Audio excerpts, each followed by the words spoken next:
So I welcome everyone to the third edition of KPLD 2025 Kalinga Perspectives in Liver and Digestive Disease. Myself, Dr. Suprabhat Giri, on behalf of the Department of Gastroenterology and Hepatology, KIMS Bhubaneswar, welcome you all. I would like to now welcome our HOD Professor Manoj Sahu sir for the inaugurations. Thank you, Dr. Suprabhat. Very good morning, our esteemed guests, respected eminent faculties and delegates. I would like to express my gratitude and welcome you all to the third edition of KPLD 2025, which is based on the theme Recent Advances in Immune Disorders of Digestive Tract, organized in the heart of Odisha, Bhubaneswar, on behalf of the entire KIMS team. I would like to welcome our esteemed Chief Guest, Professor Dr. Aditya Kumar Mohanty, along with the honorable dignitaries whose vision and masterpiece have shaped this conference, including Professor S.K. Acharya, Professor Y.K. Chawla, Professor A.C. Anand, ABM Professor R.C. Das, Professor M.R. Behera, and Dr. K.N. Panda. In this conference, we are fortunate to be graced and enlightened by the various intellectuals on our quest of understanding the field of hepatology and gastroenterology, fulfilling our missions of providing a dynamic exchange of knowledge, experiences, and advancements that will shape the future of our medical community. Also, in accordance with the opinions of leading experts, we have taken the initiative to implement the concept of understanding the meaning of various pressing issues through constructive criticism, creative thinking, and elaborate discussion, followed by detailed analysis, which encourages us in embracing the ongoing process by focusing on the problems and their subsequent solution. Further, I would be honored to introduce you to the hidden secret and gem of Odisha, its best kept secret, which encompasses our tradition, culture, and heritage. Finally, I would like to convey that it is a matter of great pride for us that KIMS family cordially inviting everybody, and we are given the responsibility to conduct such a prestigious conference. Thank you very much. So now I'll be inviting our guest, Professor Dr. Aditya Kumar Mohanty, Professor S.K. Acharya, Professor Y.K. Chawla, Professor Ramesh Rufrai, Professor A.C. Anand, Professor R.C. Das, Dr. K.N. Panda, and Dr. Pritam Nath to kindly join us for the lamp lighting.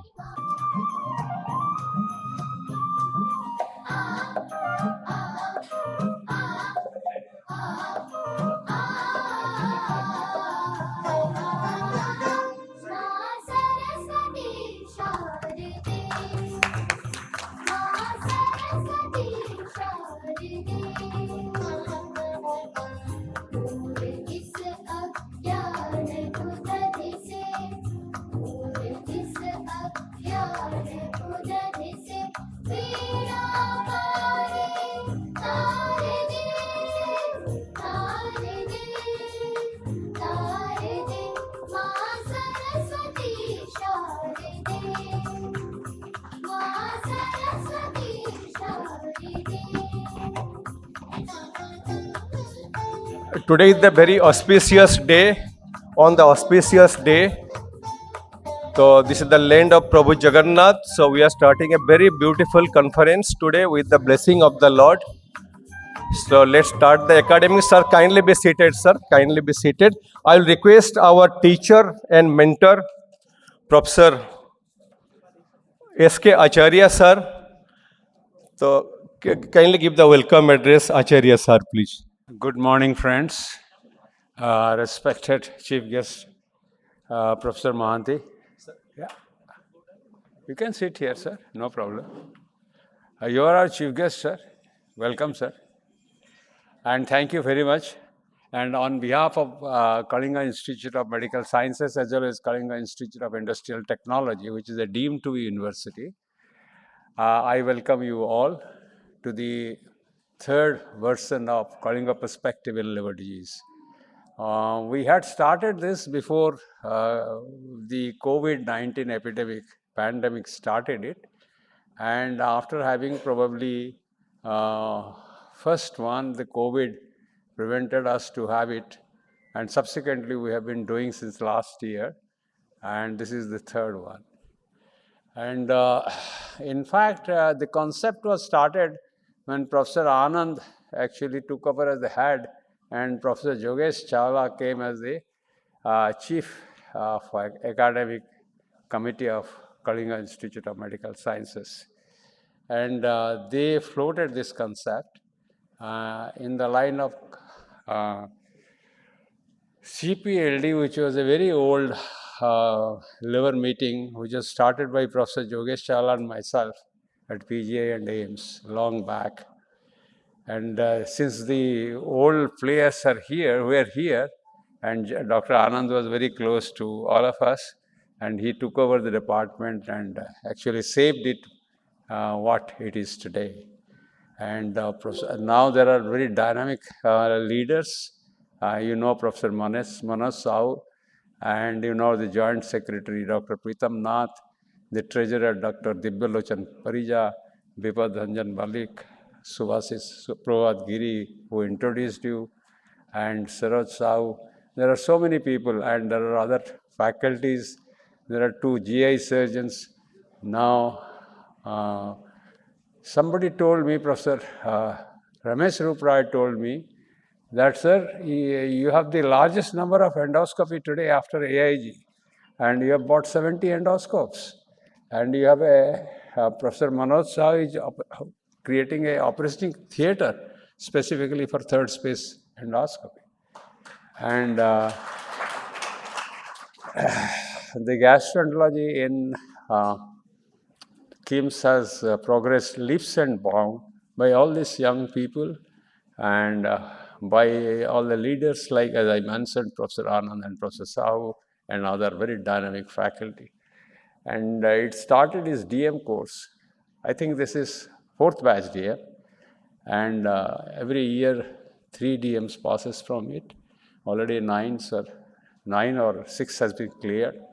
And now this is the 4th batch DM students, full-fledged academic institute. And they have started regularly doing this academic feast. And I hope you will enjoy it. And welcome to the land of Jagannath, who we always say we have a divine blessings. And that's why we always survive and progress. Welcome and thank you very much. So thank you, sir. We have a divine blessings. So thank you, sir, for your kind words. So we move forward with your blessings also. So can I request Dr. K.N. Panda, Dr. Kedarnath Panda, who is the Honorary Secretary of ISG Odisha chapter, to speak few words and welcome everybody to this land of Jagannath. Dr. K.N. Panda, please.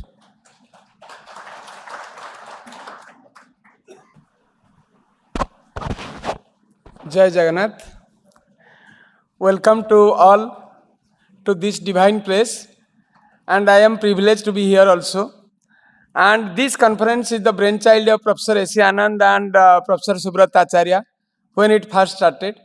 Now, with joining of Manoj Sahu and Pritam as chairman and as organizing secretary, they have exploded, and it is now everybody in India waiting when the conference will be held. Thank you all. Let's enjoy the academic feast. Thank you. Thank you, sir. So definitely, Odisha chapter of ISG, we need to move forward also. So with your guidance and blessing, we'll move forward. So our esteemed chief guest, Professor Dr. Aditya Kumar Mohanty, a distinguished academician, visionary philosopher, and a beacon of compassionate social action.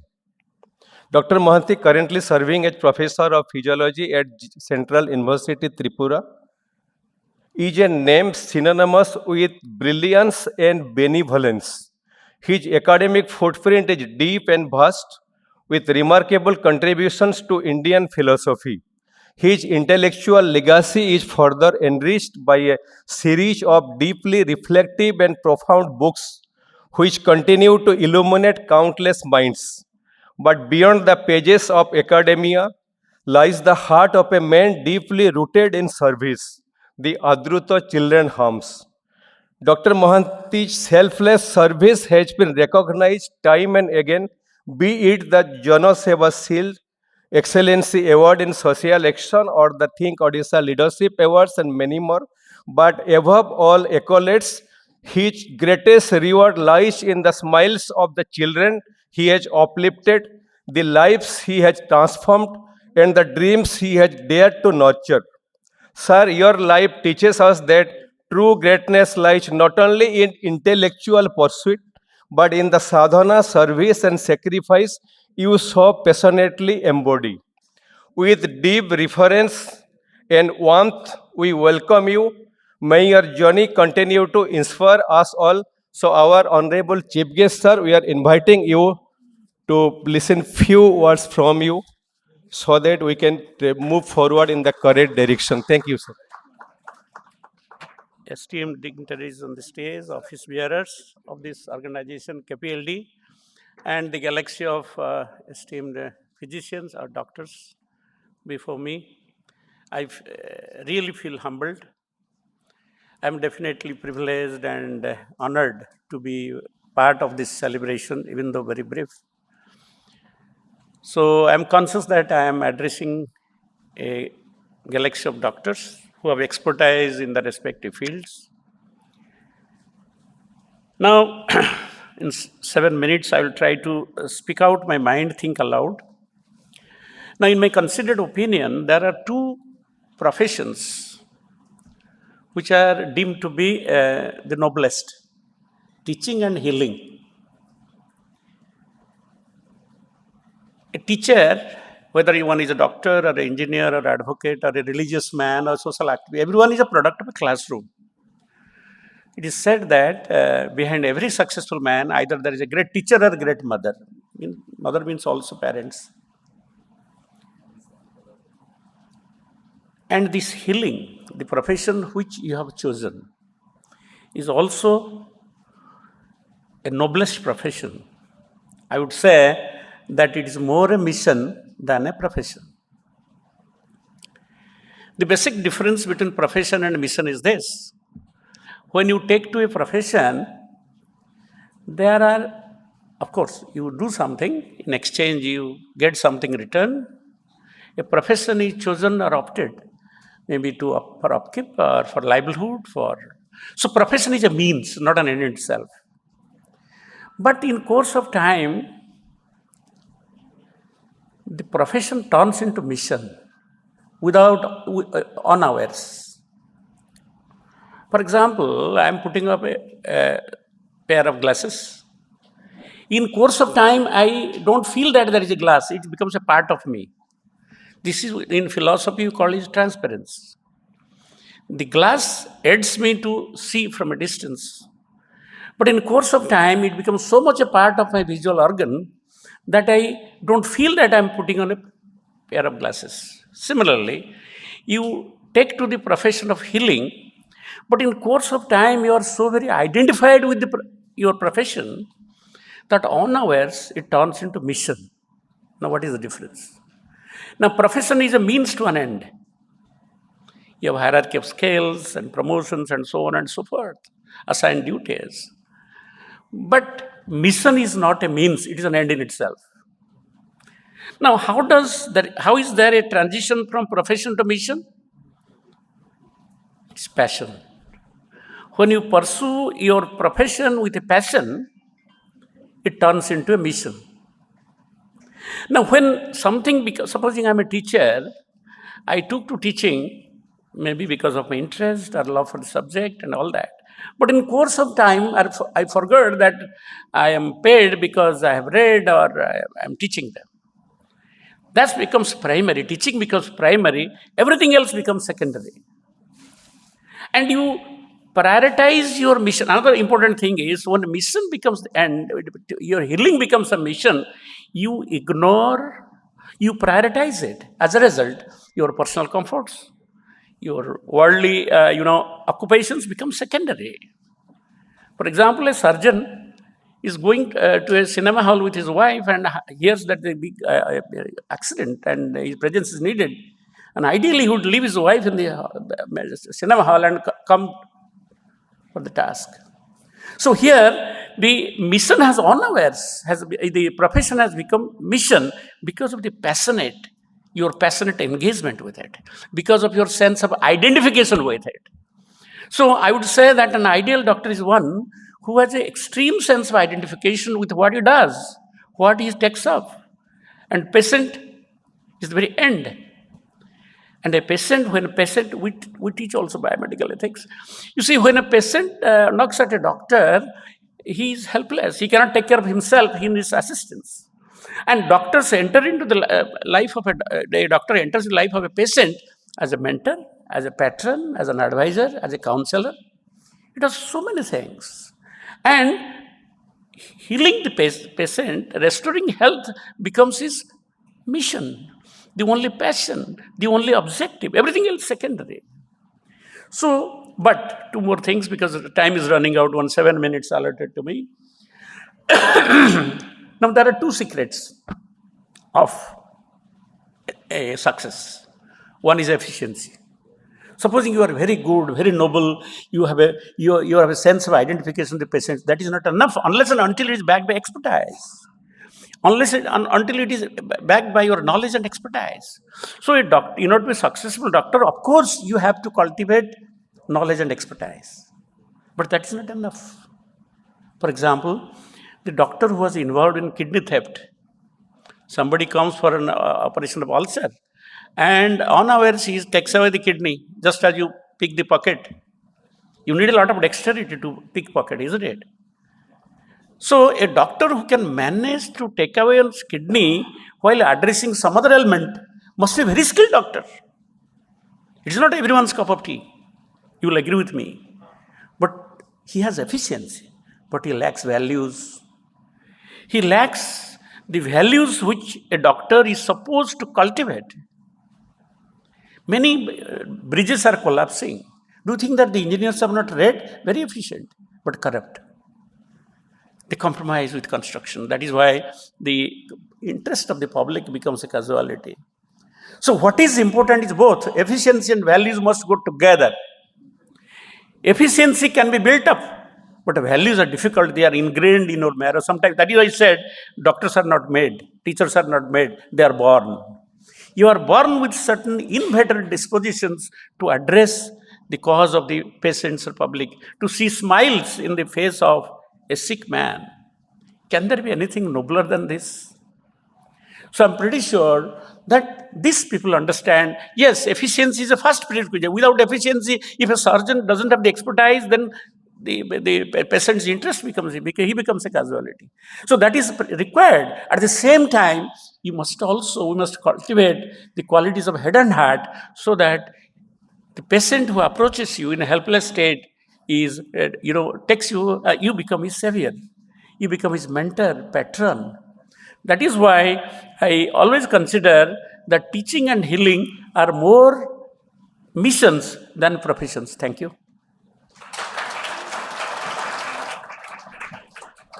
Thank you, sir. Definitely your words will inspire us to move forward. So I'll now request our teacher mentor, Professor S.K. Acharya, sir, and ABM Professor R.C. Das, sir, Dean Principal, to kindly felicitate our chief guest today.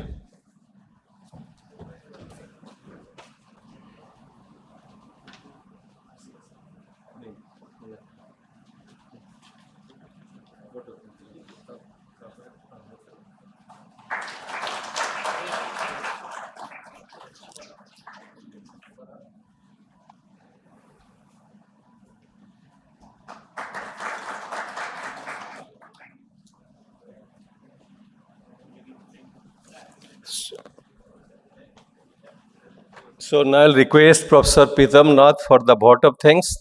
Good afternoon, respected senior faculties and dear friends. So, on behalf of the organizing committee of KPLD 2025, it's my proud privilege and present duty to express the heartful vote of thanks. So, first and foremost, I would like to extend our deepest gratitude to our esteemed chief guest and esteemed dignitaries on the dais for their gracious presence and kind words to inspire us. Then I would like to thank all our faculties, speakers, discussants, panelists, moderators who have taken time from their busy schedule to be with us from various parts of the country to share their expertise and insight. Next, I would like to thank all the delegates who have joined us. It's your participation which has made this conference, it has given this conference life. I would also like to thank all the entire organizing committee of KPLD 2024 and 2025 and the Department of Gastroenterology for working tirelessly to make this event possible. We are also grateful to all our sponsors and industry partners for their generous support, without which this event won't have been possible. Lastly, I would like to thank the event management team, M.I.C.E, the Grover audiovisual team, fabrication team, and the Mayfair Hotel for their awesome hospitality. With this, we'd like to move towards the scientific sessions, and I hope that it will bring meaningful discussions so that we can all move forward towards to our common goal, that is improving patient care. With this, I would like to invite Dr. Sukriti to start the session. So thank you, Dr. Pritam. So I think we should not forget a great man. So for the man behind everything today, the beautiful conference is Professor Dr. Achyuta Samanta, the founder of KEYS, KIT and KIMS. So with his support, with his blessings, with his guidance, so we are just moving forward. So we heard from all our seniors with the blessing of Lord Jagannath and the blessing and love and affection of the seniors will be moving forward with the academic program. As few airlines you might have heard, they take credit of starting before time. So today we are starting our program before time. So let's move forward with the academic session. Dr. Secretary. Good afternoon, everyone. So, moving forward to the first session, it is based on IgG4 related diseases. As an expert, I would like to invite Dr. C.R. Panda. As a panelist, I would like to invite Dr. Soumya J. Mohapatra, Dr. Itish Patnaik, Dr. Debakanta Mishra, Dr. Shivam Kalia.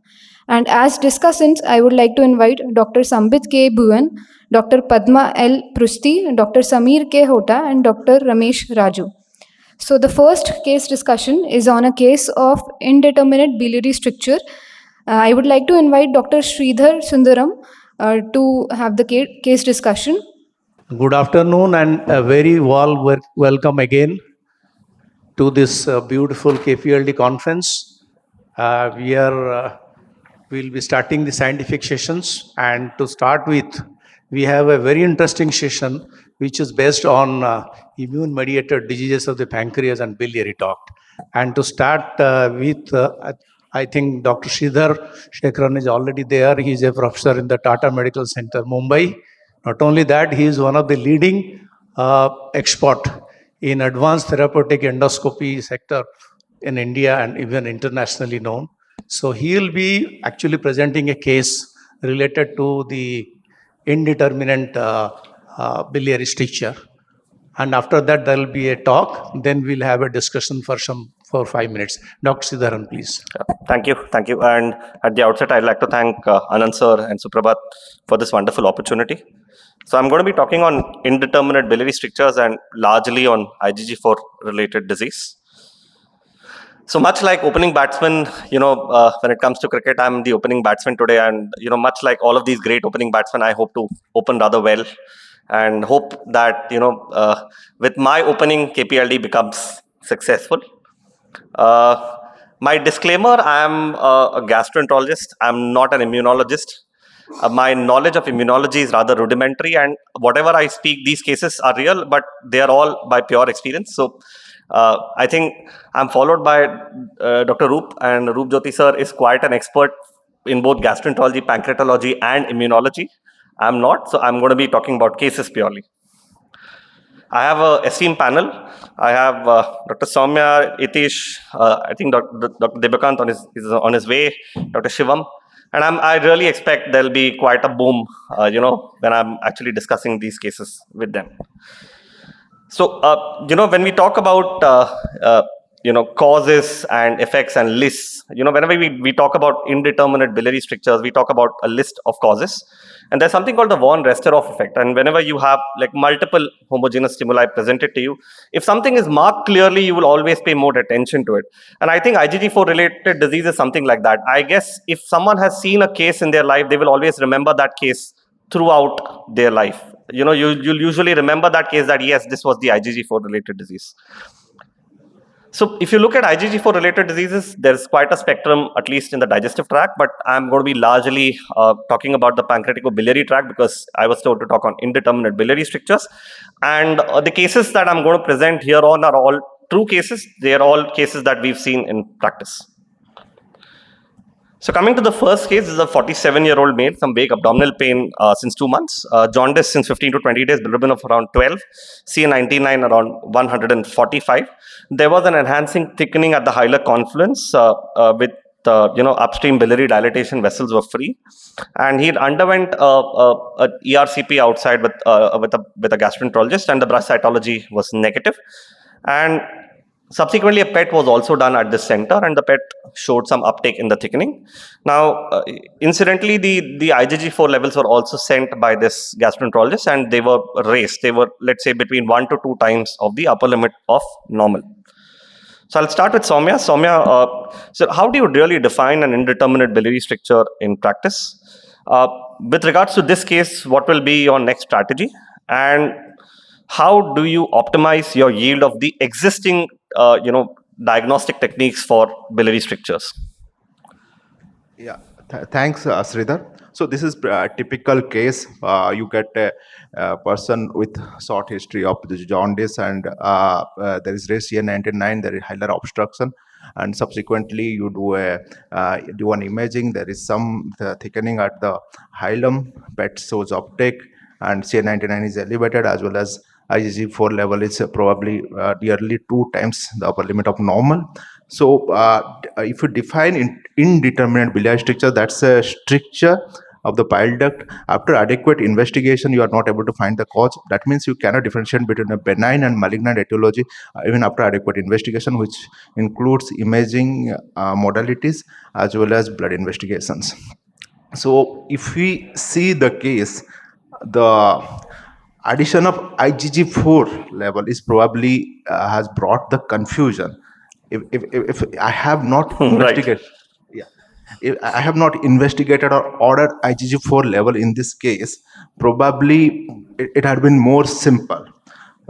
So only the IgG4 level value, so which we usually see in most of our OPD card in referral cases or de novo when you order, that's higher. That has created the confusion in this isolated hilar stricture with clinical biliary obstruction in a patient with 47-year-old having a history of around 1 to 2 months. So we need to be very careful about the etiology, because IgG4 level as a single test for a diagnostic modality for IgG4 related disease has a very less specificity and positive predictive value. If you take all case series of IgG4 related disease, approximately 50% patient have elevated IgG4 level. Right. And if you take the case series otherwise, raised IgG4 levels for IgG4 related disease, that might be higher. And even they have defined raised IgG4 level as an inflammatory phenotype. Means the patient who have raised IgG4 level, they are having more inflammation and aggressive disease. So it's not necessary that raised IgG4 level, it will be raised in all diseases. So, and if you consider, and it may be normal in patient with IgG4 related disease, and it might be elevated in patient with hilar cholangiocarcinoma to the tune of 5 to 15% in the literature review. So, and the recent literature regarding IgG4 related disease, they have de-emphasized the role of IgG4 levels for diagnosis, which was there prior, and gradually they are shifting to flow cytometry based assessment for B cell CD19 positive cell predominantly for its diagnosis and taking into consideration all the clinical scenario. So in this case, where there is just single stricture with clinical biliary obstruction and there is no diagnostic clue of we're not getting any diagnostic clue during evaluation, I would like to get some additional information on some additional evaluation to consider to differentiate between a malignancy or IgG4 related disease. So the things which are in favor of IgG4 related diseases, the imaging modality, imaging findings, if there are multiple stricture, if there is a contiguous involvement of the stricture, so all these factors. So if we discuss about the pathology, so IgG4 related disease involves transmurally from the bile duct, and the biliary epithelium is preserved. So in all the modalities, if you can trace the biliary epithelium and you can see the biliary epithelium well, that's probably IgG4 disease, as compared to malignancy, which is a disease of the biliary epithelium and then subsequently invades the muscle layers on the surrounding tissue. So, So Soumya, I mean, how do you optimize existing techniques? I think we've discussed quite a bit on IgG4. My question remains. Let's say you get this stricture. How do you optimize your biliary sampling so that you get a diagnosis? So some additional investigation I would need IgE level, eosinophilia, complement levels, if there is some clue that can point towards IgG4 related disease. Other organ involvement, pancreatic involvement is there in 90% patient with IgG4 related sclerosing cholangitis. So approximately 10% patients present isolately. And additional investigation which includes a good endoscopic ultrasound to see the biliary epithelium and probably cholangioscopy and biopsy. These are the additional investigations. Right. So clearly, I think we know that how to define an indeterminate biliary stricture is when you had an attempt at tissue diagnosis, then you would name it. But of course, there is some ambiguity. At least the HPB guidelines and the American Journal differ, the ACG differ on this. But I would always say that if you have an adequate sampling initially and you are not getting a diagnosis, only then will you call it indeterminate rather than initially as indeterminate. Now, there are various conventional techniques. We depend on tumor markers, bile cytology, breast cytology, and intraductal biopsy. Now, all of these have their own limitations. All of them range from 30 to 60% with their diagnostic yield, and maybe combination will often help. But then again, there are limitations.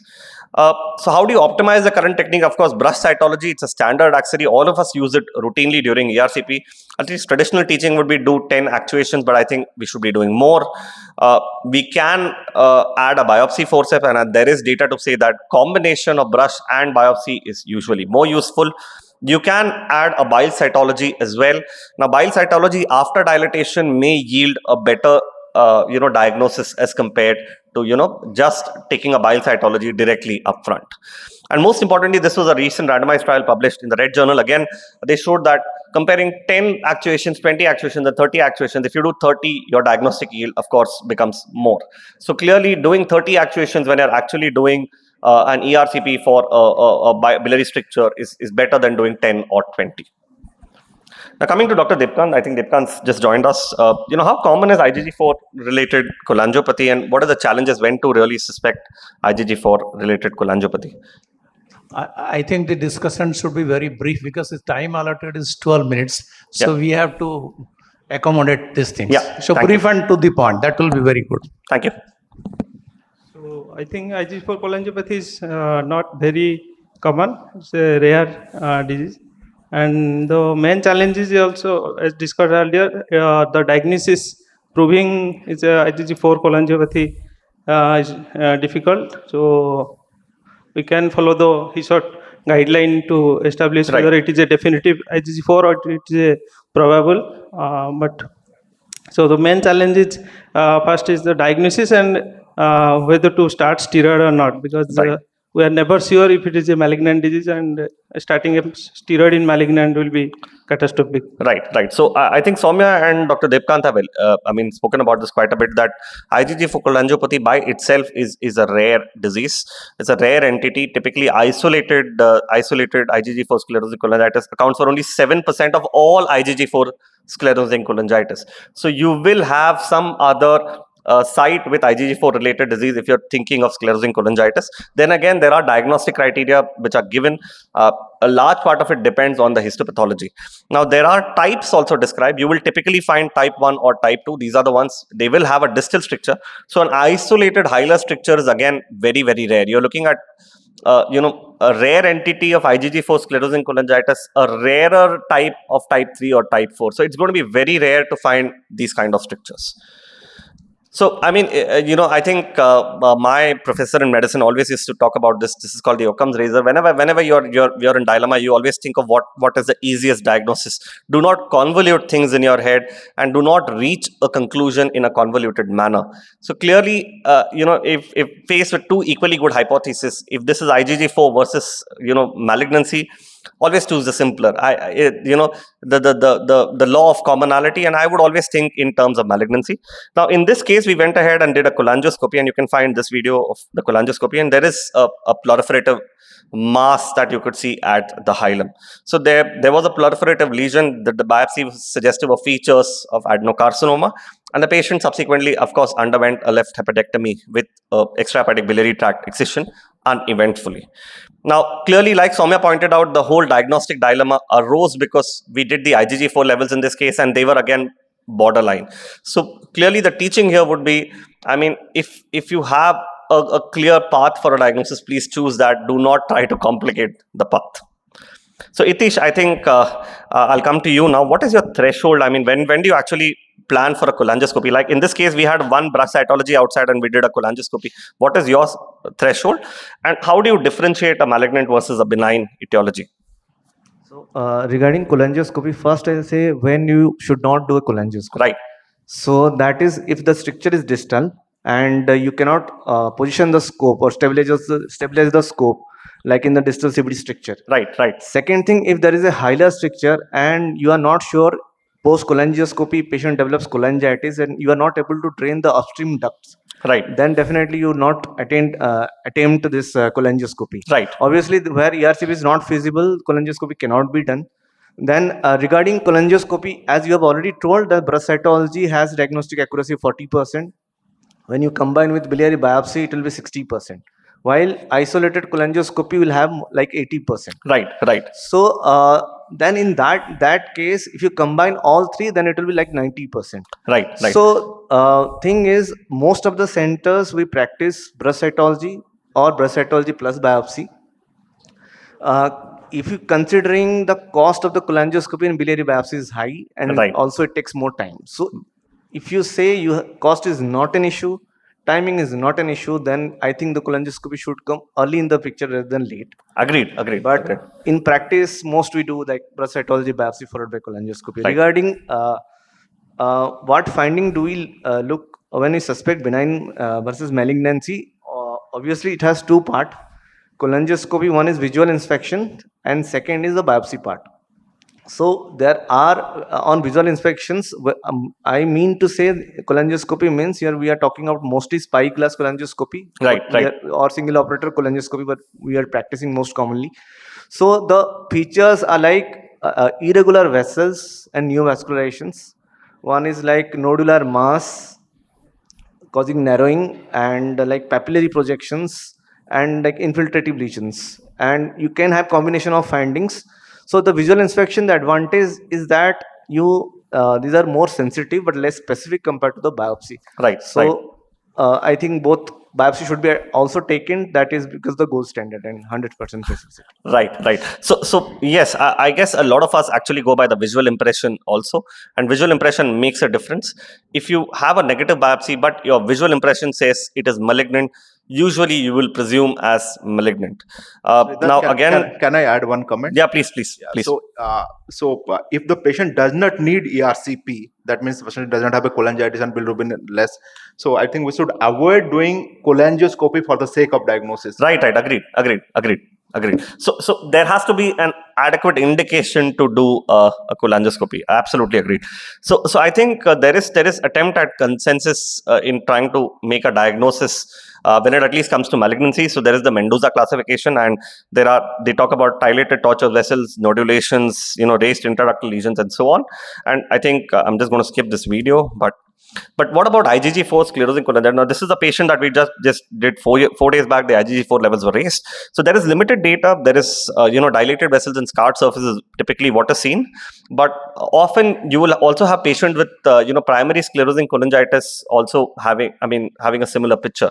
But they will have more scarring, more pseudodivertically as compared to IgG4.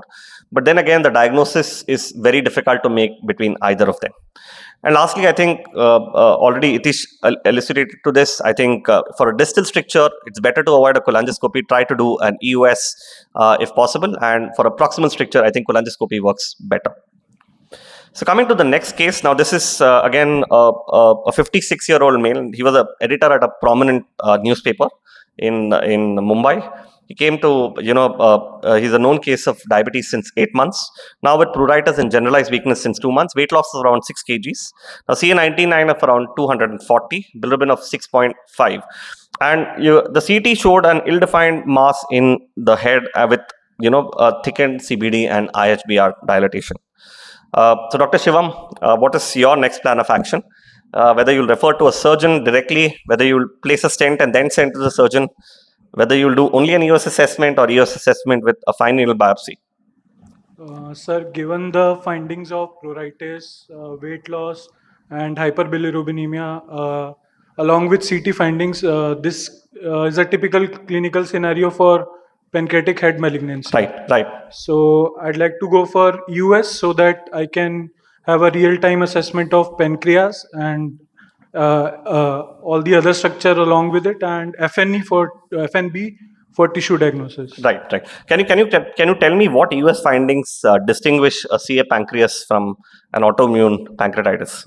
Sir, in carcinoma pancreas, when we look at autoimmune pancreatitis, the pancreas would be sausage shaped. Right. But if we are looking at malignancy, there would be a focal mass. Right. And looking at pancreatic duct, if we see, then there would be an abrupt cutoff. Right. Whereas in autoimmune pancreatitis, duct would not be abruptly cut off. There would be smooth tapering. And then we'll see there will be associated lymph nodes we can see in malignancy.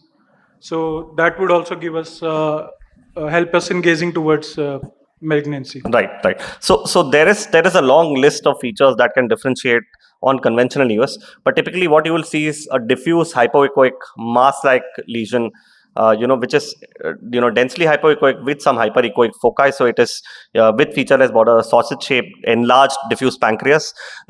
Like he said, the most important thing is the pancreatic duct. In a ductal adenocarcinoma, you will have a ductal cutoff. That is not seen in an autoimmune pancreatitis. That often differentiates, that's possibly one of the most prominent differentiating factors between an AIP and a CA pancreas. And again, of course, you can use elasto and you can use contrast harmonic EUS.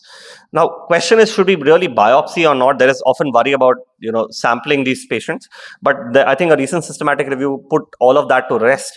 The risk of acute pancreatitis is less than 1%. So, and again, as with other EUS procedures, the Francine needle is the best. Now, people would often take ampullary biopsies. They will say, let's take an ampullary biopsy instead of doing an EUS guided biopsy, but the yield is only 52%. So the yield is limited. So only in diffuse AIP with a significantly high IgG4 level will you find the ampullary biopsy positive. So in some cases, you will not find the ampullary biopsy giving you the optimal yield. So what we did next, again, this was the patient's EUS. We found a densely thickened CBD. There was some neural stratification. You can see the bright walls on the inside. And again, hypoechoic pancreas, heterogeneously hypoechoic. And an elasto, you can actually see that it's rather green. It's not really hard, like typical CA pancreas. The EOS FNB we did with a single pass with a 22 gauge needle from the head.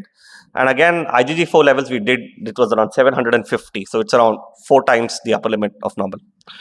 And the biopsy again confirmed AIP. So these were the different stains. You can see this is the HNE, that is the IgG stain, and this is the IgG4 stain. So all of that came out to be positive. Now, coming back to Soumya, I think Soumya, can IgG4 be normal in AIP, and how do you induce treatment? What do you do for follow-up? And again, most importantly, a lot of patients will be diagnosed, post-surgically. So, some patients will actually get operated thinking there's a mass, and the biopsy specimen will show IgG4. So, what do you do in these patients? Yeah. So as you have discussed, so in approximately 50% of patients, if we see the surgical series, they have a normal IgG4 levels, and those patients who have very high IgG4 level and the IgG4 levels are really very higher as compared to 8 to 10 times of normal. They have an inflammatory phenotype and they have very aggressive codes. So once we have confirmed the diagnosis, the treatment is basically the patient who are symptomatic. If suppose a patient is diagnosed incidentally and not symptomatic, would like to wait and watch. If the patient is symptomatic with weight loss, jaundice and other factors, we will definitely start therapy. Primarily isolated pancreatic involvement, give steroids. Relapses are not frequent, so if the relapses are there, you can switch to azathioprine and mycophenolate mofetil depending upon the number of relapses. Right. If it is a biliary combined involvement, relapses are frequent, so during index episode also some people prefer to start azathioprine or A. And there are further monoclonal antibodies now, especially inebilizumab, which has been recently approved for autoimmune IgG4 related disease, and that is showing very good results in phase 3 randomized trial recently published in NEJM. So those things are on pipelines. Right. So like Soumya just pointed out, there is a significant proportion, will have serum IgG4 that is normal and still have biopsy proven IgG4 disease. That's around one third. And again, strangely, in patients who do not have IgG4, that IgG4 levels, like in the previous case, will be raised. But again, they will have maybe the threshold between 1 to 2 times upper limit of normal and not more than 2 times. So the overall accuracy is questionable. Again, we talk about characteristic pathologic findings. So we largely depend on the lymphoplasmacytic infiltrate. There will be a significant proportion, more than 60 to 70%, who will not have the classic findings, the obliterative phlebitis and the storiform fibrosis. And again, depending on the site. Now, I am talking about pancreaticobiliary. The pancreaticobiliary, you can see, comes on the higher end of the spectrum at the corner where the IgG4 levels are high. But if you have disease in the retroperitoneum, in the lung, in the aorta, prostate, skin, the IgG4 levels are not going to be very high. Steroid induction, I think he's already pointed out. We start with 40 mg, we continue for 4 weeks, and then we taper 5 mg per week. And, typically, like he said, relapse may be expected and we can treat them. And follow-up, again, like I said, quick tapering of steroids is done and we try to stop the drug altogether. So imaging is done to document regression of the mass altogether, and serology is done to assess the IgG4 levels. Now, there is ambiguity with regards to the IgG4 level data. They would say that even 1 to 2 times upper limit of normal is okay if the patient otherwise is showing regression on imaging. We should be watchful of adverse events of steroids, and again, lastly, watchful for symptoms of diabetes and exocrine insufficiency. So again, what about AIP diagnosed after surgery? Now, there is very little data here again. When to start, steroids is questionable.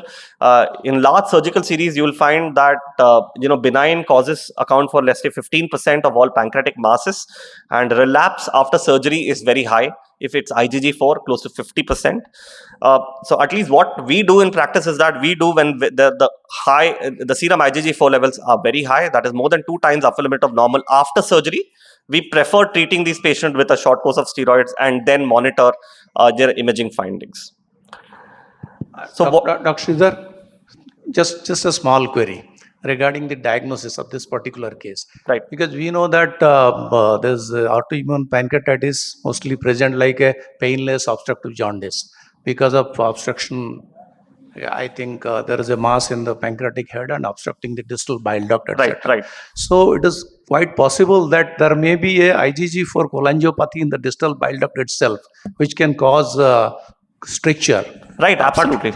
Absolutely. So can we differentiate between is it due to compression or is it due to the stricture itself due to IgG4 involvement? I don't think that is going to be easy to make, especially given the imaging findings may also not Yeah, any differentiate. ultrasound, intraductal, something? I don't think so, sir. I don't It's think not so. Yeah, possible. typically distal IgG4 sclerosing cholangitis will have autoimmune pancreatitis, so it will be difficult to differentiate either entity from Okay, one. please go. So what happened on follow-up in this patient? We started on steroids, tapered over 8 weeks, IgG4 normalized. There was significant improvement, but the patient again complained of significant bloating after meals, and you can see the CT was showing a completely atrophic, pancreas. This is typically what happens with, most patients with AIP, wherein they will have complete atrophy of the pancreatic parenchyma. So Itish, any role for PERT, role for immunomodulators upfront? When do you actually start with immunomodulators upfront? I mean, with steroids?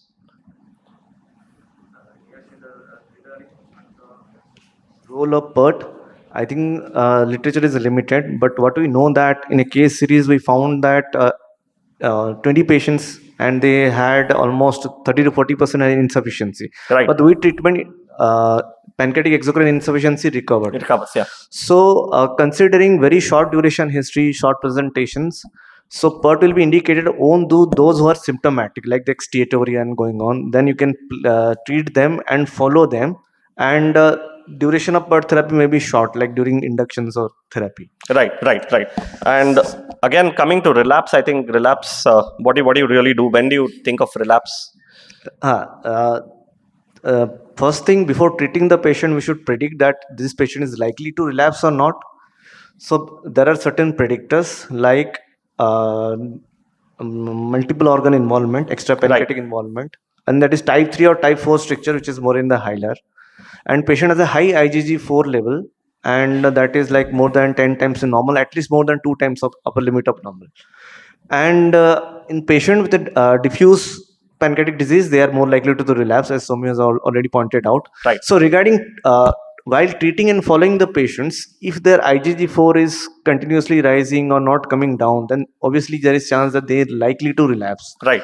There are certain points which can predict. So in this subgroup of patients, usually you tend to continue the maintenance therapy for longer durations or add immunomodulator early post inductions. Right.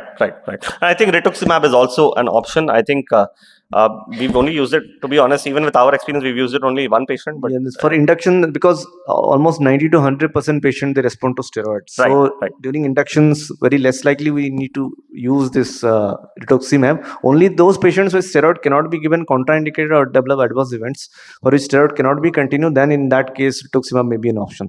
Right. And Probably considering that's because we are gastroenterologists. If you talk with your friend in immunology or rhematology, they may be probably using it more frequently for aggressive disease. That we don't know yet. Very true.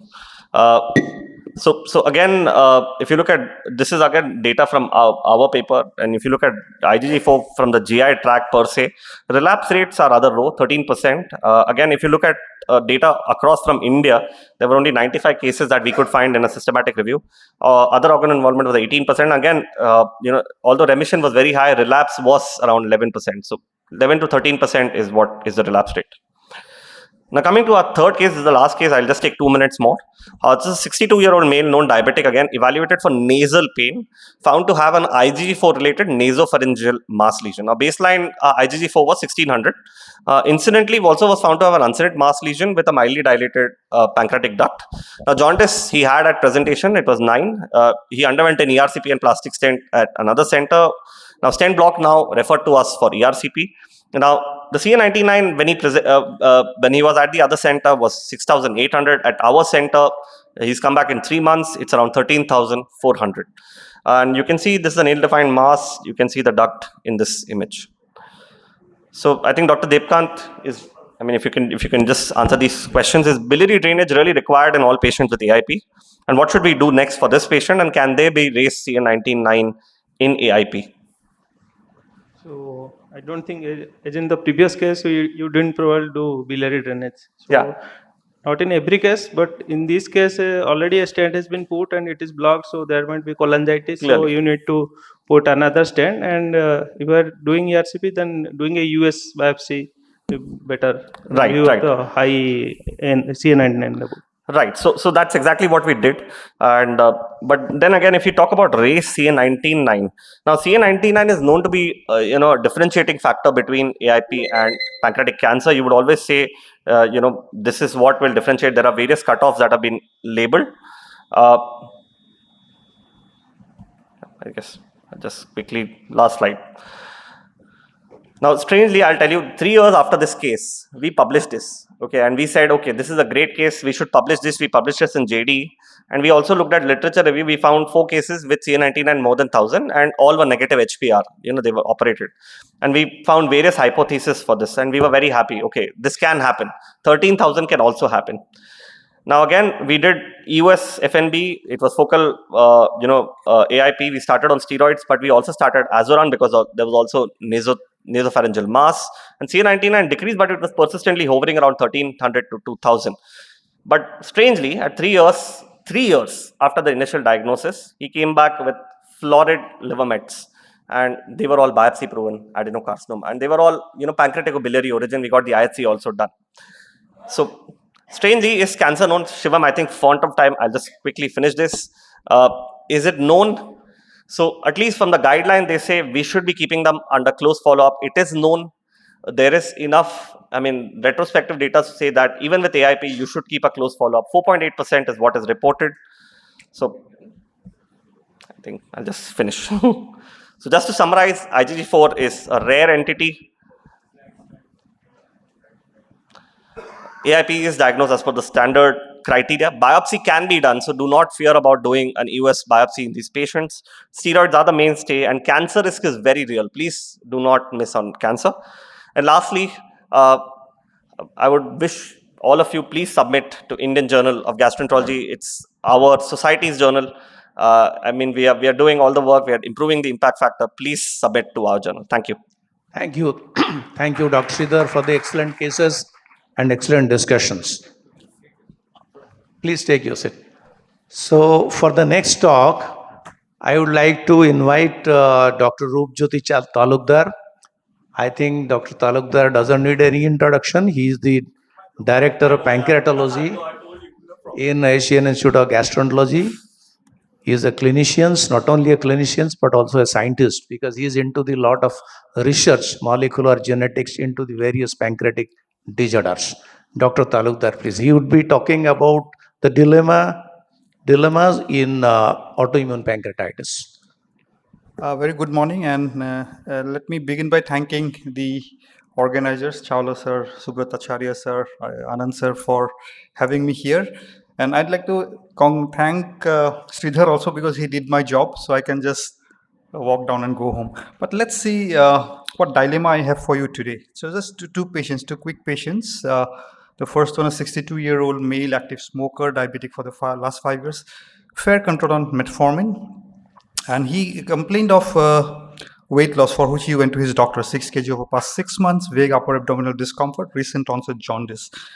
And the physician, wherever he went, actually thought of looking at his age and history, did a CA19-9 and a CT abdomen, which shows some kind of a mass lesion in the head region.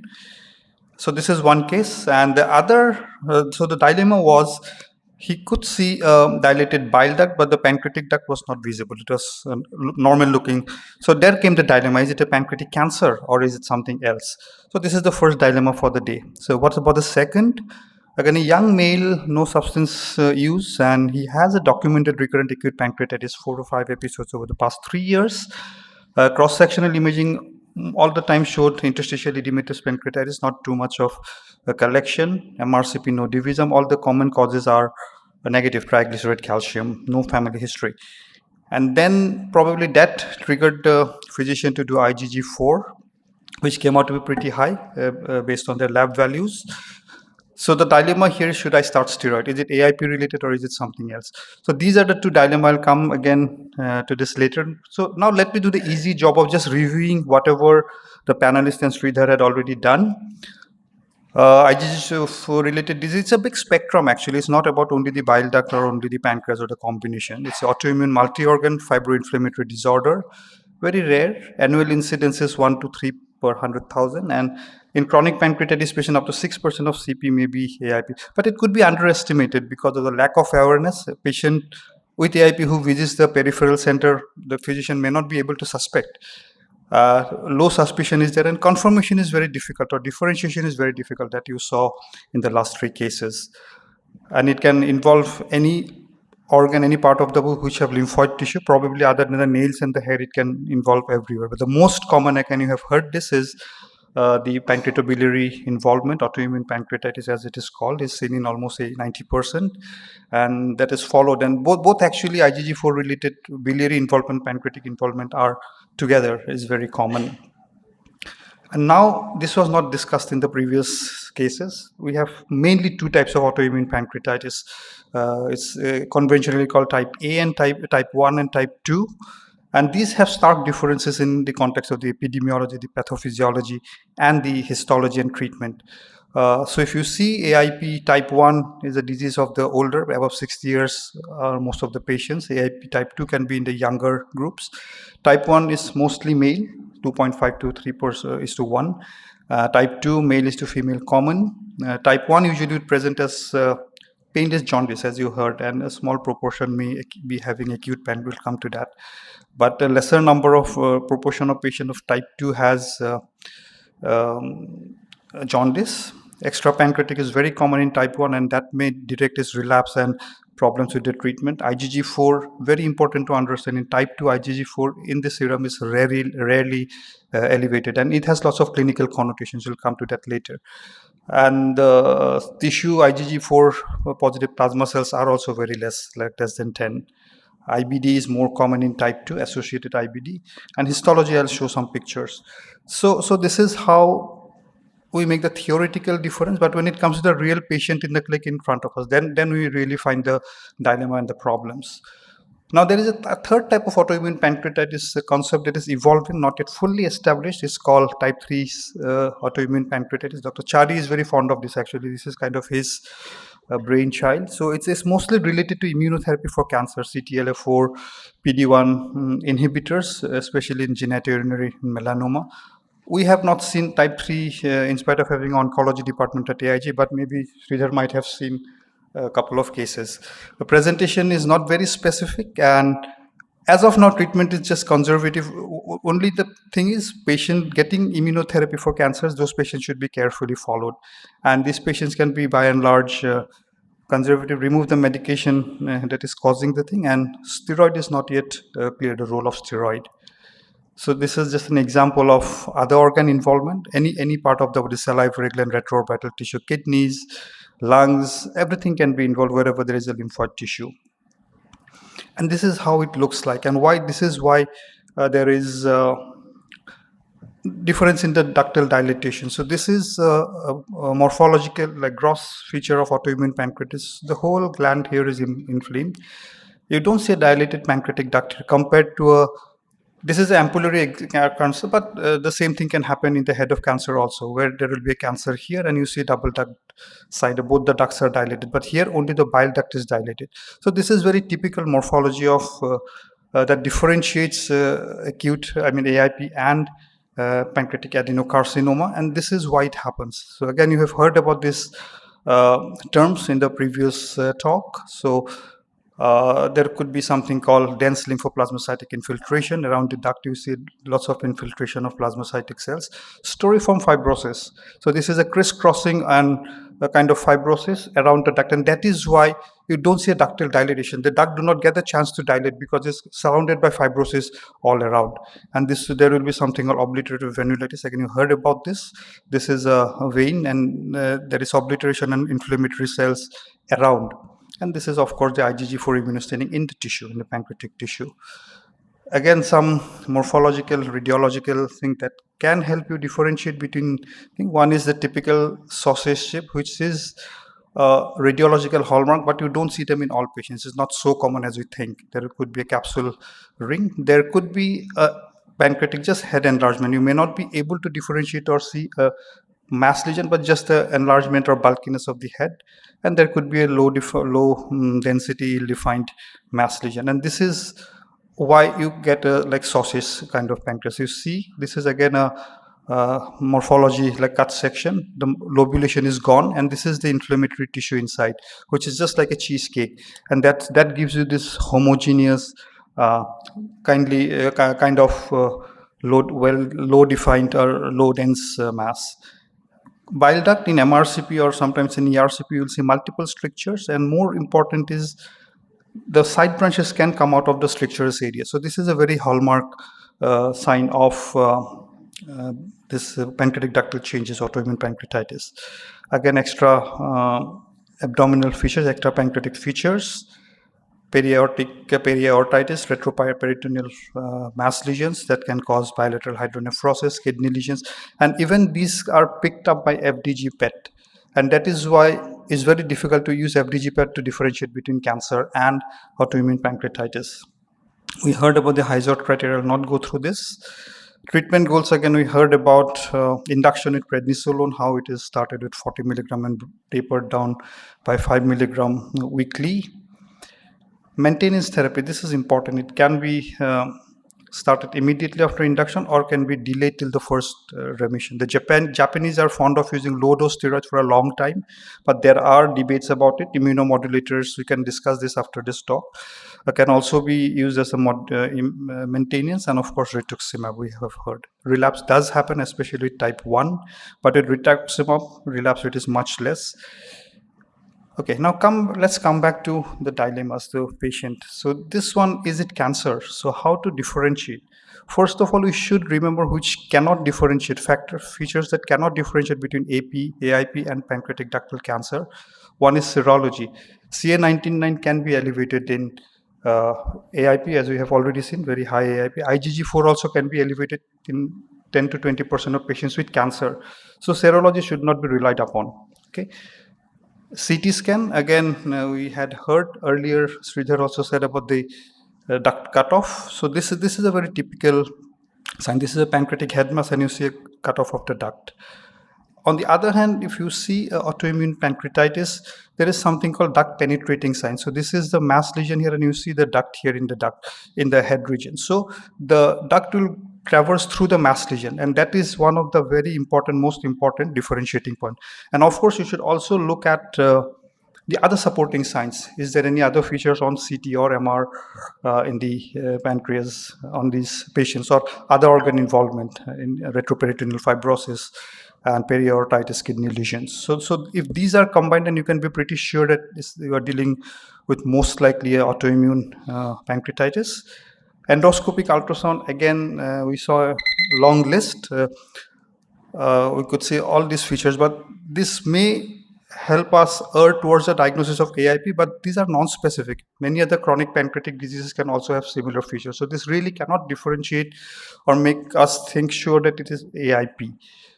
CEU, contrast NNC US can be helpful, but again, it needs expertise and not available at all places. And you had seen the list, again, I will not go through that. But the most important use of EUS is to do tissue acquisition, which is very important at many times to make a diagnosis. So these are the few things how we can. So look at the duct penetrating and additional features, and that if need be, we can go for a EUS guided FNB, not FNA. FNB is essential here. Now let's look at the other patient, that young guy with recurrent acute pancreatitis. So the dilemma was, should I start steroids? And in fact, we do see many of these patients come with a prescription of steroids and develop the side effects of steroids. So is it really AIP? So if we look at the epidemiology, AIP is, as we had discussed, 1 to 3 per 100,000 is the incidence. And out of that, only around 34% will have acute pancreatitis among the AIP patients, and most of them would be type 2 AIP, right?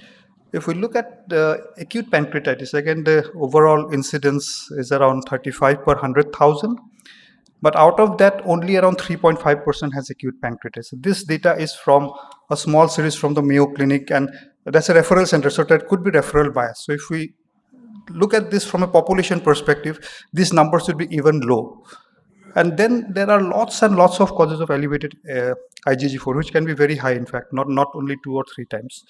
So therefore, IgG4 should not be done as a diagnostic marker of acute pancreatitis. Just one more slide left.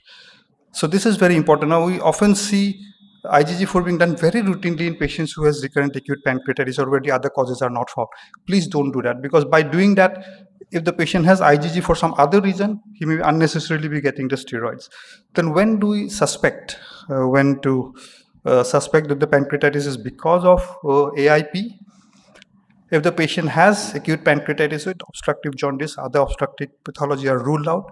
If there are some signs of other organ involvement, if the CT scan do not show the typical features of acute pancreatitis, the stranding, retroperitoneal fluid, all those things, and if there are, so these are absence of the typical features of acute pancreatitis.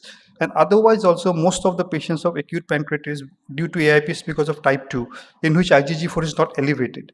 So if a patient who has acute pancreatitis high IgG4, we should really question the diagnosis, is it really because of AIP? So with that, I think I'll stop here and would be happy to discuss. Thank you.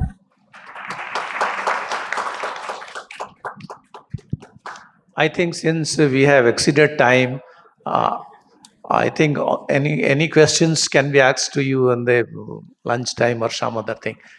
I think one questions, maybe one or two questions. Well, how long do you continue with maintenance treatment? I have one patient, now it's almost 4 years now. The diagnosis of AIP, initially on steroids. His diabetes used to get worsened, has received multiple courses of steroids. Presently, he's on azathioprine and he's doing very well. But how long do you think this maintenance has to continue in patients of AIP? So how are you following the patient? I mean, He comes regularly. Actually, we get IgG4 levels also. Okay. Sometimes they had gone up to 12,000 also, or 10,000. With Yeah. steroids, they would come down. Right. But his diabetes would worsen. So I we think have put him on now subsequently yeah. long-term azathioprine for last almost 7-8 months. Yeah, so I think IgG4 can be elevated even after treatment. We should not chase the IgG4. It's the clinical and other radiological features. If the patient is not having any new features, 3 to 4 years of azathioprine, maybe after that you can stop and follow without medication. He is also presently on he has a stent also there. Stent Stent got is- blocked once, came with cholangitis, we changed the stent. Okay. That's all. So I have a question for the both the speakers. So many a times we find patients with chronic pancreatitis with ill-defined head mass, and they have CA19-9 in the range of 700, 800,000. So we do a biopsy, it comes out to be negative. So is there any protocol that we keep on following up the patient? We have some patients who on follow-up their CA19-9, again it comes down to 100 and 200. 1-2 patients we have seen that on follow-up after 6 months and or 1 year, they have developed pancreatic cancer. So is there any guideline, or can we do something like this? How to follow up these patients with ill-defined mass with elevated CA19-9? So I guess this is a dilemma for everyone. Yes. Ill-defined mass, biopsy negative, raise CA19-9. If I would often leave the choice to the patient. To be honest, if the clinical profile fits, patient has recent onset diabetes, has significant weight loss, I would much rather send him to surgery than wait. Of course, an older gentleman. Now, the same can be a young gentleman who's alcoholic, 32-year-old, who will come with a similar picture. Then again, I would err on the side of waiting. Now, unfortunately, you can be wrong on either account. So clearly, there is no right answer here. I think watchful waiting, like you suggested. But how do you go on with it? Because So interval imaging is what we do. So so we get an imaging at 6 weeks, 3 months, and then 3 months till 1 year. Every 3 months till 1 year. Now, of course, that means a lot of imaging. But then again, I think we are dealing with a diagnosis that may be sinister. So clearly, a diagnosis where the outcomes are very bad versus a diagnosis where the outcomes are not so bad. So I would much rather have close follow-up, interval follow-up than not. Thank you. Before concluding this session, I have a question for Siddha Sundaram sir. That if a patient come with a obstructive jaundice and bilirubin is around 3 to 4 and with itching and patient is 58-year-old, he had on M.I.C.E, patient had a hilar stricture, but jaundice level is only at 3.8. In this stage, what you will do to diagnose the case, what is the cause of this hilar stricture? You will go for ERCP, or you will wait and send for IgG4. How do you approach in this case? So IgG4 And the CA99 is normal. Okay. So there is a significant proportion of patients who are CA99 non-secretors. So in the general population itself, you will find a lot of patients who are CA99 non-secretors. So CA99 may not always be high. One. Second thing, IgG4 sclerosing cholangitis as a diagnosis is very, very, very rare. Very rare. Unless you have an associated autoimmune pancreatitis as well. So given that situation, I would always err on the side of presuming that this is malignant. Like I said, the law of commonality, and investigate in that direction. And again, when you're talking about hilar strictures, preoperative biliary drainage is a different concept as compared to distal strictures. Distal strictures, you can directly go for surgery, but the same for hilar strictures. In most situations, you will offer preoperative biliary drainage after an MDT discussion. Most surgeons will be uncomfortable to operate upfront if the bilirubin is high. For the diagnosis of this patient, this hilar stricture could be malignant or benign. You have to go for ERCP and brush cytology. Clearly. So of course, we will investigate in that direction and then proceed further. Okay, fine. Thank you very much. Yes. Ponda sir, can you conclude the session? Yeah, I think thank you very much, and thanks to both the speakers for excellent deliberations and all the panelists. Thank you. At this ends to the end of the session. Thank you. I would like to thank our speakers, discussants, and panelists for this wonderful discussion. For the next session is on immunodeficiency syndrome. As an expert, I would like to invite Dr. S.K. Acharya sir. And as panelist, I would like to invite Dr. C.C. Chaubal, Dr. Ambika P. Mohanty, Dr. Sumaswi Angadi, Dr. Sakir Ahmed, and Dr. Debashish Maikap. As discussants, I would like to invite Dr. K.N. Panda, Dr. Bijay Mishra, Dr. Lalatendu Mohanty. And for the second case discussion, we have a case on intermittent diarrhea and case to be taken by Dr. Amit Datta.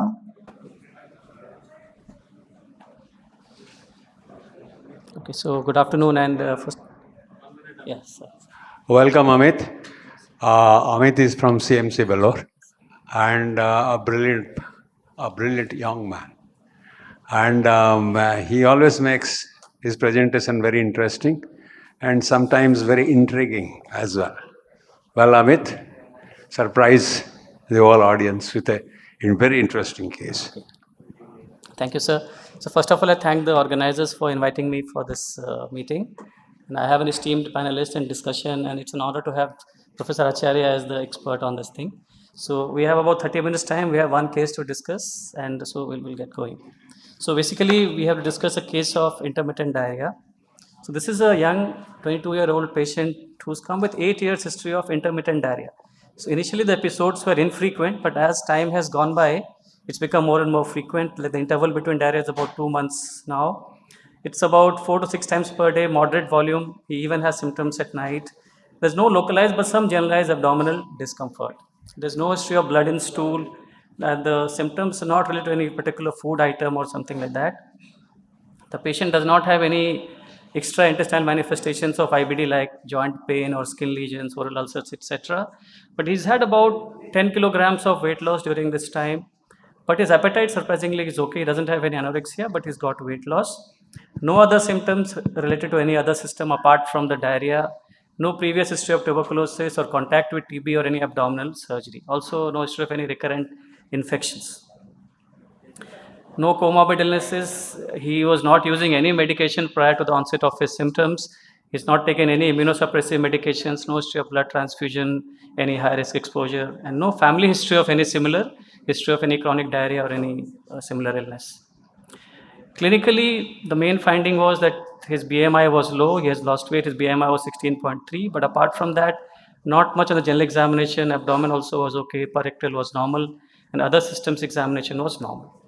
So essentially, we have this young 22-year-old person, 8 years history of intermittent diarrhea, 10 kilograms of weight loss, the frequency of diarrhea is slowly worsening. So at this stage, I would like to ask Dr. Mohanty that obviously, so this is a broad thing. So what do you think are the differential diagnoses with somebody who comes with chronic diarrhea and weight loss? Thank you. As you know, diarrhea is one of the commonest symptoms they present with. In this particular case, the diarrhea started when the child was 14 years old.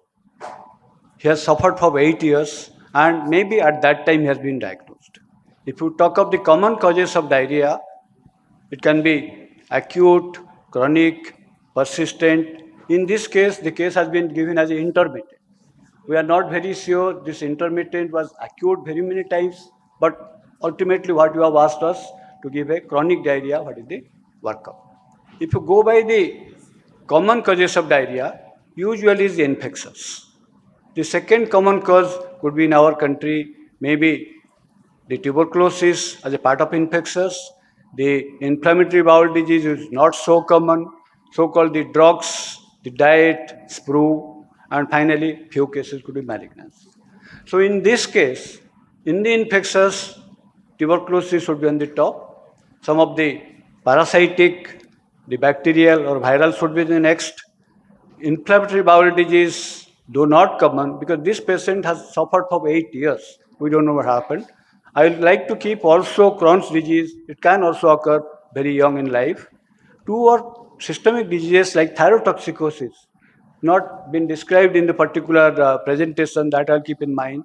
And maybe lately the malignancy may not be at that common. So I'll keep infectious, maybe the immunocompromised state, some atypical organisms, Crohn's disease as a possibility, tuberculosis should be last, and finally I'll also like to rule out thyrotoxicosis because the picture has not been given to us. That's all. Okay, thank you, Dr. Mohanty. So this stage actually our differentials are really broad. So what I want to bring to the attention is that somebody comes to you with diarrhea and weight loss. There's a huge list of differentials. A lot of them actually pointing towards the intestine, but there can be issues with pancreas. You can have endocrine disorders. You can have neuroendocrine tumors. In GI tract itself, we have celiac disease, tropical sprue, IBD, infections, a whole. So essentially, the list of differentials is wide.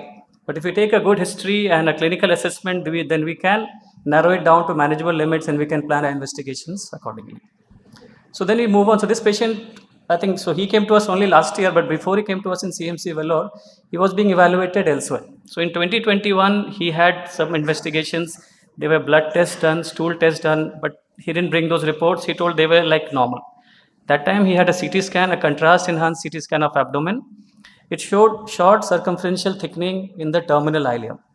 And colonoscopy was done, which showed just nodular mucosa, but the colon, so ileum was nodular, but colon was normal. Biopsy was done. Biopsy did not show anything remarkable. He had an expert TB, MTB riff at that time from the colonic, the ileal sample, which was negative. And he also had upper GI endoscopy at that time, which showed nodular duodenal mucosa. So what they found is CT showing some thickening in the terminal ileum, nodularity in the ileum on colonoscopy, nodularity in duodenum on upper GI endoscopy. The biopsy of duodenum also did not show any villus atrophy, any other significant finding. So at this stage, then patient was then given a trial of ATT for 6 months in the place. So basically, I want to ask Dr. Chaubal, so what do you think about the need of empirical ATT at this stage? Do you think the patient should have, because it's a common practice in our country to... When you gave him the finding, you told there is a terminal ileal thickening. What does it mean? Is there a proximal bowel dilatation? Are there any reactive lymph nodes around it? What is the cecal finding? You see, all these things are very important. Say, for example, you will tell him there is a terminal ileal narrowing with a proximal bowel dilatation. It is of substantial duration, right? Whereas there is no dilatation, it is of a short duration. Yet the history is long. Yes. You understand? Yes. There are lymph nodes. So all these findings you have to give him to where? So that's what. So what I'm trying to highlight is, I mean, this is not done at our center. That's all. We don't even have the info of colonic biopsy. But essentially, he told that biopsies were normal, only thickening in this thing. So I assume that there was no proximal dilatation or lymph node. This is the only non-specific finding of TI thickness is what we had. So we don't have more information on at that time's investigation actually. So essentially, but he didn't have any more workup. So basically, I want to know whether should we give empirical ATT, should we investigate this patient more? That's probably what you're also trying to point out. The information is too less to go for a ATT. See, Yes, this is a very soft finding, actually, only having a thickening of a terminal ileum and giving ATT for such a long time. I mean, it's not warranted, actually. The investigation is incomplete. But most important thing which has been forgotten in this thing, and the note has not been taken. If you look at the past history of having an intermittent diarrhea worsening over period, this finding of a nodular ileal mucosa and a nodular duodenal mucosa is very important, because nodular lymphoid hyperplasia is very well described in one of the very important conditions. I would say that particular condition is one of the most, cause for a symptomatic primary immunodeficiency. It may not be very common, but if you look at the symptoms, the symptomatic primary immunodeficiency is very common in that particular, that we'll be discussing shortly. But that should have been taken into account in this particular situation. That's an important finding of nodular mucosa in the ileum as well as in duodenum. So I don't think ITT was warranted. He should have been investigated further with some investigations, as you may have done later on. So that's very true. That's what, so I wanted to highlight this particular aspect that, I think in our country, we are trigger happy to just give somebody ATT without. So why that first question I put to Dr. Mohanty was that if you have diarrhea and weight loss, your list of differentials is very big. It's not just TB and Crohn's and that's it. So we have a lot of conditions to consider. Somebody has to be investigated further. And as Dr. Chobal was saying, you have nodularity in ileum, duodenum, it points towards something. So, and ATT empirical, there's own risk, there's a drug toxicity. If it is really Crohn's and we are giving ATT, then there's a higher risk of stricture. So ATT, before we give ATT, we should give due consideration to, we should try to make an effort to make a diagnosis before we jump to the conclusions tuberculosis. That's what the message was from this particular question. So then this patient, he got ATT, there was no response to therapy and his symptoms actually persisted.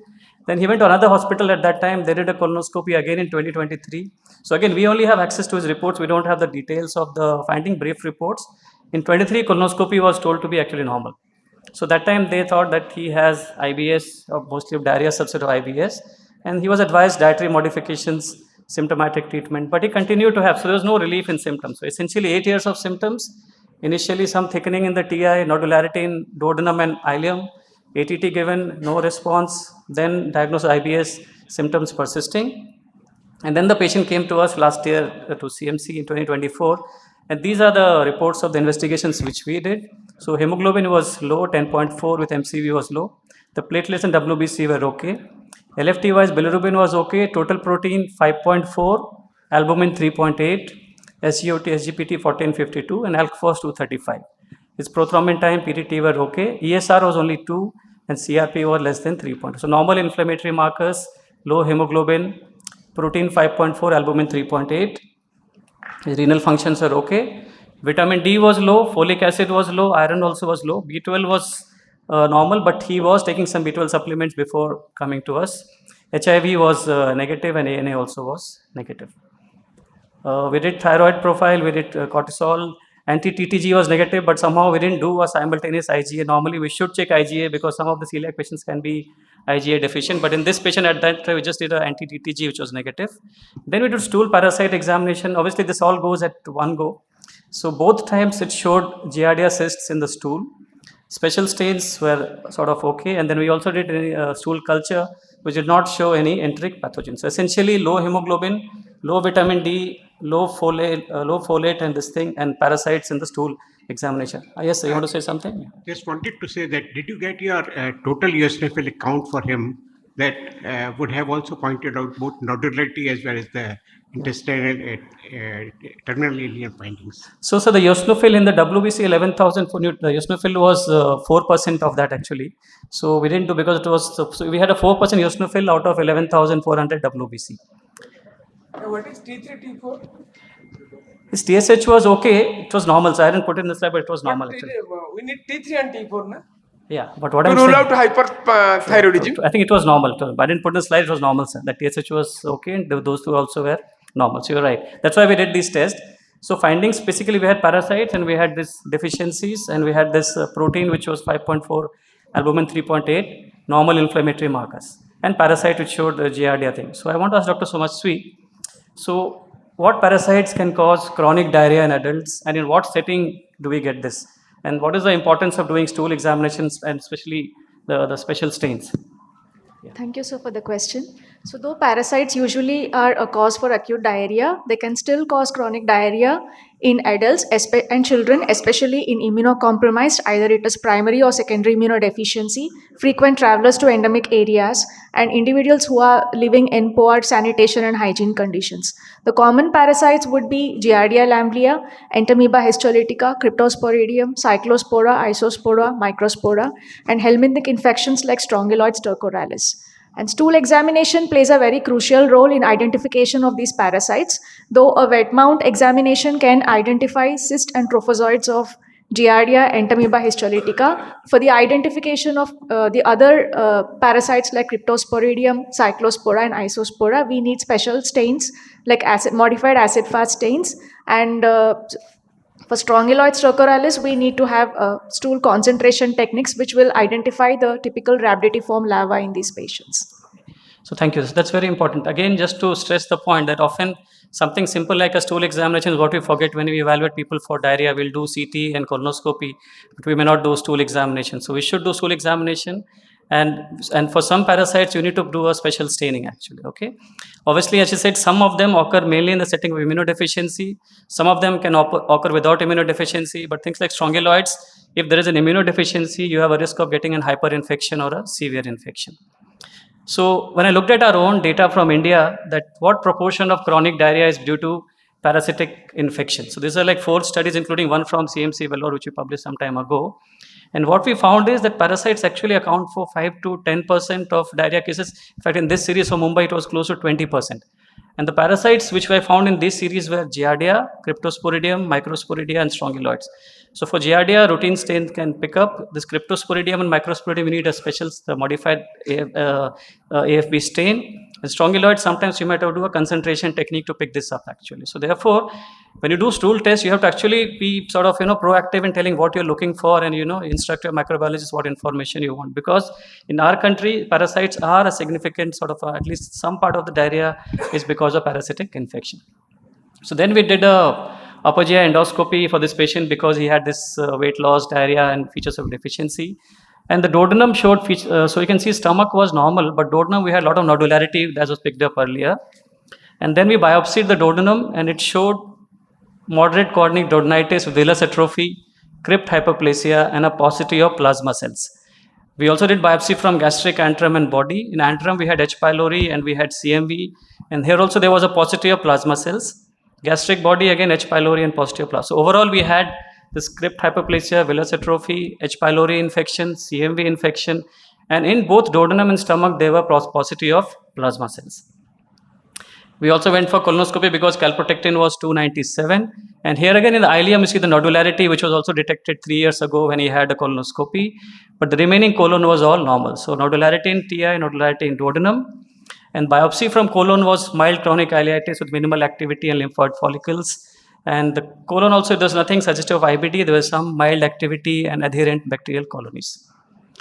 And we also did, because we want to complete his workup, we want to see if small bowel is involved, is it okay? So CT enterography was done, which showed no abnormality of the bowel, and the liver and pancreas were actually normal. So essentially what we found is that the nodularity, in upper GI we had a lot of findings in biopsy, the colon, the findings were non-specific. So question to Dr. Sakir, so what do you think is the likely diagnosis in this patient and what should we do further for this patient? Thank you. What struck me is, can we go to the next slide? Yeah. When I saw this, what came to my mind is that the total protein was 5.4 and albumin was 3.8. Means the difference, which is globulin fraction, is less. It is 1.8. Globulin, anything below 2.5 may be a little bit suspicious, but below 2 is definitely suspicious that the immunoglobulin fraction is low. And there is also normal acute phase reactants. So infections, autoimmune causes are down on the list. They are not likely to be common. So this made me think that is there a okay, these are the causes of hypogammaglobulinemia. Most common, according to the commonality, possibly most common is nephrotic syndrome. Drugs like sulfasalazine, many anti-epileptic drugs, steroids, and rarely rituximab can cause hypogammaglobulinemia. Another common differential diagnosis is HIV, protein-losing enteropathy. Malignancy is unlikely in this case, and various immunodeficiencies. Can we go to the next? Yeah. So when I saw the biopsy, These are the causes. The biopsy of the duodenum showed absence of plasma cells. So in all the antibody deficiency, immunodeficiency, we get nodular lymphoid hyperplasia, which was there in the duodenal biopsy. There can be IBD-like changes and there can be villus atrophy. Plus, the absence of plasma cell is very significant. I would also like to add here, any child less than 10 years with IBD features, it is better to go for a NGS because they are more likely to have a primary immunodeficiency. But here what evidence we had is the globulin fraction was low. So this may be having a primary immunodeficiency with low antibodies. Next, please. Next slide. So there are 555 primary immunodeficiency described till last year. It is not possible for us to know, but if we do a syndromic approach, it can be a combined immunodeficiency. Both T cells, B cells are affected. It can be a well-defined syndrome, or it can be a predominantly antibody deficiency. So all these three will have low antibodies. Here, what is the hint? Giardiasis. Giardiasis will occur in case of an antibody deficiency. CMV is more towards a where there is a cell-mediated deficiency. But overall, we have to consider all this in the differential diagnosis. Most common possibly is CVID. Next slide, please. So these are the criteria for CVID.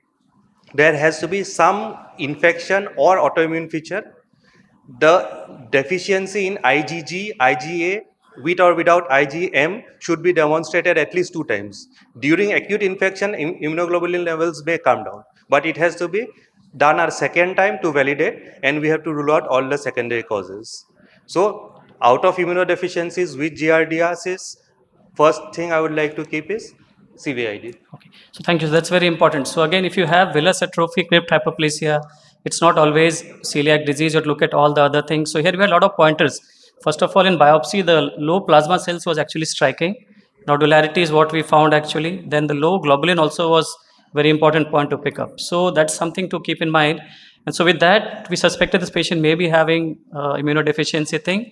And these are the criteria for CVID. So you need to have recurrent infection. You said low IgG, then either a low switched memory B cell or low response to vaccines, and secondary causes should be excluded. So this patient, we went ahead and did the immunoglobulin levels in the serum, and as you can see, the immunoglobulin G, A, M, all three are reduced in this patient. So we have this one criteria, we have the symptom criteria.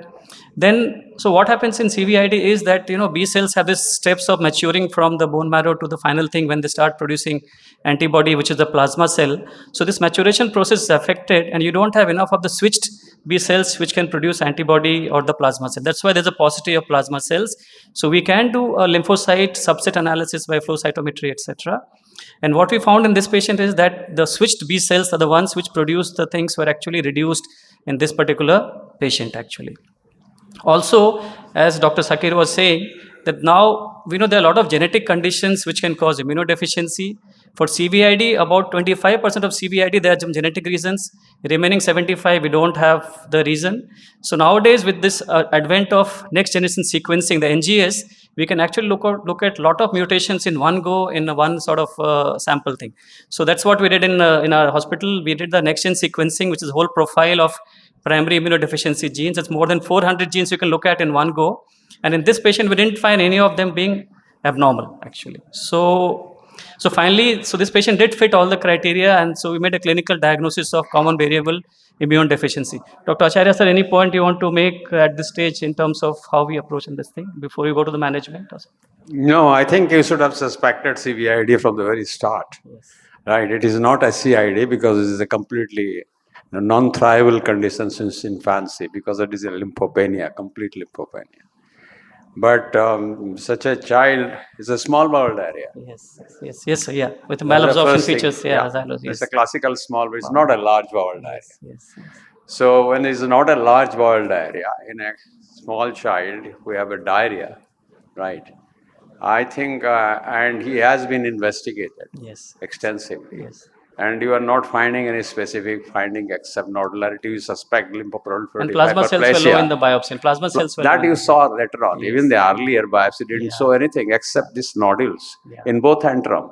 When you such see nodules, they are commonly lymphatic hyperplasia.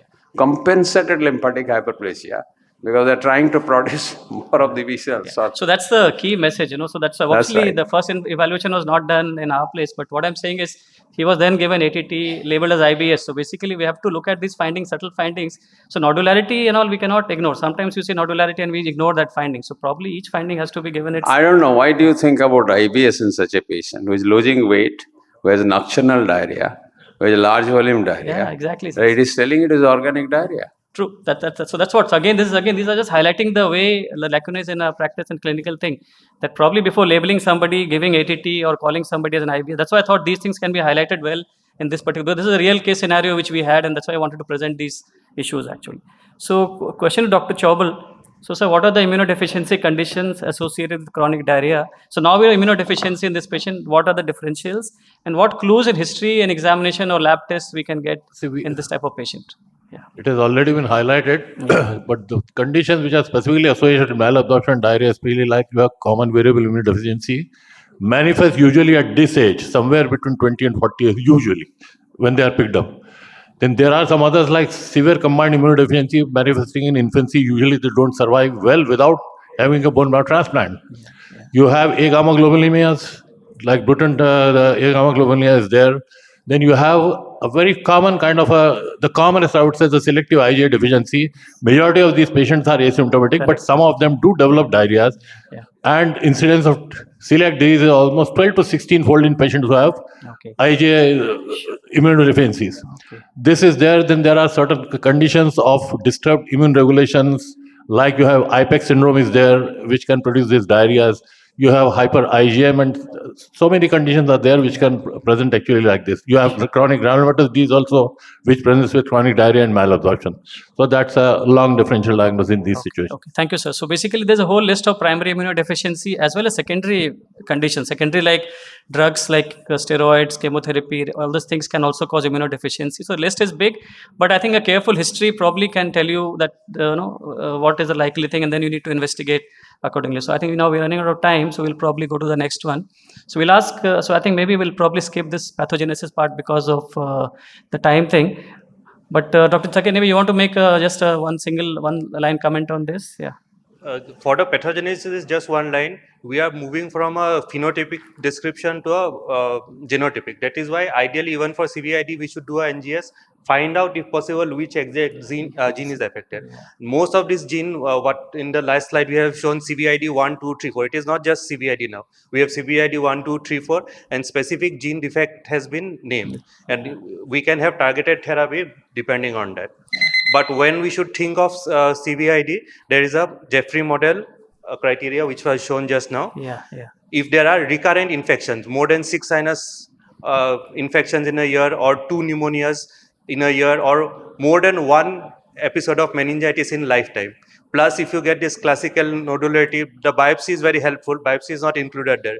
Then other things we need to think of is atypical organisms. As madam said, giardiasis, isospora, cryptospora. So I think, so those things I think we probably covered, I think. So probably most important is possibly the family history. Yeah, sure. That is the strongest. Thank you. So we'll go to the, I think, sort of Dr. Debashish. I think the next lecture is on GI manifestations. So I've skipped GI part.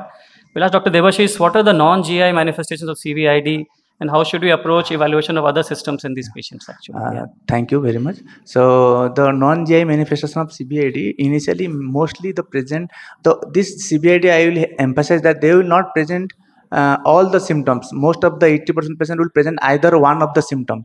So that is why you may not see all the symptoms in one patient. So the most complicated situation is a respiratory. So most of the patients present with recurrent sinopulmonary infection in the childhood, mostly sinusitis, otitis, and pneumonia. Sometimes repeated infection lead to bronchiectasis, and this patient highly chance to develop granulomatous lesion. So like granulomatous ILD. So then they also show autoimmune manifestation because of immune dysregulation, mostly immunothrombocytopenia, autoimmune hemolytic anemia. Sometimes our autoimmune is like thyroiditis, Hashimoto thyroiditis, vitiligo, RS, and sometimes lupus. So this patient also has chance of also development of malignancy, like GI malignancy, as well as lymphoma. So and the next otherwise patient also develop some rare infection because of the immunodysregulation. Thank you. So again, as you see, so GI, because we as gastroenterologists see the GI part, but remember, only about 15 to 25% of patients have GI symptoms actually. So when you see somebody with CVID, you still have to refer them to other specialists, especially hematology, immunology, or respiratory, because they may be having those features which we are not picking up actually. Because as you can see from this picture, that CVID can affect multiple systems, autoimmunity, respiratory infection, GI infection, recurrent infections for different types are actually common. Now, GI tract, obviously, we can have different types of things. GI, they can have an IBD-like illness, a sprue-like illness, or they can have recurrent parasitic infections. We'll ask Dr. Sumaswi, how do we manage the GI manifestations of CVID, and is there a role of IVIG for GI manifestations, GI symptoms? Yes. So GI manifestations of CVID, first we need to treat the GI infections, usually with antibiotics like metronidazole for giardiasis and nitazoxanide for cryptosporidiasis. Along with that, we need to supplement the nutritional support with vitamin B12, iron, folic acid and vitamins. And CVID associated enteropathy and IBD-like conditions will need immunosuppressive therapy with corticosteroids, immunomodulators and biologicals. Along with that, because there is a propensity to develop non-cirrhotic portal hypertension in these patients, we need to screen the patients with liver function test, ultrasound and elastography. And along with that, any H. pylori infection needs to be eradicated because these patients in long term, they have a high chance of developing GI malignancies like gastric cancer. So they need to be put under surveillance endoscopies. So it needs a multidisciplinary collaboration between GI hepatologist, immunologist, infectious disease specialist and pulmonologist.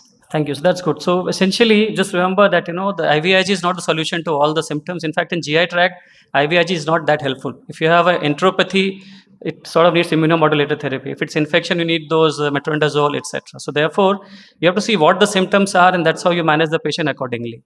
So yeah, any role about IVIG? Yeah. So IVIG is a cornerstone of therapy for CVID patients. This is effective in reducing the opportunistic infections, infection-related symptoms, reducing the frequency and severity. However, in non-infectious GI inflammation like autoimmune enteropathy or IBD-like symptoms, IVIG has limited role in such patients. Thank you, Dr. Sumaswi. Yeah. So basically, with this patient, we gave H. pylori therapy, we treated giardia, we replaced his nutrients were deficient, valgan, cyclovir for CMV. Now here at that time, he only had GI infections, so we didn't think of how to give IVIG at that time. The question was, what is villus atrophy a part of enteropathy or was it giardia related? So we thought we'll treat giardia and then probably reassess and see whether the enteropathy is persisting, and then we have to consider immunomodulator in this particular patient. So question to Dr. Devashish, what about management of CVID other than GI manifestations? So the most common thing is the infection. So we have to give a prophylactic antibiotic, mostly azithromycin 250. This is 2 minutes to finish. Yes. And sometimes seasonal flu also. We also seasonal vaccine also we can give, as well as seasonal treatment of flu also we can give, and we can give the killed vaccine so that the response may be low, but there is some protection. And for the autoimmune cytopenia, steroid, rituximab, and some immunosuppression. If there is a long disease like bronchiectasis, we have to do pulmonary rehabilitation and chest physiotherapy, and we have to monitor the HRCT, the progression of the ILD. And this ILD mostly granulomatous, so we may need steroid and rituximab. Similarly, patient also have lymphadenopathy and splenomegaly. These are main indication for malignancy. So we have to do a age and sex match malignancy screening. And H. pylori screening should always be there because it is a high risk for gastric cancer. So we should screen as well as treat the H. pylori treatment. Okay, so thank you so much. So again, if you realize the management is not really straightforward as IVIG, each system has to be evaluated properly. You have to treat what the manifestations are, and you have to keep the patients on follow-up as well. So basically, this patient, we have not given him IVIG. We treated the GRD and others, which I showed you. His now symptoms were better. We have not yet repeated an upper GI endoscopy. So as I told you, the dilemma was whether the villus atrophy is a part of CVID enteropathy or is it parasitic infection related. So because for CVID enteropathy, he needs immunomodulator therapy. But with the giardia therapy, he's actually responded. Patient is still under follow-up. We have not repeated an endoscopy again, but that's what our plan is for the patient. So the last question of this thing to Dr. Mohanty, how do you follow up these patients and what is the long-term prognosis of patients with CVID? In fact, CVID is not uncommon but diagnosed very late, as we saw in this case. It is in 1 in 20,000. Family history is still, if you take properly, is 10%. And as is discussed, with the advances of the treatment and the diagnostic methods, they can live almost like a normal human being. And so-called the IVIG the good antibiotic, antiparasitic agents, even bone marrow transplant has made it slightly better. However, patients are usually lost to follow-up or something. And when the mortality comes, it usually comes not due to diarrhea or GI. It comes from the respiratory failure, bronchiectasis, then cancer and autoimmune causes. But I think over a period of time, this thing has changed and this can be managed quite well if it's diagnosed in a proper center and treated. So that's very true. So basically, if you diagnose properly, treat the patient, the usual cause of death is recurrent infection bar malignancy like lymphoma. But if you diagnose them, keep them on a surveillance, the outcomes can be much better. So with that, I come to the end. So just the key messages is that if somebody comes to you chronic diarrhea, weight loss, you should investigate properly. Look at subtle clues on endoscopy like nodularity in the mucosa, low globulin level, parasitic infection in stool, and then so basically, the common things are celiac and IBD and all that thing. But we should have our eyes open, and we should investigate the patient appropriately because the management is so different for each of the patients actually. Thank you. Yes, sir. One question.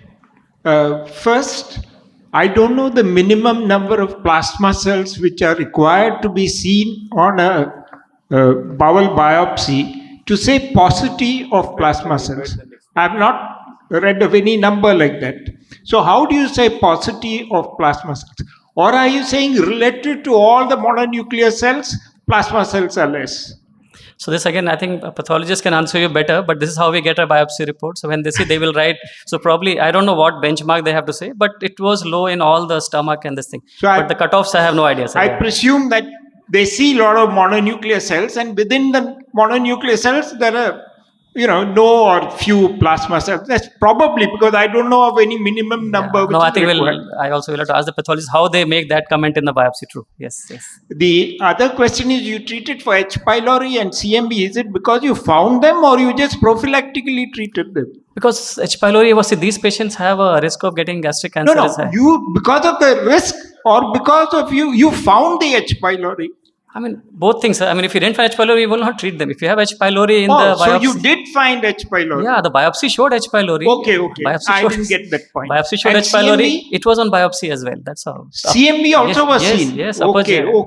So upper GI biopsy showed CMV. Yeah, we don't empirically treat for. Okay, that's clear. Yeah. Thanks. Sure. And as far as I know, the Giardia infection is more associated with IgA deficiency than with IgG. Yes. And if you give IgG, does it really reduce the Giardia? So again, in these patients, what is the data? Yeah. So it's very, very good question. So for Giardia, I think we know that IgA deficiency actually is a more common one, but most of them are not having symptoms. If at all they have symptoms, mostly it's Giardia is what they get actually. Now in this patient, he has all IgA is also deficient, G is also deficient, M is also deficient.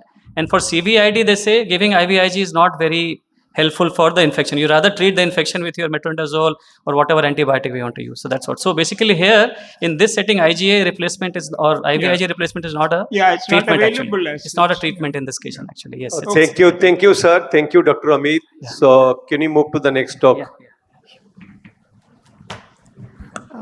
For the next lecture, I would like to invite Dr. Prajna Anirvan. The lecture is on GI manifestation in primary immunodeficiency. Dr. Anirban is the youngest bubbling gastroenterologist speaker. Among all the new gastroenterologists, he is the most brilliant speaker, I can say.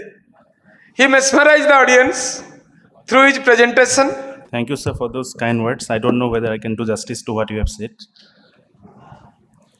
So, topic is difficult for me, and I am a novice. That's my only disclosure. I feel that there are a lot of ghosts inside the GI system, and there is no one to exercise them.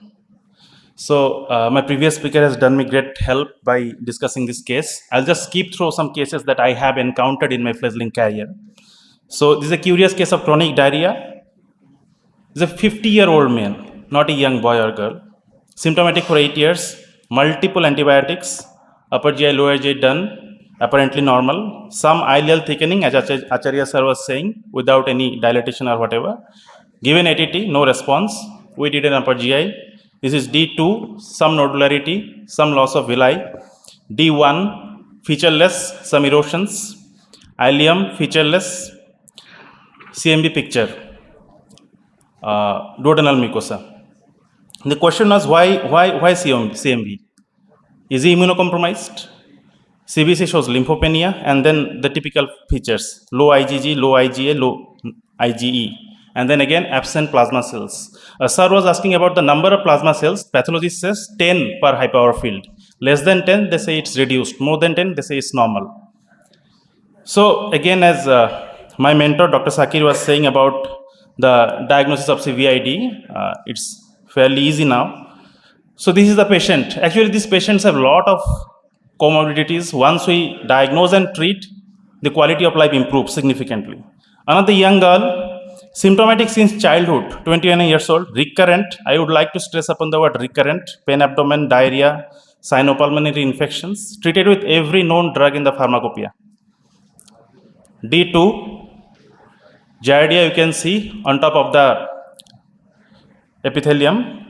The question was, metronidazole had been prescribed to this patient multiple times. Why no response? So selective IgA deficiency needs long-term metronidazole therapy, not weeks. We gave her for 3 months. And these patients have a 10 to 20-fold rise incidence of celiac disease. So IgA TTZ would fail in these patients. We need to do IgG TTZ. So intestinal giardiasis, satisfaction, she got married last year. So is it so easy? 22-year-old lady presenting with perioral tingling, Vostek signs positive, hypocalcemia. History shows that she has been treated with fluconazole for esophageal candidiasis. Recurrent episodes of dysphagia or dinophagia. Multiple hospital visits, some have been labeled her as somatoform disorder, some aphthous ulcers, allergic conjunctivitis. Diagnosed to be hypoparathyroidism, PTS was low, then develops hypotension, fatigue, ACTS very high, cortisol low, additions.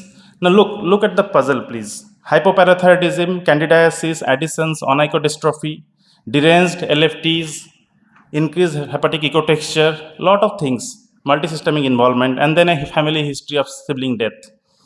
So this is APS1, autoimmune polyendocrineopathy with candidiasis and ectodermal dystrophy. GI manifestation was esophageal candidiasis. So what exactly are PIDs? These are rare diseases, or we can say infrequently diagnosed diseases. Occurs when components of the immune system are either not present or functioning differently. So number one, there is increased susceptibility to infection, there is autoimmunity, and there is an organ-specific disease. These are now called IEI, inborn errors of immunity, and not just immunodeficiencies. Had this been only purely immunodeficiencies, we would not have used immunosuppressants to treat these conditions. So there is immune dysregulation as well. This is the classification that was being referred earlier. I prefer this classification, that is in Harrison's. Deficiencies of innate immunity, we have severe congenital neutropenia, leukocyte adhesion deficiency, chronic granulomatous diseases. And then deficiencies in adaptive immunity, T cell and B cell. T cell is KIT, hyper IgE. B cell is of most interest to the gastroenterologists. Why? Because B cells secrete immunoglobulins, and it is the loss of immunoglobulin that ultimately leads to intestinal infections. So agammaglobulinemia, hyper IgM, CVID, and selective IgA deficiency. These are the most interest to us. And there are regulatory defects of innate immunity, these are autoinflammatory syndromes, and adaptive immunity like IPEX. So this is where the problem occurs. If there is a pre-B cell arrest, then there's agammaglobulinemia inside the bone marrow. Again, in the blood and the lymphoid organs, if there is a deficiency in class switching, then you get different conditions like hyper IgM, CVID. And then at the extreme end, if there is a loss of IgA or particular immunoglobulin class type, you get those deficiencies. So B cell deficiencies are the most frequent PID, 60 to 70%. And importantly, these infections do not occur very early because there is a protection provided by transplacental passage of antibodies, maternal antibodies. So we can visualize the gut as a castle. The epithelium is guarded by archers, the immunoglobulins, and if there is a loss of these archers, then the chaos ensues. So the gut, as I mentioned earlier, there is an immunity gut axis. Hippocrates said it long back without any microscope in his hands that all diseases begin in the gut. Modern science is proving to be true. Look at this. Which cell is absent here? The gut contains everything. And then this is very a ticking time bomb. So once there is a deranged immunity of the GI system, you could see in this diagram, For example, there is an antigen, the dendritic cell is there is the antigen presenting cell. It will elicit a response, CD4 T lymphocytes, CD8 T lymphocytes. There is a deficiency of that, so there will be impaired response. Th1 and Th2 cells would not function. There is a lack of thymus, you get DiGeorge syndrome. There is a pre-T cell arrest in the bone marrow, you get severe combined immune deficiency that inhibits both the T cell and the B cell response. There is a Bruton's agglomeralulinemia due to BTK, Bruton's tyrosine kinase mutation. You don't get the immunoglobulins at all. That is A-gamma globulinemia, that is fatal at birth. Then you have common variable immunodeficiency. This is on one hand the adaptive immunity. What happens in the innate immunity? You have chronic granulomatous disease. If there is NADPH oxidase reduction of that, then if there is a deficiency of NK cell or NK T cells, you get immunosuppressive, you get disorders that will affect the innate immunity. So why the gastroenterologist? Because the GI mucosa is the largest immune organ, and this referral comes for a lot of specific and non-specific symptoms. And we have a unique opportunity to identify patients with PIDs. So this is just in gist what could be the GI manifestations. That is the topic I was given. So SCID, usually colitis and hepatitis, candidiasis, chronic diarrhea, graft versus host disease kind of things. I will not go through everything. Selective IgA deficiency, 3 things: celiac sprue, nodular lymphoid hyperplasia, and giardia. The triad that defines selective IgA deficiency. And CVID. CVID can be a great mimicker. It can mimic everything. That could be diarrhea, nodular lymphoid hyperplasia, villus atrophy, IBD-like colitis, pernicious anemia, progressive liver disease. That is often labeled as cryptogenic liver disease. And then there is IPEX syndromes and chronic granulomatous disease. So the point I would want to highlight here is that PID is not just a pediatric disease. There are a lot of PIDs that are identified during adulthood. These are late onset, often misdiagnosed and undiagnosed. Some develop slowly, worsen. Undiagnosed for years together, treated with antimicrobials, short course usually, and with a whole lot of non-specific complaints. So when do we really suspect PIDs? Prolonged or recurring diarrhea, periodontitis, bloating, abdominal discomfort not relieved by conventional treatment, bloody diarrhea that is not IBD, recurrent abdominal pain, recurrent oral ulcers, which we usually label as aphthous ulcers. In infants, it's okay, failure to thrive. In adults, weight loss, unexplained. Rectal ulcers, again, not IBD. Cryptogenic liver disease, and IBD-like disease, not IBD. Different societies advocate for these 4 stages of testing. I don't think this is feasible always. So basically, we look for GI-specific evaluation, oral and anal intestinal ulcers, fluid, ascites, organomegaly. A CBC, definitely. Amit sir had showed about lymphocyte phenotyping, not possible everywhere, but we can definitely do serum levels of immunoglobulins, imaging, and definitely upper GI and colonoscopy with mucosal biopsies, even if the mucosa appears normal. That is of paramount importance. And a multidisciplinary involvement of immunologist, pathologist, infectious disease specialist, and hematologist. So some caveats: CVID, I said, IBD-like, giardiasis, nodular lymphoid hyperplasia, and a family history in 10%. Hyper-IgM syndrome has cryptosporidal cholangitis. Then CGD has granulomatous colitis, IPEX intractable diarrhea, and then selective IgA deficiency I had already mentioned, the triad. A few clinical pointers: respiratory tract infection, we could suspect defective antibody response. Invasive bacterial infection, complement deficiencies. Viral infection, T cell, B cell impairment. And skin infection and abscess, innate immunity. These are some caveats that we could keep in mind. And it could mimic everything from IBD to lymphocytic colitis to liver abscess and everything. This is a picture of CVID. Different presentations: nodular lymphoid hyperplasia, villus atrophy, ulcerations. This is the colonoscopy. Typical picture is longitudinal ulcers. This is not typical IBD, you can see. Longitudinal ulcers, we could mistake it for anything. Histology, you could see here lot of intraepithelial lymphocytes, villus atrophy. Here you could see a granuloma there. Again, one would mistake it for Crohn's or something else. Here you could see a lot of there is villus atrophy in absence of plasma cells on the ISC, slide D. So this is a study. You see CVID, 7 patients. Look at the variety of presentations. Anything. collagenous colitis, lymphocytic colitis, acute colitis, celiac disease like graft versus host disease. So we need to keep our eyes, ears, and everything open. Steroids masks the features, often misdiagnosed as Crohn's or AIH, and biologics worsen the infections. So genetic testing is of paramount importance. I would suggest WES or WGS because although slightly expensive, these provide a very comprehensive picture nowadays. The therapeutic is a difficult tightrope walk. IVIG has been mentioned, but antibiotics, antiprotozoals, antivirals, and very cautious immunosuppression. And then ultimately we have bone marrow transplant. Mere immunoglobulin replacement doesn't cure it. It requires supportive therapy, even to some extent immunosuppression. And IVIG along with antibiotics and other therapy should be the mainstay of treatment. Again, immunoglobulin replacement not to be guided by immunoglobulin levels, but by the presence of infections. And I would like to just finish it up that we need a multidisciplinary team here. No one can, single individual can treat this disease. This is difficult. And these are the golden rules that I would suggest. 1/3 of PIDs have a GI component. Need to keep in mind. Complex, non-specific, multi-system conditions, think PID.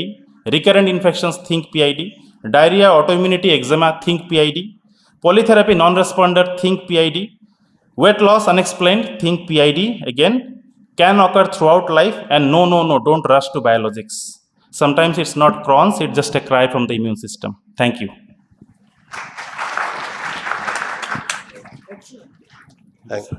Thank you, Dr. Anirban. An excellent presentation, crisp and excellent presentation on GI manifestations in primary immunodeficiencies. You have guided us through cases and the detailed pathology, how we should approach a case. Thank you. And it is open for the house for discussion. Any question? Sir, comment? Yeah, please. Great presentation by Pragya. He is my colleague from Assam Medical College. He has done his MBBS MD from the same place as I had. But he has gone into Scopies and I'm staying with the immune cells. But he has brought out an important point that these are called IEIs, basically inborn errors of immunity. So they, at least 1/3 of them are presenting as IBD. So all pediatric IBDs, I think we should do a NGS and they may present, half of them will present with some allergies. So even something like eosinophilic colitis and all, we should look at the immunoglobulin level and if suspicion is high, again, there also go for the NGS. Other caveat is the NGS depends on who is interpreting because it is a computer science person. So unless we tell them which genes to look into, they may miss. NGS will give you a host of gene and their mutations. Exactly. Remember, as a clinician, you have a limitation to interpret it. I myself get NGS and I don't understand them. What is it? How to interpret it? Patients come with NGS. So right? Every NGS will have? It's a very important thing to easily said than done. Right? So you need actually not only identification of a particular gene, sometimes very difficult to remember a particular gene defect in their clinical bedside. I will ask how many people will remember that. Right? These are practical things. So what is? It's all right. The science has advanced. Now you have presented well.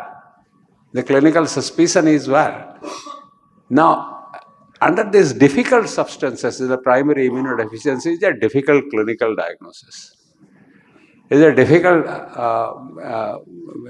varied clinical manifestation. Of course, the index of suspicion should be very high in many of such patients. But I think we need more simplified approaches to diagnose beside immunoglobulin level, which is the easiest, right? And you are right, actually. Many of the IBDs are being, which are part of the immune deficiency syndrome, are being diagnosed as inflammatory bowel disease, and amongst us, a very low threshold to start biologicals. And they worsen. And worsening with biological in IBD, I think, is a very important sign to catch immunodeficiency syndrome, because I myself has experienced few cases who has come with worsening irrespective of, instead of responding to them. That's what I wanted to convey. Thank you, sir. Thank you. Thank you, sir. Thank you very much, eminent speakers, expert, discussant, and panelists. We are moving for lunch now. This is a lunch break. Lunch is served at the faculty lounge third floor. So can you take a photograph, sir? Everybody kindly join there. So the launch is sought for faculties at the faculty lounge at the third floor of this building. And for delegates, it is at the ground floor PFA area. So we are continuing our session exactly at 2:30 p.m. So kindly take a good lunch and be here 1 minute before 2:30 p.m. so that we can able to start our session correctly at time. So it is lunch break. Kindly join us for lunch now. Since I would like to invite Dr. Brahmadatta Patnaik, Dr. Jiten K. Sau, and Dr. Prasant K.S. For the case discussion, the case is based on a case of pain in abdomen and weight loss, and I would like to invite Dr. Vishal Sharma as the speaker. At the outset, I'd like to thank the organizers for their kind invitation today. So I think we have limited time, so I'll just start off with the case. So this story started in November 2007 when our patient was a 35-year-old male who came with complaints of easy fatigability and some crampy abdominal pain, which was very mild, that he did not mention it up front, and this did not need any analgesics. There was no diarrhea, no history of any GI bleed or bleeding from any site. So he was evaluated elsewhere. His hemoglobin was 4.5, leukocytes were normal, and an elevated platelet count. You can see the iron profile, low iron, low transferrin saturation, elevated TIBC, and ferritin was on the lower side. Ultrasound abdomen, which was done at this stage, was normal, and he was advised albendazole, transfusion of RBCs, and oral iron supplementation. Sometime later, it was noted that the patient continues to have anemia with a hemoglobin as low as 6.9. There was ongoing mild pain, and there was a record of a weight loss of around 5 kilograms. Stool occult blood done at this point was positive. So I'll go to Dr. Das. So what are your thoughts about this patient, about iron deficiency anemia? And for the sake of our residents, when should we consider GI causes for an iron deficiency anemia? And any other investigation you would have wanted at this stage? Good afternoon, everybody. Thank you, Dr. Bisal. Because that occult blood you said that is positive, and symptom that is GI tract. Along with, but there is some kind of inflammatory inflammatory. That's some mucosal, some inflammation because platelet is high. So I would say that it is the GI loss, though it is not visible because you said that there is no obvious bleed, but maybe yeah, it's chronically losing that blood. So most probably there's GI tract, abdominal cause. Yeah. Thank you, sir. So for iron deficiency anemia, we know that the causes could be either a reduced intake, reduced absorption, loss of blood, or loss of hemoglobin. And if you look at the AGA guidelines for evaluation of iron deficiency anemia, there are some important points we should note. That the recommended ferritin for diagnosis of iron deficiency is 45 instead of 15, especially if there's an underlying suspicion of an inflammatory condition. They suggest a bidirectional endoscopy for all patients who have iron deficiency anemia. So traditionally we thought that it should be for post-menopausal women and for males, but now this is a conditional recommendation. They also suggested for pre-menopausal women. And for uncomplicated asymptomatic, this obviously doesn't apply to our patient. If it's a negative bidirectional endoscopy, then you can probably prefer an iron supplementation over a capsule endoscopy. So these are just broadly things, but the point I want to emphasize is that a negative history of bleeding in stools or a negative fecal blood test does not eliminate the possibility of a GI source of iron deficiency anemia. So we continue forward the patient underwent an upper GI endoscopy and colonoscopy, which were normal, and continued to have anemia in April 2011, so 4 years from almost 3 years after the initial presentation. Now also noting episodes of diarrhea. So these were like, on questioning, patient said that for 2 to 3 days he would have an increased bowel movement, no bleeding or mucus. And there was one episode of severe pain where he also says that there was some obstipation and the weight loss was there, 10 kgs. Upper GI colonoscopy were done again, it was normal. CT abdomen was reported as normal. We do not have the images at that stage. And a technetium scan, which was done, was normal. And also a Meckel scan was negative at that stage. So Dr. Nayak, Dr. Hemant, what are the possibilities at this stage? And what would you want to do from here? Sir, case of iron deficiency anemia. So definitely GI loss is there, as 2 local blood test is positive. As upper GI colonoscopy is negative, CT is normal. So we must have small bowel evaluation in the form of capsule endoscopy and thorough other causes of small bowel cause like celiac disease, IPSID. Should we, in that line, we should work up. Capsule endoscopy is a must. Right. So I would agree. And in fact, a normal CT in such a setting would usually suggest that it may be a vascular lesion which we might be missing, or it may actually be even a mucosal disease which is not yet reached the stage that the traditional CT can pick it up. There are certain diseases like NSAID enteropathy which can have only mucosal involvement, and the CT sometime can actually be normal, especially if it's not a very well distended enterography which has been done. So these were the kind of possibilities which were being considered at this stage. And then IgA, TTG and IgA levels were normal. And because of this pain and stricture, a diagnostic laparoscopy was done. And it was found that there is a distal ileal stricture. Now this is slightly strange that you have a stricture, but the CT was normal at that stage. Unfortunately, we don't have images, so can't be sure. A resection and anastomosis was done. And the histology was kind of mixed inflammatory infiltrate.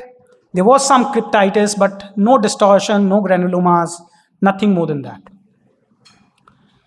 So Dr. Sanjay Chandani, what are your thoughts about the underlying possibilities and what would you suggest this patient? So based on the current scenario, we are dealing with a small bowel pathology with a stricturing disease with a active inflammation inside the mucosa. So mucosa, and there is a transmural inflammation going on with normal rest of the parameters, rest of the investigations.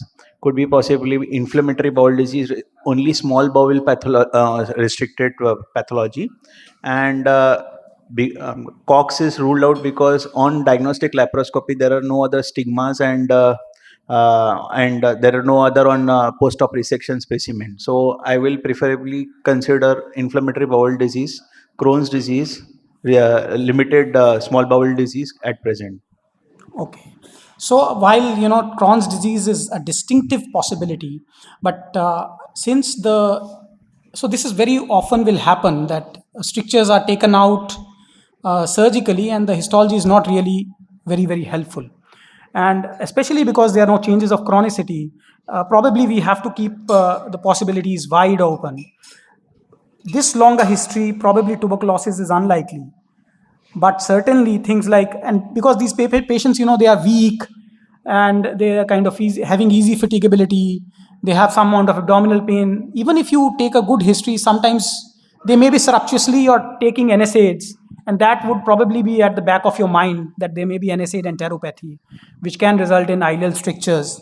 And the inflammatory changes, they may be relatively mild or non-specific.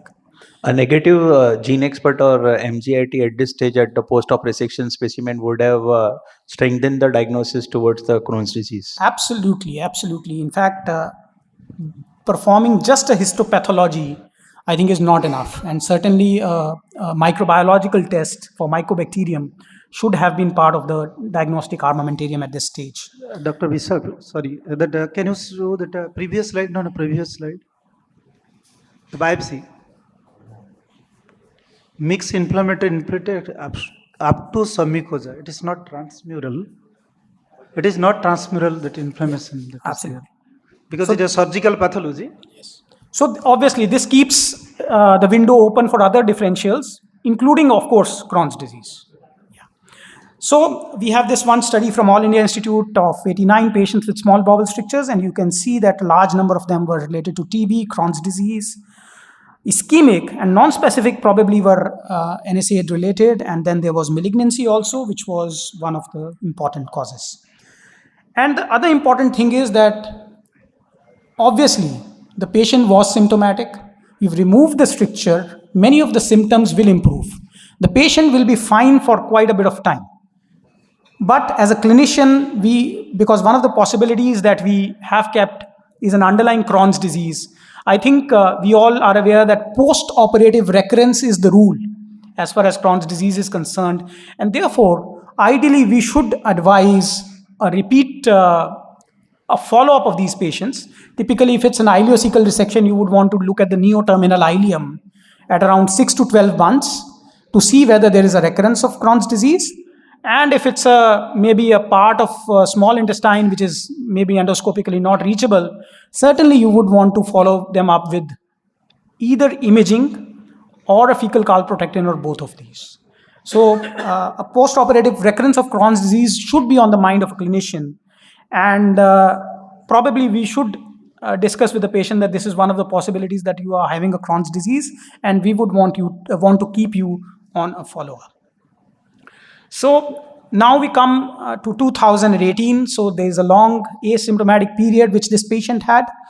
And now patient has an increased stool frequency, again, bowel movements of 4 to 5 per day, no bleeding, stable weight at this time, a normal appetite, and a colonoscopy was done, which was showing mild nodularity in the ileum, and somebody started him on Pentasa.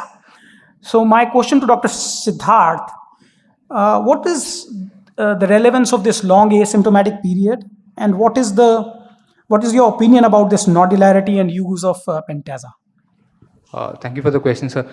So reasonably presuming that stricture was Crohn's disease, we have evidence from the LYRIC trial that limited disease less than 40 centimeter of the ileum, the quality of life is much better. And from the recent study from the PREDICT consortium have shown that almost 50% of the patients who underwent localized IC resection, they tend to remain asymptomatic and not require any treatment.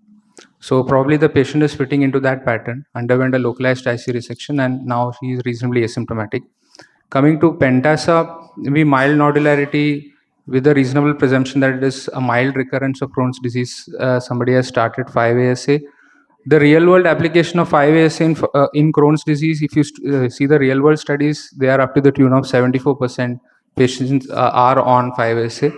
Despite all the guidelines saying that it has no role in either induction or maintenance of Crohn's. Yeah, so this I think was a very important Danish cohort study which looked at patients with Crohn's disease who within the first year of diagnosis, so they had 2 cohorts, one which underwent ileocecal resection and the others who underwent anti-TNF therapy.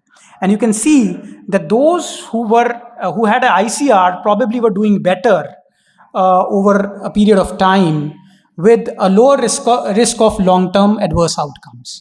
More importantly, that at 5 years of follow-up, 50% of the patients in the ICR group were requiring no treatment, which means that you can have a fairly durable clinical remission after a surgery in the early stages of Crohn's disease. Directly, the evidence doesn't apply to our patient, but this is what it is, that you have limited disease, surgery is a very, very reasonable option. Then the other issue in our setting, and this is what we looked at, is that many of the patients like the case which Dr. Amit Datta presented, that you have no evidence of TB anywhere and you think that this is TB. And then, these strictures are resected, you put them on ATT and you forget them. And then years down the line, they come with a complicated phenotype of Crohn's disease. So certainly, absence of a diagnosis is not equal to a diagnosis of tuberculosis, again emphasizing that point which was made earlier. The ECHO guidelines in 2024 do not recommend the use of 5-ASA of any type for induction or maintenance of remission in Crohn's disease. ACG guidelines published very recently suggest that sulfasalazine and no other form of ASA can be considered in mild colonic Crohn's disease for symptom resolution, but not for mucosal healing. So I think all of us use it, but probably the evidence is very, very limited. So coming to 2024, the patient had stopped all medication, but there was now a recurrence of symptoms, especially in the form of some change in the stool color, query blood, query maroon colored stools, and the hemoglobin was low. Now, a fecal calprotectin was done at this stage, and this obviously is very, very high. And again, a colonoscopy was done with segmental biopsies, which were non-contributory. So I'll now come to Dr. K.C. Das. These are the CT enterography images. Would you like to go through these findings, and what would you consider at this stage? The CT is a multiple focal short segment stricture, thickening the mid and distal ileum, that's all. So you can no other part of the intestine that is involved. So when we are looking at CT, we are trying to look at the lumen, we are trying to look at the perienteric findings. And another important finding, that is no perienteric changes. Absolutely. So that is not no lymphadenopathy, no changes in the fat, which typically you would want to see with Crohn's disease. And you can see that this is a dilated bowel loop. There's some amount of thickening here, a very short segment stricture here. And then this is another dilated area, maybe some amount of small bowel feces sign also. So obviously, the CT shows multifocal short segment strictures, and there is a dilated small bowel loop, and there are no perienteric findings. So what possibilities would you want to consider? It's unlikely IBD-like Crohn's disease.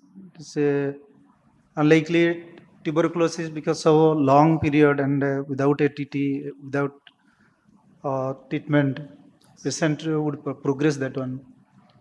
So other non-specific ileitis or something chronic non-specific ileitis that we have to keep in mind.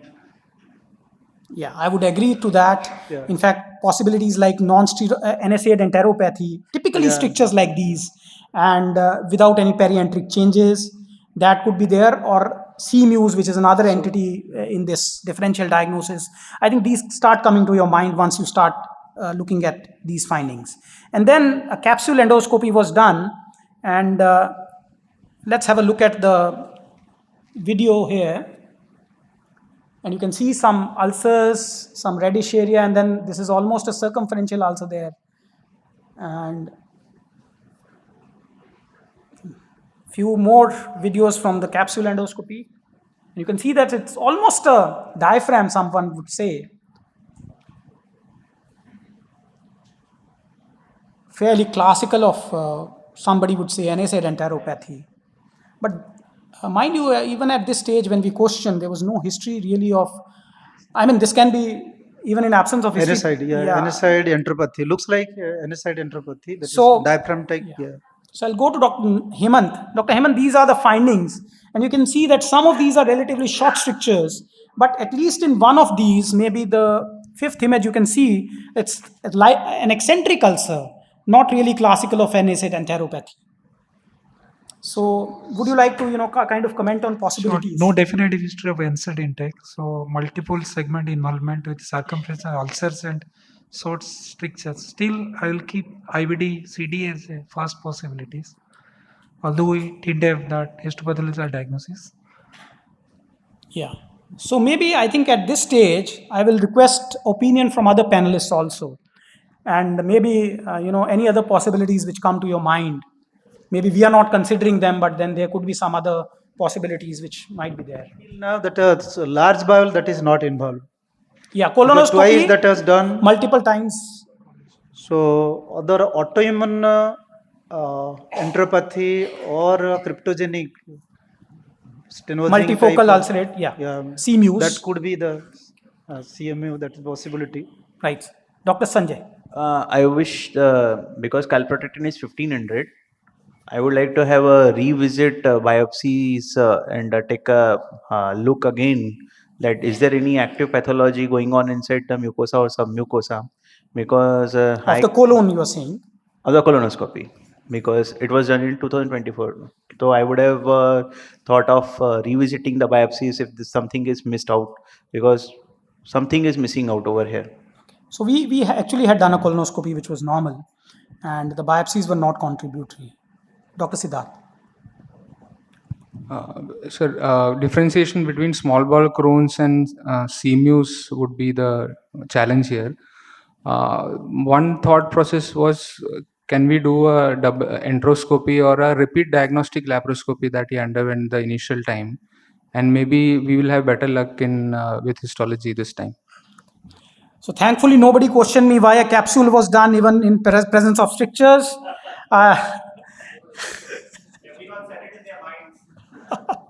So anyway, I think these are choices you make. I mean, it's a live case, and you make choices with the patient, discussing with patient, and patient being aware that they may be. In fact, in such a situation, we were very lucky to get away with it without a capsule retention. But certainly that was always a possibility which was discussed with the patient, and patient agreed that there could be a need for surgery. Okay, so now that we have the opinion of all the panelists, we worked this up further. We had a positive IGRA and a MON2 which was positive. Chest X-ray was normal. There was no past history of tuberculosis. And a decision was taken to start on budesonide-controlled ileal release, azathioprine, which was slowly increased, H&R for latent TB, and the patient did not improve, as many of us would probably feel that this might not have been an appropriate choice. Dr. Sanjay, would you like to comment on the choice of this therapy? Because of it is a stricturing disease, and I will still keep a Crohn's as one of the first diagnosis. And my plan in this will be to start on a top-down approach of offer him a biologics, and with positive IGRA, I would have advised that this is falling into the latent TB criteria. So better start for a isoniazid for 6 months, or isoniazid or rifampicin for 3 months regimen, and start him on infliximab plus azathioprine combination. Dr. Siddharth. Sir, the point I would differ is, sir, we still don't have a histology to be very sure that this is Crohn's. Everything is clinical. You had a surgical histology. Yeah, but that was not showing granulomas or chronicity. It was just showing inflammation up to the submucosa. So going directly to biologics, would that be a wise choice is my query. So I think this is a question which often comes, that let's say in an endoscopically inaccessible area, you have evidence of what may appear like Crohn's disease, and certainly without excluding other causes, you're not sure whether it is okay to start biologics upfront or not. That is obviously correct. And so the possible course is either to do an enteroscopy or maybe a surgery and get a histology and prove the diagnosis. And of course, I agree with Dr. Sanjay that when you have an aggressive Crohn's disease, certainly using budesonide control release is inappropriate. This is a therapy which is only for mild to moderate Crohn's disease. This previously was clearly stricturing disease, and certainly this is an inappropriate therapy for the kind of disease, if it is Crohn's disease, for the kind of disease this was there.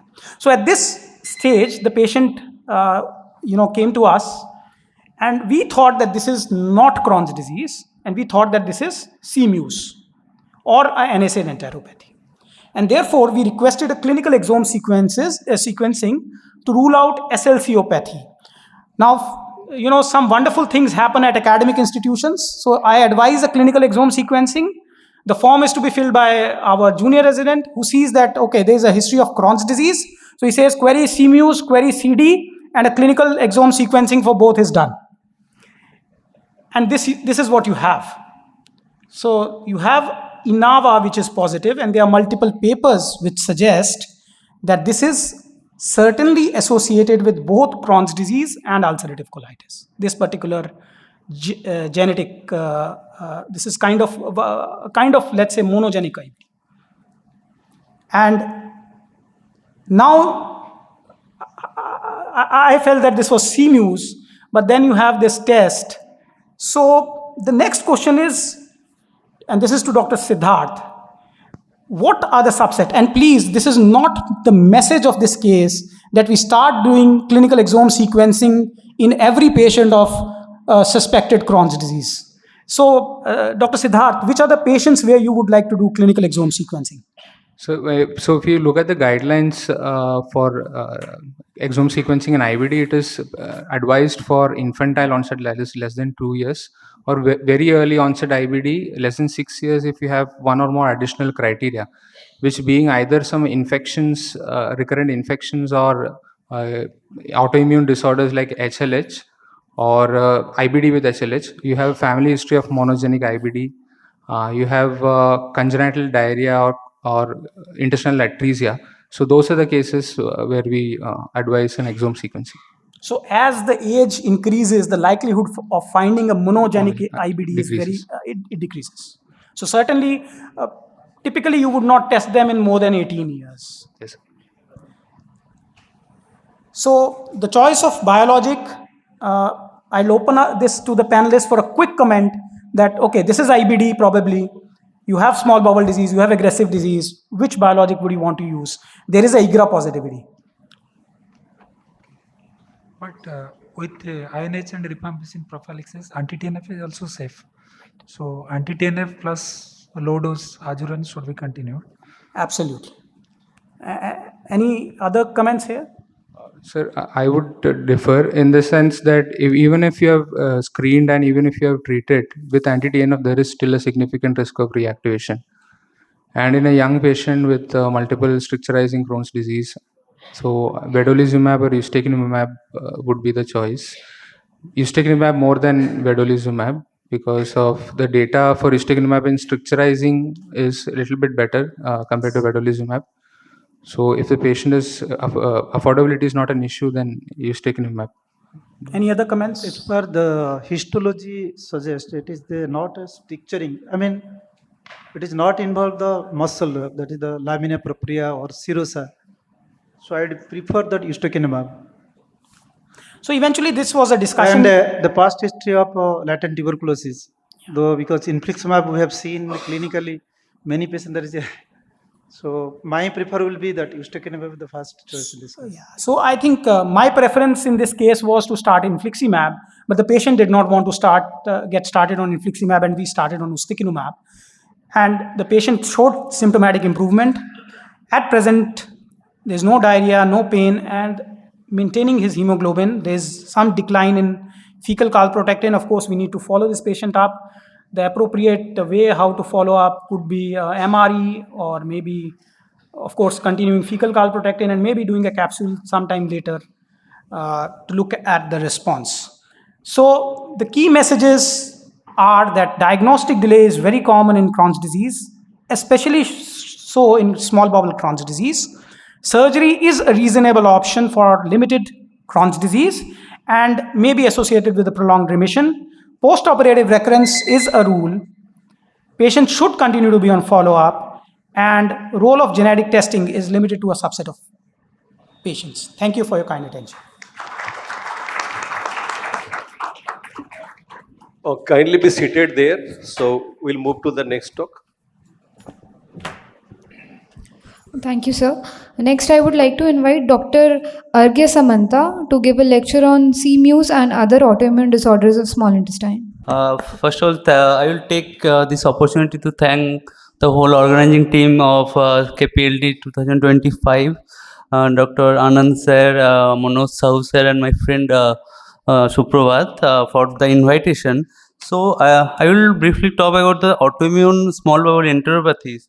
And in that, in this limited time, I would like to talk on C-Muse, which is a cryptogenic multifocal ulcer stenosing enteritis. So what it is? It's a chronic and small bowel enteropathy, which is characterized by superficial circumferential ulcers with adjoining strictures. It's definitely an underreported entity. We'll have few only case reports and small case series worldwide, and the disease has a no single homogeneous disease phenotype. So there is a lots of diagnostic dilemmas, and is often mixed diagnosed with small bowel Crohn's disease or NSAID-induced enteropathies, as Dr. Vishal Sharma just talked. So it is rare, definitely, but is it new? No. So the first case report was published in 1960s, around 65 years back, and then in 1996, Parmulator et al. They again reported the case, and here now in the 90s there was a more interest on the underlying pathogenesis, why this is occurring and how it is different from Crohn's, and they postulated that there is some vasculitis or there is a defect on components complement pathways is there. In between these, only 12 case reports was there. Then in the year 2024 onwards, so the Simius term gained prominence, and the European countries and the Koreans, they took up this the coin or took up the terminology of Simius. While there were Japanese researchers, they reported a subset of patients, and they termed this is a chronic non-specific enteritis, and they somehow said that these Japanese patients, they have less of hypoalbuminemia, which is makes it distinct from Simios patients. Further research into the underlying pathology and genetic studies, it has identified some mutations, like one is phospholipase A2 mutations, and subsequently this SLCO2A mutation, and that's why nowadays this gene has gained maximum prominence, and these diseases are being called as chronic enteropathies associated with SLCO2A1 mutations. This is the Indian experience. We have published our decade-long experience of 13 children with Simius and how they are different from small bowel Crohn's from SCPGI Lucknow. There is a case report from Dr. Aiskandar Singh and Manoj Sahusa's team in ECG Case Reports Journal of an adult who had a 3-decade-long history of recurrent intestinal obstructions. Now the underlying pathology, what causes Simius and how it is different. So there is multiple hypotheses. Some have said there is some atypical vasculitis. Some say there is a atypical vasculogenesis. And now the more prominence is being on the prostaglandin homeostasis. The study by Jose et al., they have found that out of 31, huge majority, 22 are the mutations of SLCO gene, and these patients have increased serum prostaglandin levels. And we know that prostaglandins, they in their correct concentration, they prevent ulcer formation, but when they are elevated or when they are very much less, they promote the ulcer formations. So there is a spectrum. In NSAID enteropathy, these PGE levels are low, while in Simius, these levels are high. How? So look at there, this SLCO2A gene, this is encoding the defects in an organic anion transporter, which is responsible for anion gradient mediated transport of prostaglandins into the cells. So when this is defective, so there is excessive prostaglandin in the extracellular compartment in serums, and that is causing more of ulcer formation and more inflammation. You can see that in the PGU2 is leading to some inflammasome activation. But is this the only mechanism? If that was so, then NSAIDs would have been given a relief to all the patients. But the real scenario is different. Many case series, they have used NSAID, the NSAIDs for this treatment, but the therapy is not so promising. So then people thought maybe there are some other mechanisms are there. So now we can see that there is also epithelial barrier defects, mast cell activation, and interleukin T helper 1 and 17 cell mutations. In the clinical features, how they are distinct from the Crohn's disease. So the disease duration you can see is much longer in Simius or CNSU. The diarrhea is more of, or extended manifestation more in Crohn's. here, and the most significant part is there is a CRP levels, the inflammatory systemic markers. They are elevated in Crohn's, but not so much in CMUs or CNSU. In the endoscopy, the standard endoscopy are not much yielding, but video capsule endoscopy, as Dr. Vishal has shown, shows a lot of, gives a lot of information. This is one of our patients. The capsule endoscopy shows superficial circumferential ulcers, and the last two images are from intraocular endoscopy, which we can see there is a evenly spaced ulcers. And the terminal ileum is usually spared, but it's not a dictum 100%, but usually it is spared. Radiological features, they are often non-specific, but some studies from China, they had tried to look into it, and they found that if there is an enhanced density of periintestinal fat, enlarged lymph nodes or fistula, they are more common in Crohn's. CMUs usually don't find these features.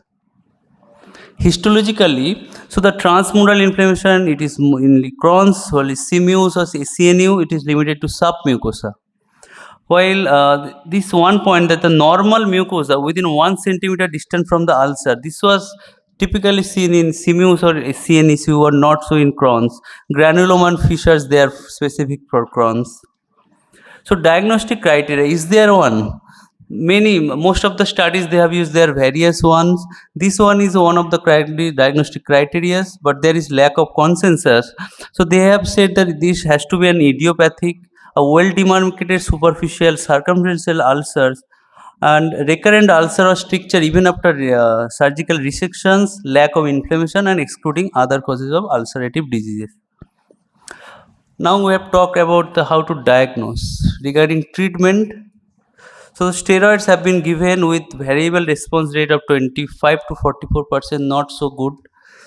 Immunosuppression, immunomodulators, they are also not much promising results. We have seen from our studies also, biologicals has been used with mixed results. The study from South's team, they have used hormonal therapy because they have postulated that in these patients, and in some studies have shown that there is a female preponderance. So these patients, they responded very well with hormonal therapy. But these are only case reports. We don't know actual long studies or long-term follow-up data we don't have. And surgical resection, most of the patients, they ultimately require a surgical resection, and post-operative recurrence is also common. Now this is the newer things that people are trying. That is, if the patients have SLCO mutations, we have high prostaglandins. And this mutation is also associated with hypertrophic osteoarthropathy. And when etoticoxib used for long term, it improved the osteoarthropathy. But those patients with GI manifestation, the GI symptom did not improve. So we still don't have that panacea for this disease. And the other mutations, that is phospholipase A2, there the misoprostol has been used for satisfying result, but the data was follow-up data was short duration. We don't know have the long-term efficacy data. In the outcomes, the Crohn's relapse is common in all, but steroid is still, Crohn's is much better response than CMUs or CNSU. This is a just brief summary from our data. The first one is our data. The second was just published this year from Netherlands, and the other was in China. The thing is that there is a longer diagnostic delays. The main presentations are occult GI bleed and subacute intestinal obstructions. Genetics data is not in our 13 children, we did in 4 and found mutation positive in 3.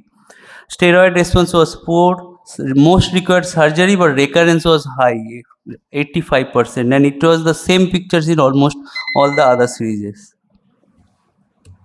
So what lies ahead for this entity called CMUs?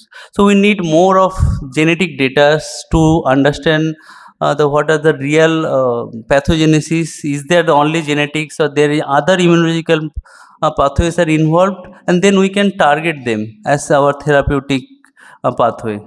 What is the role of intestinal dysbiosis? And the pathologists need to look, because a lot of studies, when we have the biopsy data, they have reported angioectasia or lymphangiectasias in the surgically resected specimens. So whether this abnormal angiogenesis has any role, that needs to be looked at. regarding the pathogenesis. So my take-home messages will be that CNSU or CMUS is an evolving disease entity, and most likely this is an prostaglandin-related enteropathy.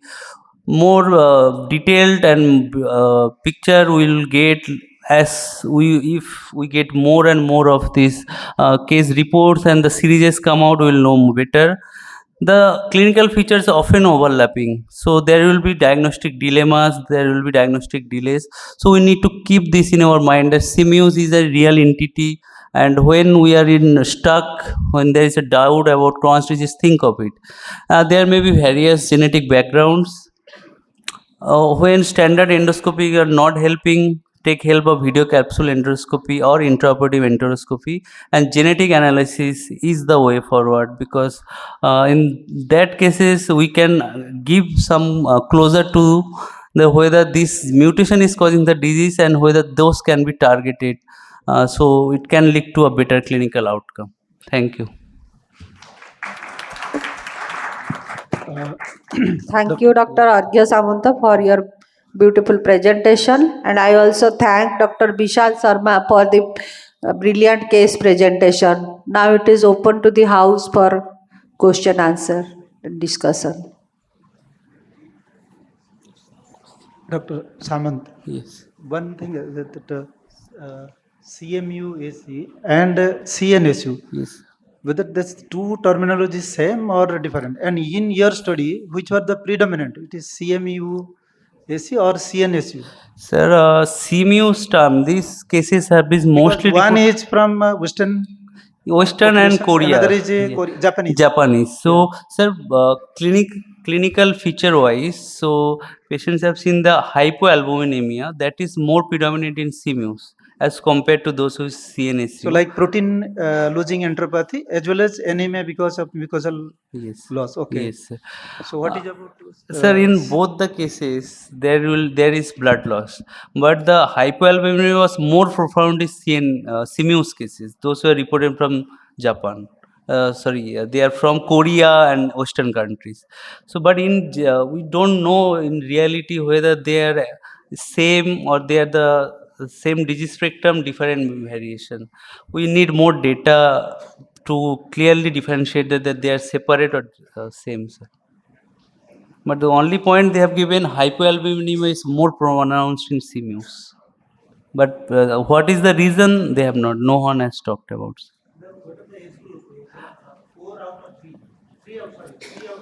Yes, positive, yes. Age groups, this was a pediatric series of 13 children. So most of children we found in second decade. They were 10 to 17 years of age. One question. You have repeated, hello, here. Yeah, yes. Regarding investigation, you have repeatedly emphasized about video capsule endoscopy or intra of this thing. Yes. Is it because your patients have been primarily children? Why not go for a double balloon endoscopy in these situations, which is more controlled in these situations? Chance of capsule retention are not there. You can take biopsies and do everything. Sir, we did double balloon endoscopy in some patients, but they were not only because these are more distal in the jejunum, distal jejunum, proximal ileum. You can Sir, if it is feasible, it should be done, definitely. Since the surgical resection has a very high recurrence rate, what do you advise for the treatment? Ma'am, for treatment, I think if we can get mutation positivity and if we can look into the serum prostaglandin levels, if they are high, then this NSAID therapy should be explored more. We have used even post-operative immunosuppression in our patients, but most of them recurred. So the immunosuppression front therapy is not very promising. Have you thought of that P90s?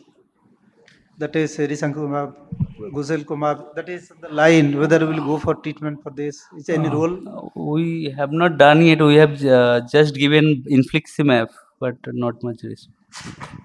Thank you. Thank you, doctor. Hello. Yeah.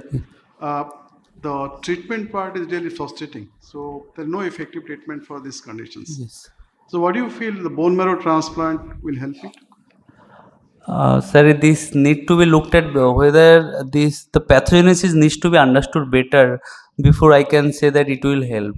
If there is some immunological disorder which can be healed by bone marrow transplantation, then it should be, but at present the pathogenesis is not so clear, sir. So at present I don't recommend. I will not suggest that we should go for bone marrow transplant. We had one case, I mean, we felt a lot of difficulty in treating. Nothing is found to be working actually. The patient is still surviving. We do not know whether bone marrow transplant would help this patient or not. So we are in dilemma actually. Yeah, agree, sir. Two small things. Number one is I'm still not convinced someone with so many multiple strictures, short segment ones, and is it worth taking the risk of doing a capsule endoscopy? That's my first question. My second question is that very nice series you've come out with, those 9 cases. What percentage of them were actually operated with a other suspicion or vis-a-vis a primary suspicion of CMUSE? I think, sir. Yeah, the first one, I think I cannot convince you. But it was done, it passed out. We know that even when there is retention, we have options which include giving steroids, doing an enteroscopy and taking it out, and the patient has to agree that there is a chance that surgery would be needed. So when everything is in clear, if the patient agrees, I think it was a reasonable option in this patient, and eventually it did come out. Sir, regarding the second question, hello. Yes, Sandeep is telling you So took a risk. Sandeep, he took a risk. Right. He took, होगा जो होगा देखा जाएगा. Capsule लगाओ, देखते. Obviously. So, sir, nowadays that capsule is a degradable type of that capsule has come. Even if it is retained, it is biodegradable. Even if it is retained, it will degrade itself. No need to any surgery, or you have to retrieve it. I can add a little bit for. I can add a little bit for Vishal. I think if there is such a critical stricture through which even after time the capsule does not go through, anyway that patient needs a surgery. So I think, we would not do it always maybe, but then yes, if it's a critical stricture then that needs surgery. So this is what you tell, anyway surgery is needed. Maybe you will not need, and eventually did not need. Yes. Thank you. So now we will conclude this session, and we'll move ahead. Thank you. Thank you, the chairpersons, and thank you, the speakers.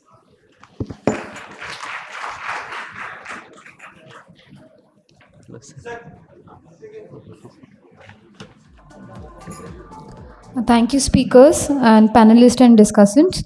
For the next session, the next session is on therapy in inflammatory bowel disease. As an expert, I would like to call Dr. Ramesh Rooprai. As panelist, I would like to call Dr. Sushant K. Sethi, Dr. Aditya Kale, Dr. Anurag Jaina, Dr. Josefa Rundarwala. As discussants, I would like to call Dr. Pradeep K. Patnaik, Dr. Satyaprakash R. Chaudhary, Dr. Subhranshu Patro, Dr. Saroj K. Sau. So for the case discussion, we have a case on the management of a difficult to treat Crohn's disease. And for discussion, I would like to call Dr. Rupa Banerjee. Good afternoon. After a very, very thoughtful discussion on strictures and CMUs, we are coming to a very important topic, that means Crohn's disease, which has a diagnostic dilemma and a treatment dilemma also. We have Dr. Rupa Banerjee. She is synonymous now with the IBD programs in India. So let's hear from here, and we have expert panels with us who will discuss the case with her. So, good afternoon, everybody. It was a wonderful lunch here, and I love coming to Bhubaneswar, to Orissa for the food. So thank you for inviting me. I can see Dr. Manoj smiling over there. Difficult to treat Crohn's disease, and we'll discuss simple on a difficult case. We know that IBD is a chronic, lifelong, complex disease with complex complications.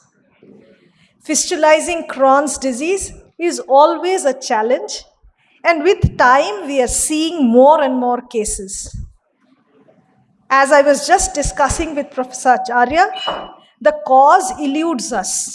Mechanistic concepts are many, but none is confirmatory. Recent changes in microbiome has been suggested, but again, we really don't know.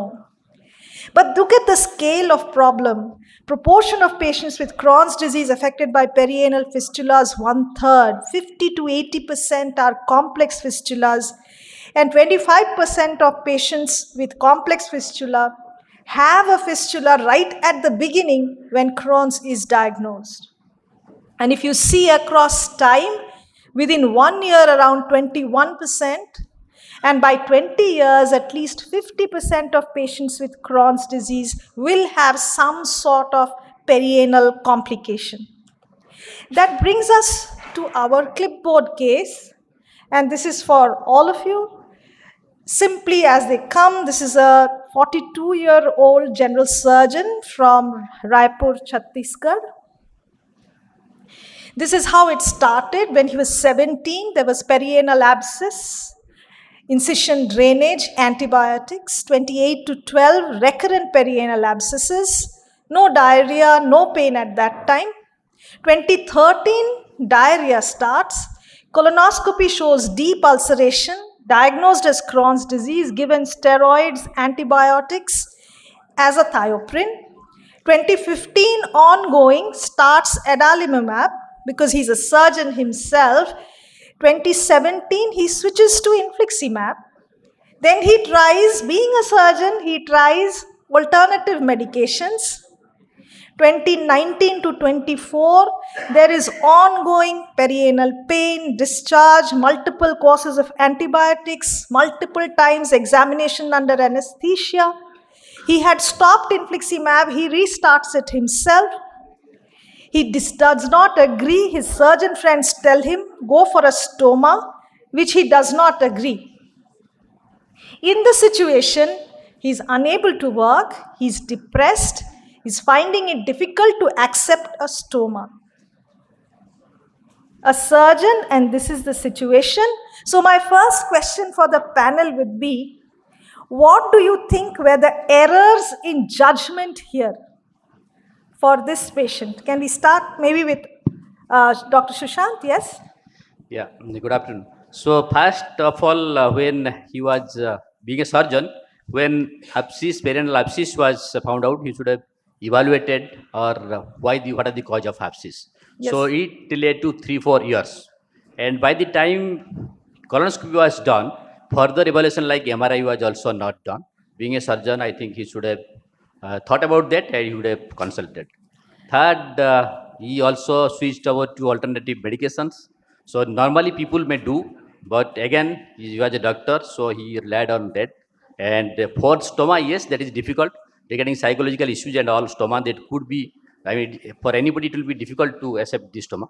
So I think first 3-4 years without doing colonoscopy, next MRI was not done or further consultation was not done. So that was the error of judgment, maybe. And any quick comments? So we'll keep the comments very slow so that we can finish the whole case. Anurag, quickly. I think, ma'am, being a surgeon, he did not involve surgeon from day one. I think that was the biggest point. I think multimodal treatment is the need of the hour. From the day one, the surgeon has to see, examine it under anesthesia and place a set on maybe, if possible. I think he was offered medical treatment first. 5 years later, he went to the surgeon. So that was Yeah, I think that's very right. So if you see over here at every stage, first, what Dr. Sushant said, there was a diagnostic delay. Then there was inadequate early management and assessment. Third, he switched within the same class when he felt adalimumab was not working. He switched himself to infliximab and stopped that. And then, therefore, there was decreased optimization of therapy. He was just starting and doing whatever he felt like. So avoiding diagnostic delay is important. We should know that if there is recurrent perianal abscess of fistula, unless proved otherwise, think Crohn's. In India, this is becoming more and more important. Recurrent abscesses, and they go to surgeons, and we see numerous such cases. So think Crohn's and take a full history of what is so-called IBS, so any family history or extraintestinal manifestations, which is also equally important. My second question to the panel, and maybe Dr. Aditya can take it, which investigations would you do in this patient? First, and we'll keep our answers very crisp and to the point. First, MRI of the pelvis to delineate the fistula, anatomy of the fistula, involvement of the sphincters, branching, whether there is associated abscess, so as to form the further surgical plan. A colonoscopy with biopsies will be required. And recurrent perianal abscess fistula, Crohn's is definitely a possibility, but there are few cases when we have reported tuberculosis as a cause. So I will take the sample of that pus discharge from the and send it for evaluation of tuberculosis, stain, tuberculosis gene expert, and that will be the investigation along with the routine hemoglobin and other blood investigations and C-reactive protein and calprotectin. I think that's quite comprehensive. And what we will see is, in general, investigate bowel fully, and then assessment of the perianal disease is what we have to do. So two areas, both areas need to be fixed. But what I want to highlight here is the first step in the assessment of perianal Crohn's should be a physical examination. This is something we miss out on, and that is important.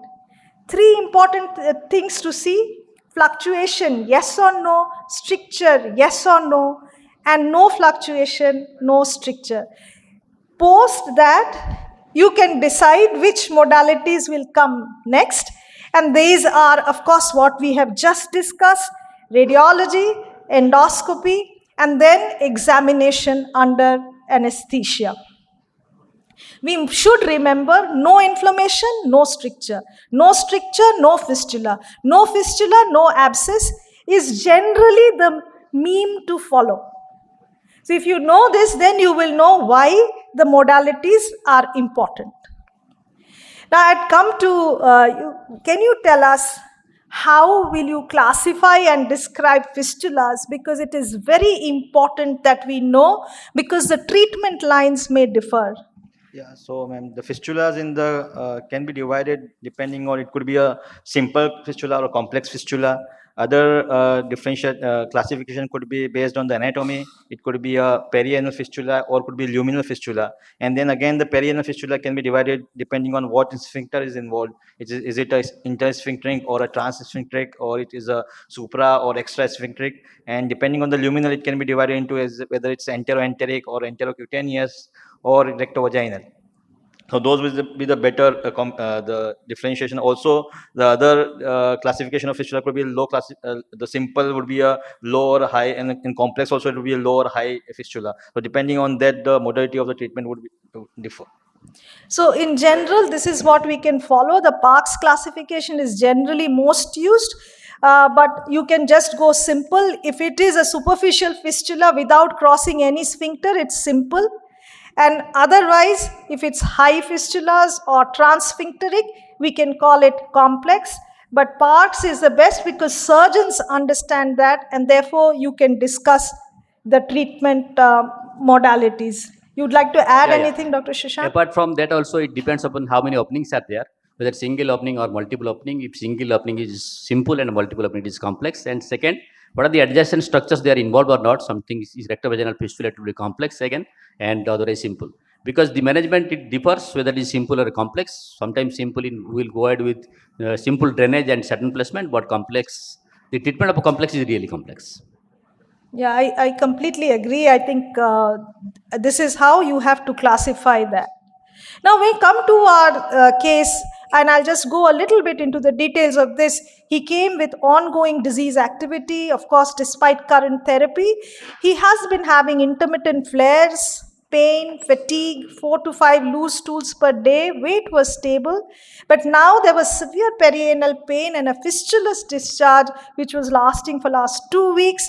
He had an abscess 2 months earlier which required incision and drainage. Colonoscopy showed deep ulceration in the terminal ileum as well as the rectosigmoid region. MR pelvis showed a transsphincteric fistula. He was on infliximab 300 milligram every 2 months and an azathioprine of 50 milligram per day.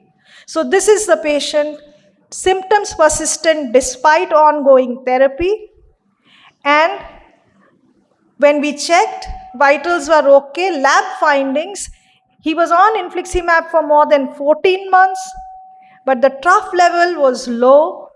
Infliximab antibody also was negative, less than 10 is kind of a fluctuation, not very high. And there was a plan for multimodal treatment. There is evidence which shows that you have to go for both surgical and medical therapy. You need to treat the inflammatory component. You need to treat the mechanical component. Only the combination therapy can work. However, for the panel, the question is, when this patient comes to you in the outpatient, what will you do? And I'll start with Anurag. Of the options, do we do an immediate incision drainage? Do we do a ceton placement? Do we do a primary fistulectomy with concomitant antibiotics and biologics? He has a long-standing disease, recurrent disease. Should we do a diversion stoma, which he was not agreeing to earlier? No answers are right or wrong. But this is the dilemma, and that is why this case is difficult, is what should we do in our practice? I think the first thing would be infection. That is the thing that we're bothered about. You take care of the abscess first, then go after the lumen. But it's a small abscess, 1.5 into 1. Yes, sir. For that, I think antibiotics should be fine enough, but I'll still send the patient for EUA and if feasible, a ceton placement, because we want to decongest those fistulas from the pus and the infection so that we can start our medical therapy upfront. Other opinion quickly? I would agree with Anurag. We should do UA and ceton placement so that we will facilitate the discharge. Number 2. And, yes, antibiotics and TNF so that it will take care of these things. Any other comments? Dr. Rupra, you feel the same way? He has a long-standing, debilitating course.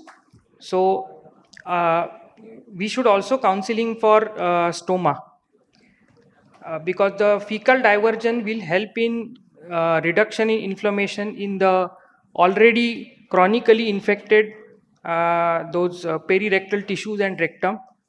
And along with the ceton placement to drain whatever the infection which is there, that abscess and other things, if we start antibiotics and subsequently biological therapy, then it will help the rectum and perirectal tissue to heal and inflammation to settle. Subsequently, we can see whether the stoma can be reversed or not. But now, we should at least tell the surgeon whether he agrees or not is difficult, but now he has gone through such a long and chronic course. I hope he might change his mind. So, Dr. Rupai, a quick one. 1, 2, 3, 4. Which one? I think the fourth one is the best one. That is defunctioning and diversion stoma, because we have to give a lot of thinking to him that it is the best course for him. That would be the ideal one. Okay, so I'll just tell you, assessment of perianal Crohn's, we just discussed fluctuation stricture, no fluctuation, no stricture. If there's no fluctuation, no stricture, we do an MRI as imaging, we do the endoscopy to see for stricture, and then we decide what should be done. There was no fluctuation, no stricture for this patient, and therefore the plan was to go for a ceton placement. Defunctioning stoma, he was very against, but as I said, no answer is right. We have to find a rationale as to why we do it. With that, we come to seton placement, and I thought we should spend a little time. We are already running short of time, so very quick answers, because we often don't know as gastroenterologists what exactly is seton, what is done, what is the correct time to insert, how long should it stay for, and what about the abscess. We'll start from the left side now.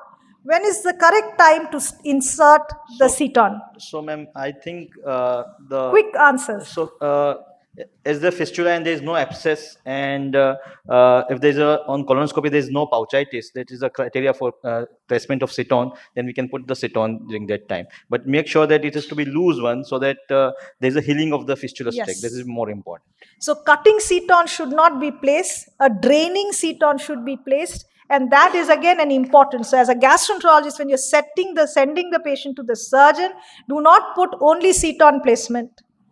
You have to say that this is the seton. And how long should the seton stay in for? So, ma'am, it should not, as the guidelines and the recommendation is that it can be for 6 months or so, but should not be longer than a year, because the placement of seton is for the relieving of the decongestion. But if we keep the seton for longer time, then the fistula will not heal. Yes. So that is has to be. Anurag, quickly. The best time to remove the seton, I think at least till the end of induction of your biologicals to work, okay, or the fistula has completely dried up. Correct. Whichever is later. Yes, I think we'll quickly that should go. be less than 32 weeks, because the studies have shown it's no effective beyond 32 weeks. So it should be less than 32 weeks. Yeah. So quickly, mainstay of treatment is seton placement. Safest time to remove is unclear. Mature tract, no recent abscess, in for at least 3 months, the minimum time, and good mucosal control. Need to remove, as Anurag mentioned, if attempting closure with anti-TNF therapy. But we should know that many will relapse after seton removal, but we should still give the chance for the fistula to heal. Setons prevent premature closure of fistula opening such that the drainage happens. But for the fistula tract to heal completely, the seton needs to go. And you know, how many setons depends on how many tracts there are. We also need to manage the perianal sepsis. And we've discussed that antibiotics alone, if abscess less than 2 centimeters, this is all gray zone, depends on your patient, how sick the patient is, location of internal opening. Nowadays, if we see the internal opening, we can put a seton endoscopically also, saves the patient time and money. Otherwise, let the surgeon do and have a wide drainage. According to the type of fistula, therefore, we can either go for simple fistula, fistulotomy, transfictoric, we can put a seton, or the lift procedures. We don't do much of the others. Seton is the must. For higher fistulas, you have to leave it to the surgeons to take a call on which one will work best. Glue has not shown very good results. Some studies have shown something positive. So this is just the case recap, because we discussed the surgical part of it. Now we come to what is the most appropriate next step in his medical treatment. So again, I'll start with Anurag. Should we add antibiotics, continue current regimen? Should we increase infliximab to higher dosage? Or should we switch from infliximab to a different biologic and monitor for clinical response? I think, ma'am, the trough levels are very low in this patient, next to undetectable. I think I would intensify the regimen and just see if there is response. I think that's a good answer. Anybody else for any other decision? Sam, before switching over to any other, we should increase the depth. I think this is very, very important. Switching to a different biologic in this situation is premature because of the low drug levels. Before abandoning one drug, it is always better to optimize the drug used. So a stepwise approach is preferred. First, optimize current therapy. And then, if ineffective, then consider switch to another biologic class. For our patient, of course, infliximab was stepped up to monthly infliximab. He reported symptomatic improvement, but still the fistula discharge was less, but was on and off.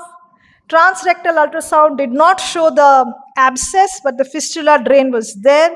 Fecal calprotectin was still high. Trough infliximab level was 12 microgram with no neutralizing antibodies. So now, what would you do? Like with infliximab also, complete healing is not there. Should you continue the next? Should you switch to ustekinumab? Should you switch to vedolizumab? Or would you add something to the infliximab that he's taking already as a dual biologic therapy? I think, ma'am, the trough level is good and patient is not improving. Even the fecal calprotectin is more than around 250, more than 250, there is 400. Switching to ustekinumab would be a better option in this patient. If his patient So which one would you switch to? Ustekinumab. Okay. Because it has shown a better, as compared to vedolizumab, it has shown a better, the recovery rate, the better chances in the perianal fistula. Any other comments from anyone? Same thing, ustekinumab or vedolizumab can be given, but as the study showed in case of anti-TNF failure, ustekinumab had showed good results, so we would err towards giving ustekinumab. So yes, we can give ustekinumab. Why not give vedolizumab? That there are numerous studies showing that vedolizumab in anti-TNF exposed people have lesser response. Otherwise, as usual for studies, they're all showing the same. So here, that is an additional thing why we would prefer ustekinumab. Quickly to just show you that anti-TNF and immunomodulatory therapy combination is still the best. Vedolizumab, some results. Ustekinumab, an option, small studies. If you see all of them comparative studies which has recently been published, you can see vedolizumab and ustekinumab are kind of equal for any kind of penetrating Crohn's disease. But anti-TNF still stands the first way. Upadacitinib, and this is the recent one, has also shown very good results for fistulizing Crohn's disease, both with resolution of drainage and closure of external openings. And these are the positive things to look for oral drug which can showing good results. Another thing is, keep the surgeon by your hand, because results show that if there is surgery together with the biologics, results are the best. What do the guidelines say? All that we just discussed right now, but I put in red, all is very low quality evidence. All the statements, and these are from the Toronto consensus. You can go through it, good read, but you'll be equally confused when you are dealing with one patient in your office. ECHO guidelines, highest quality evidence supports use of infliximab. Adalimumab may be used, but weak recommendation. Ustekinumab, insufficient evidence. Vedolizumab, insufficient evidence to say high grade. But this is how it is. So we followed up this case during the next 2 months with ustekinumab. There was no major response. He says, I don't feel good, though he was having 1 or 2 stools daily. Persistent fatigue, on and off fistula discharge was persisting. He was now looking for a realistic solution and is generally unhappy. What would you do now? He has taken the first dose of ustekinumab, comes after 2 months saying that I'm not doing well. Very quick answer. We have 5 minutes to go and another 2 questions to go. Now, after all these things, option number 4, again counsel him for divergent stoma. And if he's depressed, then consider adding antidepressant also. Yes. I think that's a good solution.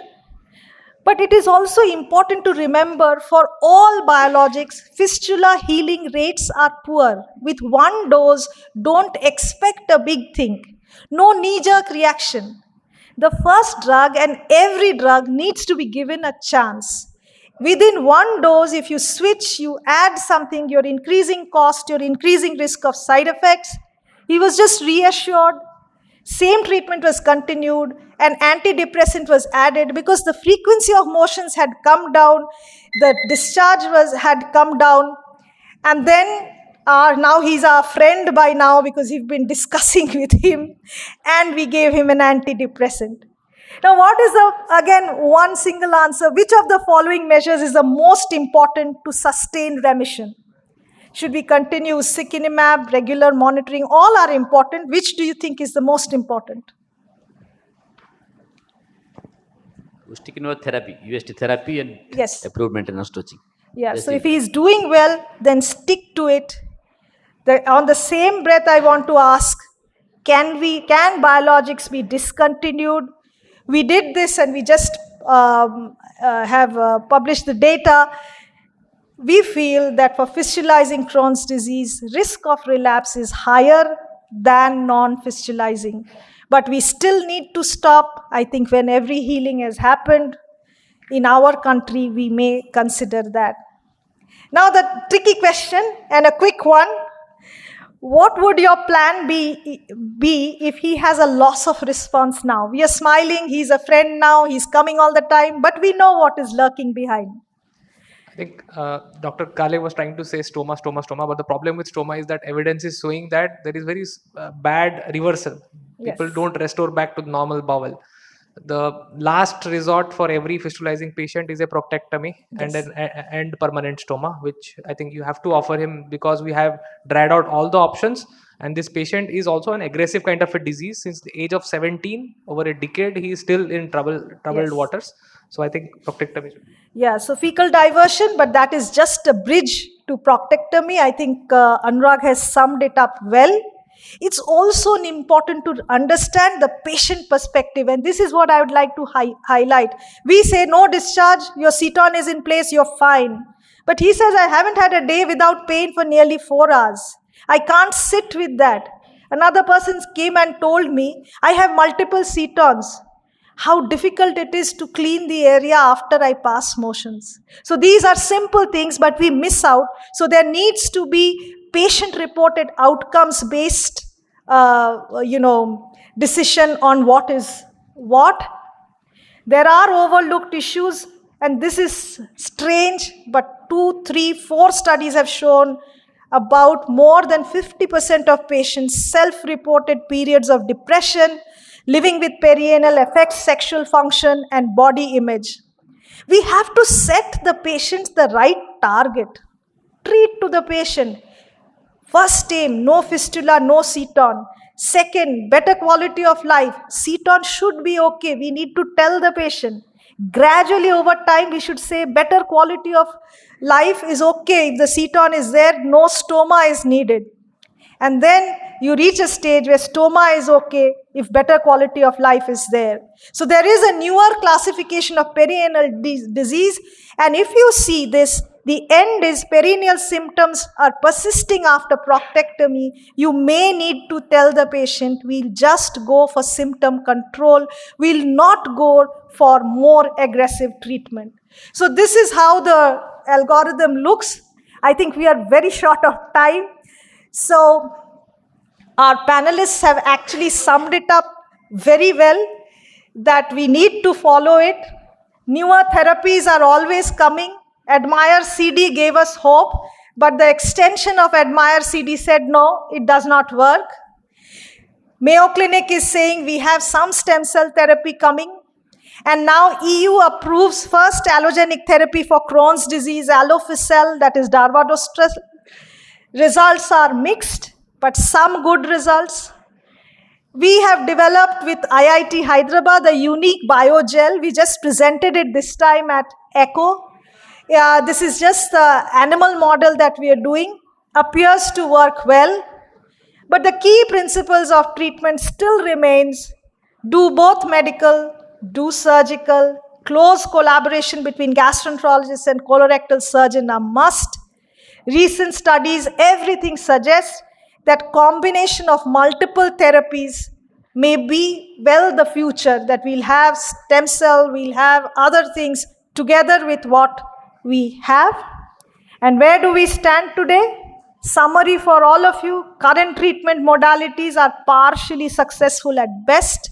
Recurrent rate remains high. Improved surgical techniques are upcoming. There is a huge financial and psychological burden. And I thank you. We are right on time. Thank you, Dr. Rupa, for an excellent case-based discussion, and panelists have done great job. So kindly join us for the next one. For the next lecture, I would like to invite Dr. Saurabh Kedia for lecture on immunological basis of treatment of Crohn's disease.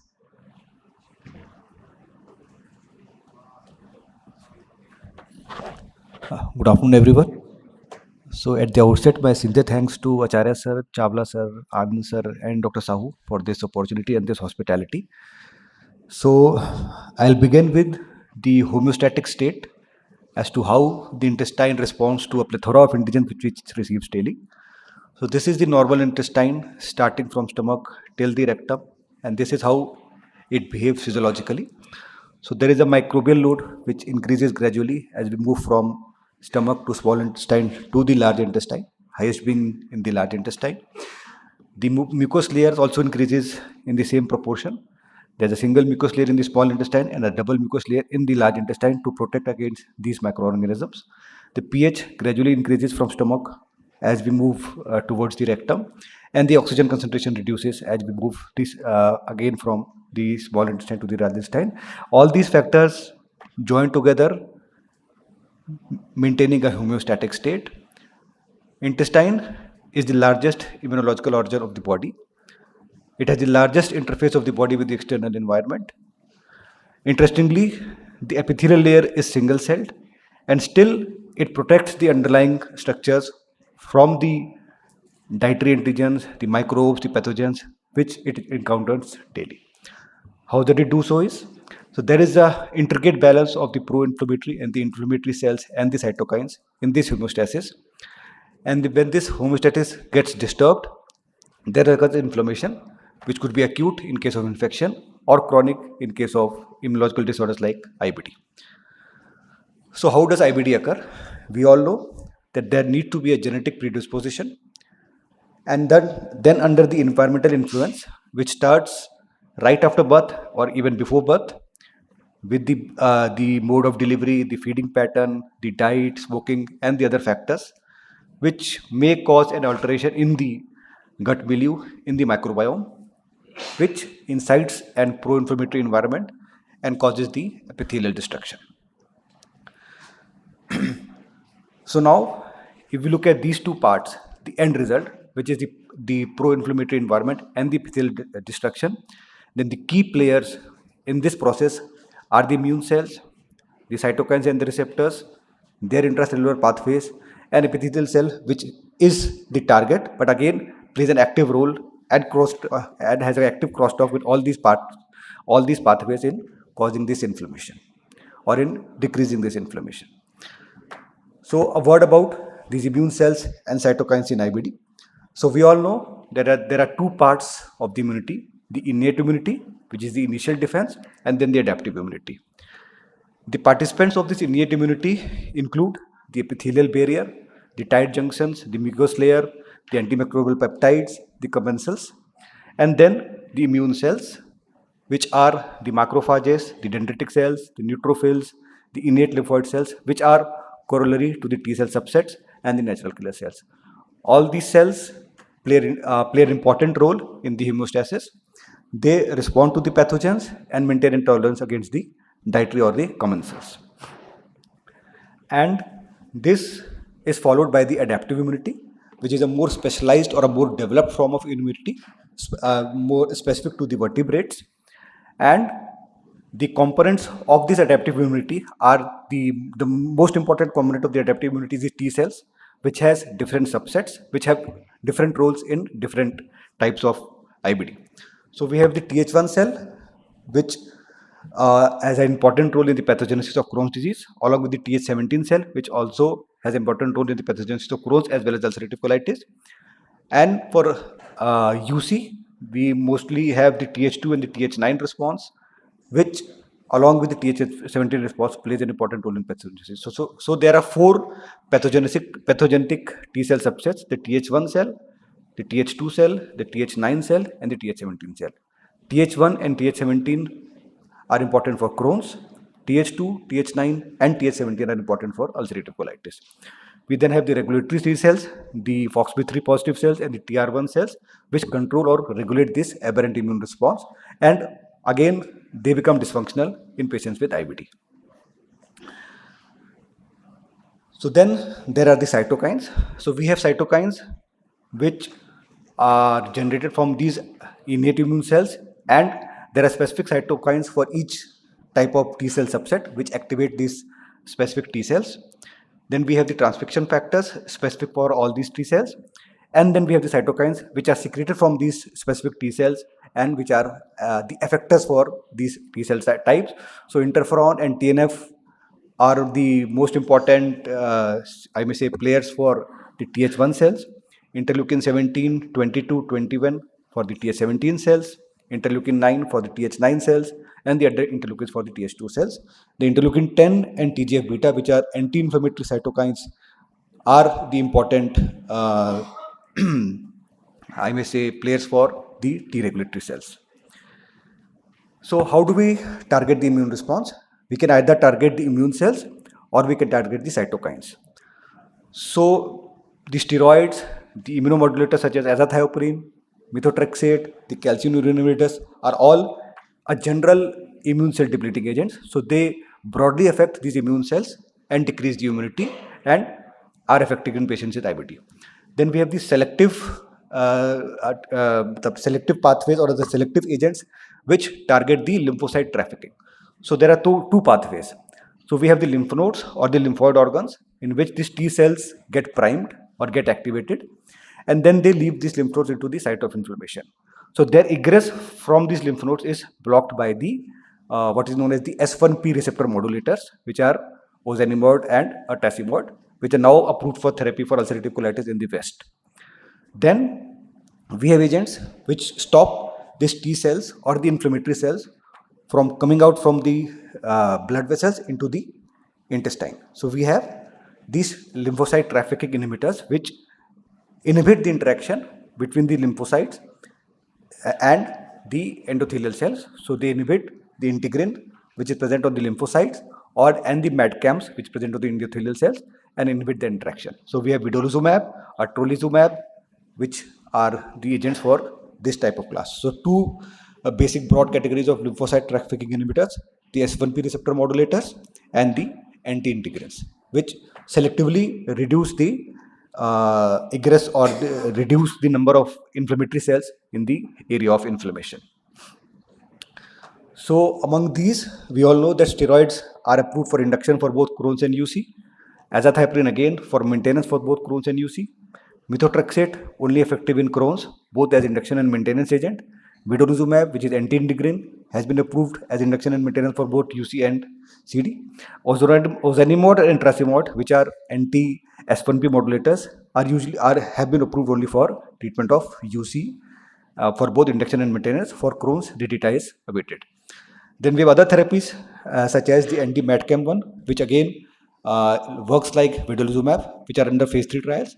Or tolizumab, which was again anti-integrin, was not found successful in the phase 3 trials and is now not recommended for clinical use. We then have cytokines, which can be targeted through various agents.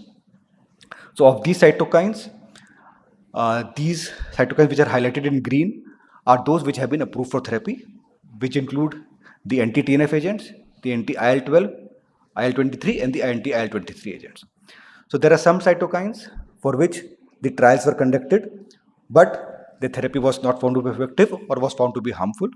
So we have anti-IL-17, anti-IL-10, the IL-10 inducers, TGF beta inducers, and the anti-IL-1, which were not found effective or were found harmful. And there are some for which the trials are still undergoing and they may come up in the future. So of these anti-cytokines, we have anti-TNFs, of which infliximab and adalimumab are effective in both UC and CD and are available in India. Then we have golimumab, which is only effective in UC, is available in India. Certolizumab, which is now not much in clinical use. Then we have anti-IL-12 or IL-23 ustekinumab, which has been clinically approved for both UC and CD and is being used in India. And then we have the anti-IL-23 risankizumab, which was successful in Crohn's and has been FDA approved for use in Crohn's. For UC, the results, phase 3 trials have come, but still not approved. And then we have mirikizumab and guselkumab, which again is anti-IL-23. I'm sorry for this error, which has been approved only for ulcerative colitis as of now. The other anti-cytokine therapies include the anti-T1A, which is a TNF-like cytokine, which is in phase 3 trial and may be launched soon. Then we have oral anti-IL-23 and other agents which may come up in the next 2 or 3 years. The therapies which have failed, as I discussed earlier, include anti-IL-1, anti-IL-17, anti-IL-6, and the TGF-beta modulator. I'll take 2 or 3 minutes more. So there are some clinical observations which we all know of, and there is an immunological basis for these observations. So we all know that etanercept, which also is an anti-TNF, is not effective in IBD. We all know, as Rupa ma'am was also talking about, that anti-TNF therapy is not effective in all patients, and even with good drug levels, it works only in 30 to 50% of patients. So there is an immunological basis for this. Anti-IL-17 is very effective in psoriasis. It is used, but it was found harmful in IBD, and there are biomarkers of response which have also emerged from these immunological observations. So if we look at again the cytokine pathway in both UC as well as Crohn's, there are 4 types of cells and there are 4 types of cytokines. TNF is only a part of Th1 response. So if the Th1 response is predominant, anti-TNF will work. However, if the Th17 response is predominant, which usually occurs in the late phase of IBD, anti-TNF may not work and anti-IL-23 may work. So this would explain some cases of primary non-response to anti-TNF agents. And then if we look at the mechanism of action of anti-TNF, so TNF has 2 forms, the soluble form and the membrane-bound form. What etanercept does is it only inhibits the soluble TNF, doesn't act at the membrane-bound TNF. What is the importance of membrane-bound TNF? So we have a specific type of macrophage, the CD14 macrophages, which are at a very high concentration in patients with inflammation, in patients with Crohn's disease. These have the membrane-bound TNF, which interact with TNF receptor on the CD4 T cell, which are the affected T cells, and prevent their apoptosis. What anti-TNF does is inhibits this interaction, leading to apoptosis of T cells. So this will only be affected by the anti-TNFs which are effective in IBD, such as infliximab and monalizumab. Etanercept will not affect. So this explains the lack of efficacy of etanercept in patients with IBD. Then we have the concept of, I'll take 2 more minutes, sorry. Then we have the concept of molecular resistance to anti-TNF. So like antimicrobial resistance, we have antibiotics which act on the bacteria, but with time, these bacteria become resistant to those antibiotics, and these groups of bacteria then proliferate. Similarly, we have the macrophages and the CD4 T cells, which interact through these MTNF and TNFR2 interactions. Some CD4 T cells have the anti-IL-23R receptor. So with time, what happens is that this IL-23R carrying T cells get proliferated, and with time, these cells predominate the other cells, and at this time, the anti-TNF stops acting because it is unable to inhibit the apoptosis, and IL-23 sustains the action of T cells, which is responsible for molecular resistance of anti-TNF therapy. So I'll skip this. I'll just move on to the JAK-STAT pathway. So after the immune cells and the cytokines, we have the intracellular pathway, which is the JAK-STAT pathway, which carries the signals of the cytokines to the nucleus and lead to transcriptions of pro-inflammatory pathways, which carries the inflammation. So we have 4 types of JAKs, the JAK1, JAK2, JAK3, and TYK2, which act through these signal transducers and activators of transcription, or the STATs. So we have different types of JAK inhibitors. Tofacitinib, which is a pan-JAK inhibitor, which is only effective in ulcerative colitis, not effective in Crohn's. And we have upadacitinib, which is a pan-JAK inhibitor, which is effective in both Crohn's as well as ulcerative colitis. So another question is, why is tofacitinib only effective in UC, not in Crohn's? So then there is again an immunological explanation for this. So we have JAK, which is effective in T cells as well as in myeloid cells. In the T cells, there is activation of STAT3, which here is pro-inflammatory, and it is similarly effective in both CD and UC. In myeloid cells, this STAT3 again is activated in CD and UC both, but it is anti-inflammatory.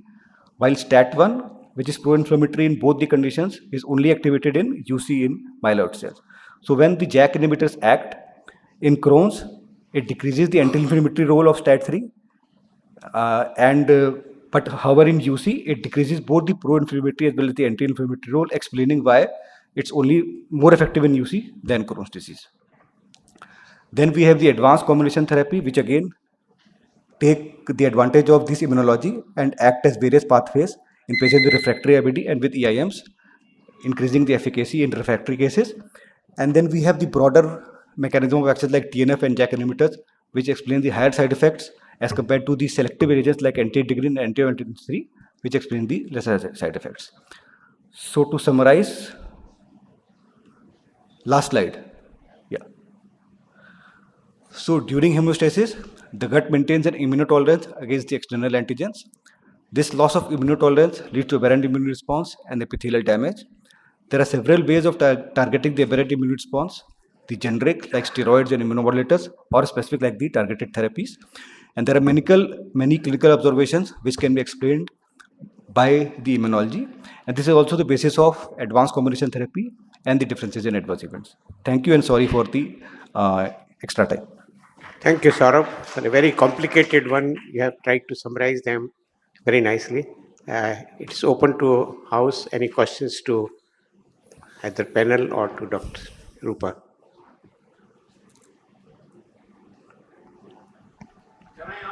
Rupa, I just have one question to Rupa. Is mesenchymal stem cell transplant similar to hemopoietic stem cell transplant? Because some data is there now that autologous hemopoietic stem cell transplant may be used now for refractory Crohn's disease.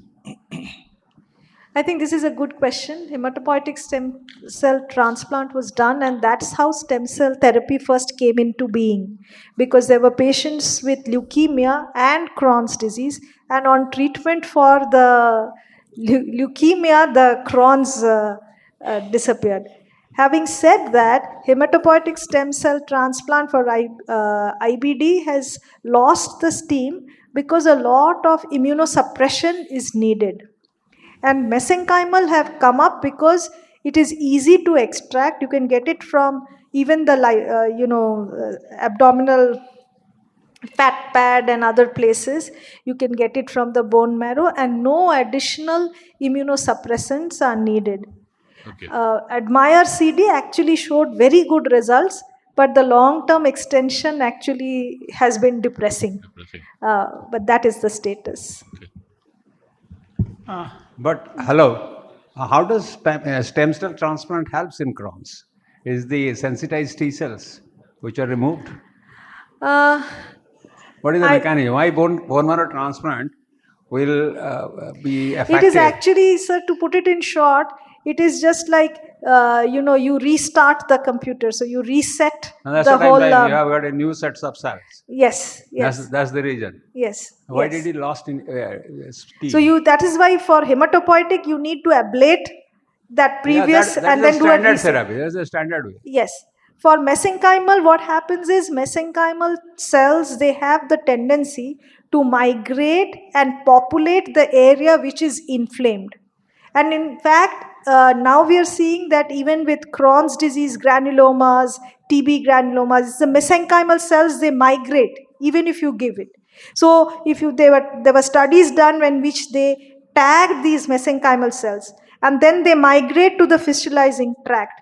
And apparently they're multiplying there, increasing the healing process. Yes, yes. Okay. Saurav, I have just one question. So many targeted therapy in inflammatory bowel disease. Now, usually people recommend that you should give these targeted therapies or biologicals for about 2 years, average, or it is lifelong.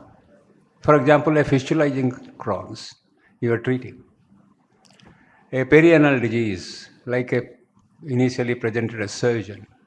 Now he has shown initial response to, say, infliximab. There is a loss of response, Now you switch to, right, class switch, right. Then what is the duration of therapy? Is there any long-term follow-up? Right. Because if I remember correctly, what I knew, I'm a very old timer, not a modern high-class consultants like you. I knew that one of the therapies in inflammatory bowel disease, the endpoint should to delay surgery or to prevent surgery, to reduce complications, and later on for ulcerative colitis is mucosal healing and deep healing, and in Crohn's it is preventing complications, right? So what is the duration of therapy in complicated Crohn's, where you use the biological as the first drugs, and how do you assess them on long term, and what is the duration of therapy? Because you have been treating now since long. What is the longest duration you use them? So, sir, for complicated Crohn's, there is no definite duration. So, if the patient is responding and he is doing well, he should be continued because he would be at a higher risk of relapse if the therapy is stopped. We can downgrade. So, there are multiple RCTs now in both ulcerative colitis as well as Crohn's disease, which have assessed the anti-TNF withdrawal and maintenance only on immunomodulators. So, like the glass is half full, 50% patient relapse, 50% patient do well. Now, the patients who do well are usually who have a less aggressive disease course, who have been in complete remission with mucosal healing. So, if the patient is in complete healing, say no ulcer, no ulcer, no inflammation, no symptom for 1 year, and in whom we stop, they may do well, but again we have to explain them that they can relapse, and if they relapse, then the therapy will work. Up to 80 to 90% patients will again respond to the therapy. So, but if the disease is aggressive, it is complicated, then the advice would be not to stop. Dr. Saurabh, can I ask one question? Yeah. Yeah. So people talk about a differential response in JAK inhibitors in Crohn's disease with respect to the location of the disease. So is there some immunological basis for that? So, I think for tofacitinib, there is a basis which I discussed, that the differential STAT3 in myeloid cells and the T cells and differential action of JAK. But for upadacitinib, I don't think there is any immunological basis which differentiates the response with respect to location. I think I'd like to have a last one line on this, that things are not as dismal. I don't want people to feel sad about Crohn's disease at this point in time, because what we have seen in more than 1,000 patients who have received biologics and stopped biologics is somehow that natural course of the disease, the severity tends to come down. And there is another around 20% that we are seeing in across many studies, that after an initial aggressive course, there is a subset of patients who really do well. And that severe disease is not there. They can be stopped medications. And I think from the Indian standpoint, it's always going to be that once complete mucosal healing, stop, restart if needed. The newer biologics, antibody formation is very low, and multiple drugs are in the pipeline. Combination therapy will come. Thank you very much. Sir, can you conclude the session now? Yes, please. I think both the speakers and discussants have done very well. And the take-home message would be that Crohn's disease is a disease which needs first the diagnosis, which is also many a times, if it is colonic, it is easy to do. But for the small intestine, it is difficult to do the diagnosis. And in most of the times, it is multiple tests have to be done to and I think the biologics are coming up very well, and they need to be given at the start of the disease rather than making them more delayed. As in this first case, it has been done. So he should have started little early to get more mucosal healing. Thank you very much to all the members of the team. Thank you very much. We have a very short tea break, but we are starting exactly on time, that is 4:20 p.m. So kindly pick up your tea and come inside. Otherwise, we can serve tea inside also. So tea break, very short tea break, 4:20 we are starting the next session. So tea can be served inside also.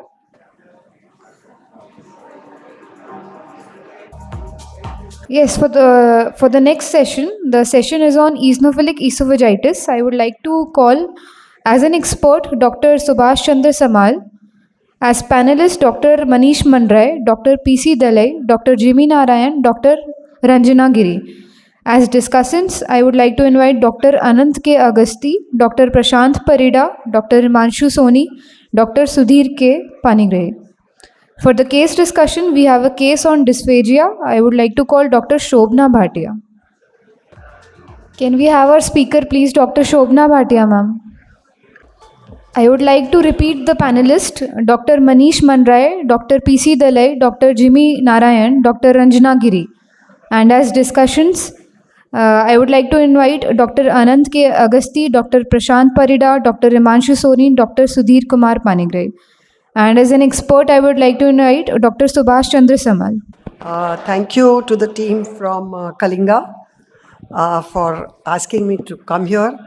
The unfortunate thing is half the people are still having tea. If they can be brought in, the patient that we're going to present is going to be a very simple case which we see day to day. It's an absolute day-to-day case. So I think the panelists have already been introduced. I don't have to say anything more. And we'll start with the case. This is a 30-year-old man come with a history of intermittent heartburn for 2 to 3 years. The heartburn is worst after spices. He says there's not much regurgitation, there is no cough or chest pain or weight loss. Of course, he was prescribed PPI for 6 weeks, but he had a very mild response. So can I ask the panelists, can I start with Dr. Manish? What do you think at this stage? Ma'am, with this limited history, the first diagnosis apparently seems to be reflux, but non-responsive reflux to PPI should actually raise red flags and we should evaluate further. We would like to actually have first to see what is the endoscopy report. And in addition, we should take more history if there is anything else in addition to heartburn. Okay, that's a very good point, that sometimes when we're sitting in the OPD, we take history very quickly. Patient says heartburn, we go over that, then we stop at that and we say, okay, take PPI, come back. Patient come back with no response. And here the patient now says that he has intermittent dysphagia. Now, dysphagia is something that unless you probe, patients sometimes don't tell you. When you ask them in detail, they say, yes, we've been eating slowly. Sometimes they'll say, these days I use extra water with my meal, I chew it better. But they don't really use the word dysphagia unless you probe them. And that's why it's important to ask, what is this dysphagia? So I'll come to the dysphagia bit.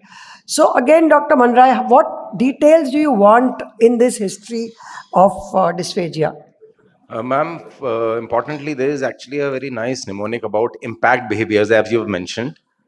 How dysphagia is to what foods, apparently solid, liquid, because that will also help us differentiate. And then, as you mentioned, patient has to take a lot of liquids to imbibe fluid. So that's I. That's I. For M, you actually start modifying your food. You start cutting them into small pieces, breaking down so that it becomes easier to consume them. And then P is prolonged meal times. You start the meal early, but you are actually finishing the last. That itself should give a clue that there is something actually wrong with the swallowing process. Then A is when you start avoiding. C is that you chew excessively, as you mentioned, that you keep chewing. And the T part is that you stay away from tablets and pills. Why? Because they have a tendency to get stuck. And that feeling of sensation that something is stuck in your esophagus remains. So these impact behaviors will actually give us a clue and probably define the dysphagia better. So in this case also, the dysphagia was slowly progressive. So coming to Jimmy, do you think this is mechanical dysphagia or this is motor dysphagia? For me, this looks like a mechanical dysphagia. Okay, why? So it is a progressive dysphagia. We can see that here.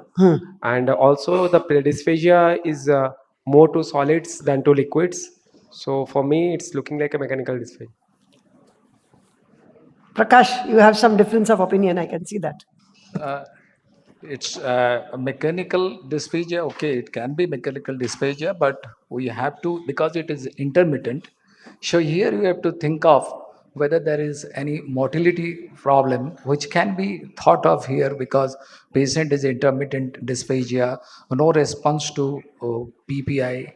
In one case, we have to think of a motility disorder also. Okay, so now this patient says that he has had 3 episodes of impaction in the last 1 year. Do you want to now think of something else? Yeah, if there is food impaction or bolus impaction, it goes more in favor of a motility problem. Okay. So it points us toward a motility disorder, and after this, we should ask for a further investigation, like an endoscopy has to come. Okay. So, well, Jimmy, do you want to change your diagnosis after this episode of impaction that the patient has had?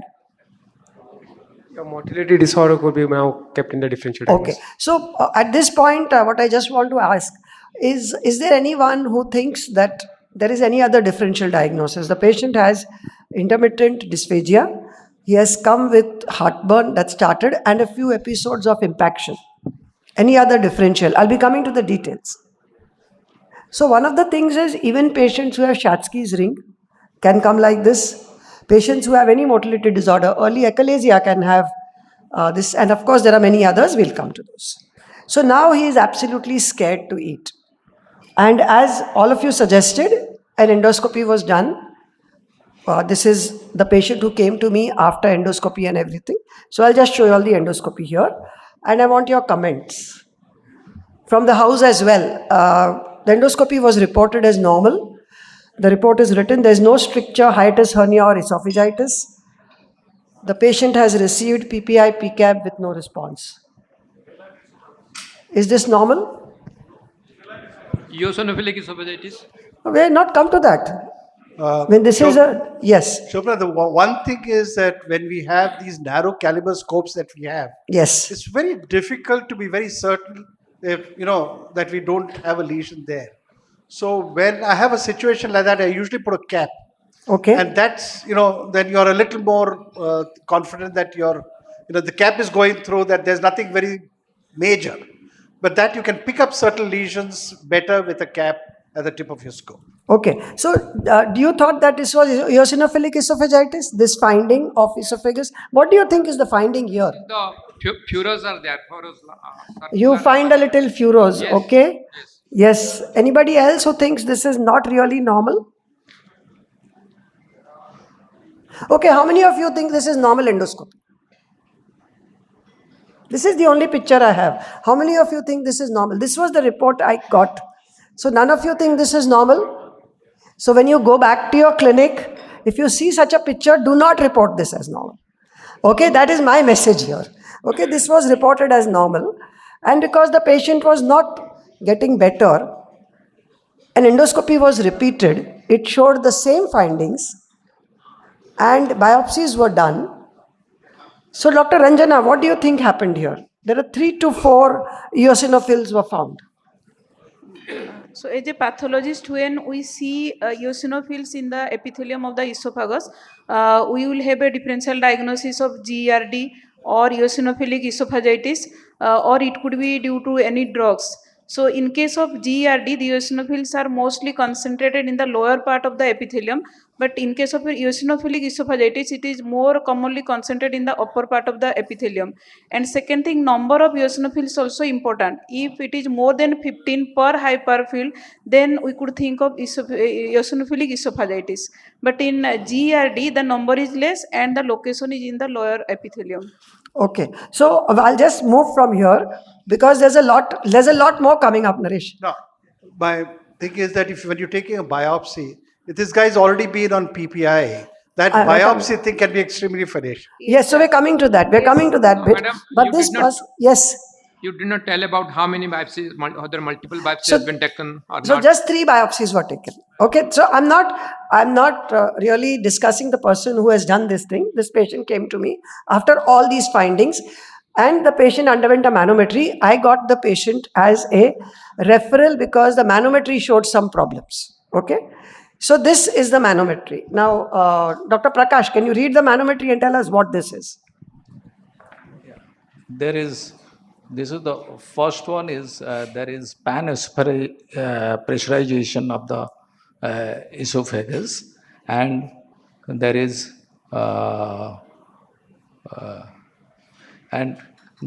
the DCI is less, so there is ineffective esophageal swallowing, and there is absent contractility. So almost there is no, and the LES is relaxing normally. Yes. So this patient was reported as ineffective motility. More than 6 out of 10 swallows showed either ineffective or absent peristalsis. The LES pressure was normal. And this patient was told that you will need surgery for reflux. The patient had not responded to a PPI or a PCAB, but he was still told that you might need a surgery. That is when the patient came hunting for a second opinion. Okay, so what do you think I should do? Ma'am, patient should ideally we should stop the PPI, maybe for a period of at least 3 to 4 weeks.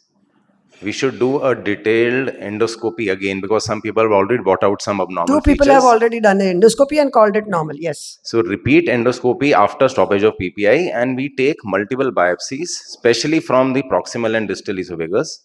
Yes. So the recommendations probably say 6, but 2 to 4 from proximal and distal esophagus, and whatever abnormal you find, such as rings, furrows, etc., so that we can actually proceed further and maybe make a diagnosis. Okay, we'll come to that. Before that, what does anyone else want to do? Before repeating endoscopy, stopping the PPI, does anyone else want to do something else? pH impedance? No. That will come eventually, but the patient is on PPI. Doing a pH at this point has no value. Okay, so what did I do? I took a history again. So all the old timers sitting in front will agree that history is one of the things that gives you a good diagnosis. And this patient then said, and as is usual in the busy OPD, the history is so fast written: heartburn done, endoscopy done, endoscopy normal, PPI, manometry, pH metry, surgery. This is very standard. So this patient did give some kind of history. So my option was repeat endoscopy and more biopsies. And I think Dr. Manish did mention that I should stop the PPI. Now I'm going to give you all a choice. How many days should we stop the PPI? 1 week? Anybody put your hands up? 2 weeks? Okay, I have a few takers here. 1 month? 2 months? It's 2 months, madam. It's 2 months. So the recommendation is 2 months. Okay, I'm coming to that now. Second, he just mentioned biopsy from proximal, distal, everything. What does everybody here who does endoscopies define distal esophagus as? Naresh, what is your definition of distal esophagus? So all these papers, eventually, we feel that 5 centimeters above the Z line is distal esophagus because that is the area where we put our pH probe in, 5 centimeters above LES. But these are the controversies that have happened in literature, and this is a point I just wanted to make. Coming to role of stopping PPIs, I think we already discussed that. It takes at least 1.5 to 2 months for those eosinophils to come back. Same is true for esophagitis, which is related to reflux. It takes at least 4 to 6 weeks for the esophagitis to come, which is why in our country, our rates of C and D esophagitis are so low because we never really stop the PPIs and give something else. Okay, so now in this patient, the patient got desperate. He came back after 3 weeks and he said, I've stopped the PPI, now tell me what to do. So, Dr. Jimmy, can you read this? Tell us what it is. This is After the stopping of PPI for 3 weeks, still we can see the furrowings. Yes. And it's becoming more prominent now. But LES is looking relaxed. And, No, I'm not. We have not concentrated on the LES. This picture is only of the esophageal body. And there is in mid esophagus, they're looking like a little bit luminal narrowing. Possible, but again, with one picture, I would be a little skeptical of saying luminal narrowing or no narrowing. And especially as Dr. Naresh said, because we have these slim scopes, small strictures are always missed. And therefore, you got to look at the esophagus very, very carefully and look ahead. So again, Dr. Manrai, what are the things you want to look for in this endoscopy? Ma'am, firstly, for that, we actually have for this kind of situation, we have a scoring, ERF scoring, in which there is edema. Then there is, we have to look for presence of rings, which can be divided as none, mild, moderate, severe. Then we have exudate, which involves less than 10% of surface area or more than 10% of area. Then furrows, depending on the depth, mild and severe, and the presence of stricture. Based on this, in the image which you had shown, we could actually make out that there is edema because lack of vascularity. And there are definitely some deep linear furrows, which actually have an impact. So maybe it becomes E1, and for furrows also it becomes F1. Stricture, difficult to say in one image. And exudates are apparently not visible not seen in this. Yes. So this is just to show that how many of you have seen these pictures in your regular endoscopy and just passed them off as reflux? Be a little truthful. Maybe a few years ago even I would have done that. I don't know. But now we have all learnt, and so then the biopsy was done. So Dr. Ranjana, how many do you want? From where do you want them? Sir, madam, ideally we have to take the 2 biopsy from the proximal esophagus, 2 biopsy from the mid esophagus, and 2 from the distal esophagus. Or somebody some authors are telling about 2 from the proximal and 2 from the distal. But minimum is 6. That is the recommendation. And can you just tell us what is there in this biopsy? If somebody can give her a pointer. Is there a pointer with you?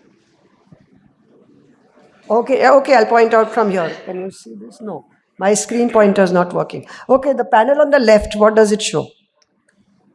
In the picture, in the eosinophils are present in the upper part of the esophagus. And madam, there is mild basal hyperplasia, and there is disintegration, or these epithelial cells are damaged. And these eosinophils are more. We have to count the number of eosinophils. It should be more than 15 per hyperfield. So, okay. And what does this show? These are the madam papillae. Are they granulomas or something else? I think the disintegrated epithelial cells. They are disintegrated. And what is this? Eosinophilic abscess. Microabscess. So you could have all this spectrum, and the pathologist has to be told to look for this. Sometimes the pathologists are not aware, and therefore. So now I'll just show you one more picture, Dr. Ranjana. Look at this. What is this? In the first picture, this picture, madam, these lymphocytes are more the epithelium. Yes. That also causing this same clinical presentation of dysphagia and rings like picture. So clinically, it counts as a differential diagnosis of eosinophilic esophagitis, this lymphocytic esophagitis. Yes. So there's a recent paper just about 15 days ago. Their preprint has been released. This is from Ahmedabad, where they have looked at patients who they've done biopsies from almost all their patients, and they found 79 patients of EOE and 11 patients with similar clinical features, almost similar really, except food impaction and a few other things, who had these lymphocytes. So this is another differential of eosinophilic esophagitis which is coming up, and we should just be aware about it. So at the end of this, the recommendation for endoscopy and biopsy is use ERF scores if possible. Obtain at least 6 biopsies and at 2 levels. Target visible abnormalities, we've discussed those, and suggestions for the biopsy, especially for the pathologist, is send the biopsies in different jars. Now, the excuse I hear from many people is that when you send 2 jars to the pathologist, the costing goes up in the private sector. So many people tend to mix it. We cannot talk about AIMS and PGIs. There, everything is the same cost. It doesn't matter. And perform the initial EGD. This is the recommendation, at least 2 months after stopping the PPIs. I don't know whether the PCABs do the same thing, but I know that ranitidine doesn't affect this so much. So the patients can be on some kind of pH suppression. Okay. So this is now, many of you might think that EOE, I'm getting these pictures from the net, and all of us are just talking about it just for the case presentation. But this is a study from Dr. Naresh Bhatt's group from KAYAL actually. 73 patients with clinical or endoscopic suspicion, and these were their pictures. And these are pictures, exactly what they look like is what we saw in the EREFs. There are all kinds of pictures. Here's food impaction with ulceration. There's a stricture, there are rings, there are furrows, everything. Also, another study from Surat. 27 cases of EOE, almost similar pictures, almost similar findings. So it's not that these things are not there in India. Possibly we are really missing them and not looking at the esophagus completely. Okay. Now coming to manometry. Dr. Prakash. Yeah, the first left actually, it is showing ineffective esophageal. So how often is manometry abnormal? Can manometry be abnormal in EOE? Actually, manometry, first I should say that manometry was not in the guideline to do in eosinophilic esophagitis, but of late it has been incorporated, and we see around 30 to 40% of people will have around 40% will have a manometry. In different series, it has gone up to 60% who have manometry abnormality. So first picture is showing ineffective esophageal contraction. The second one is saying there is aperistalsis and there is relaxation of LES. And the third one is showing there is ineffective peristalsis, but the LES is contracting and there is LES pressurization is high, so it points toward there will be associated achalasia. And the fourth one is, which is sometime present in EOE, is there is panesophageal pressurization, or DCI, there is distal esophageal pressurization. So this is distal esophageal pressurization. And the right side, we'll come to that. 1 minute, Prakash. Okay. I should have put a barrier there. So basically what we are trying to say is that if you take patients with EOE prospectively and do the manometry, 30 to 60% of these patients will have some degree of abnormality. But if you go back and look at your patients with ineffective motility, a small percentage of them will definitely be found to have EOE. All of these would have been labeled as ineffective motility. Some of them would have been labeled as achalasia cardia and would have undergone treatment. Some would have been labeled as reflux and have undergone treatment. I'm talking about surgical treatment.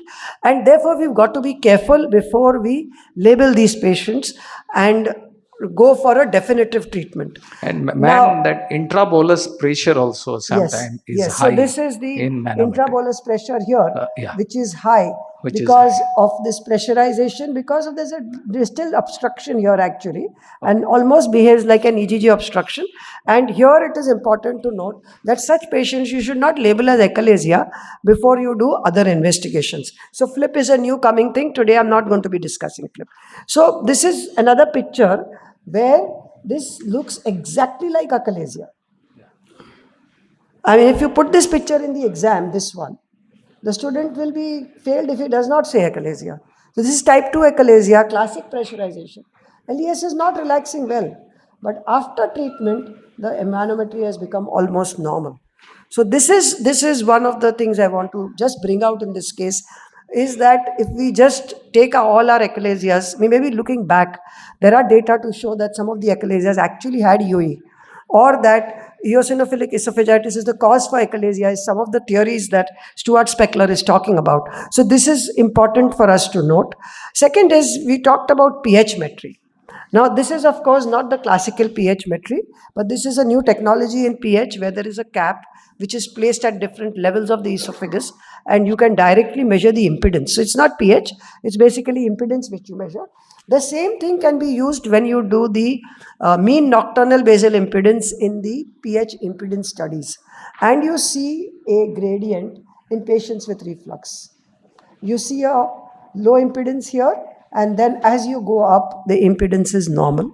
In EOE, the impedance is low throughout the esophagus. And that tells us, basically impedance, if it is low, it tells us that the mucosa is abnormal. So in EOE, the mucosa is more likely to be abnormal throughout the esophagus, and in GERD, it is more abnormal in the distal esophagus. So this is just an eye-opener for those who do MNBIs to see how proximal the abnormality is. If it's in the distal 5 to 7 centimeters, you can safely say that this is reflux, and otherwise you should think of different problem. Okay, this is case 2. A little more interesting. A 60-year-old comes with dysphagia for 2 weeks and severe chest pain. And as anybody would do it, an endoscope, oh my God, sorry. Oh no, the video is not playing. Sorry, the video is... Okay, the video showed a very spastic esophagus. The physician found it difficult to cross the middle esophagus with the scope. Here it is. Okay. So see this?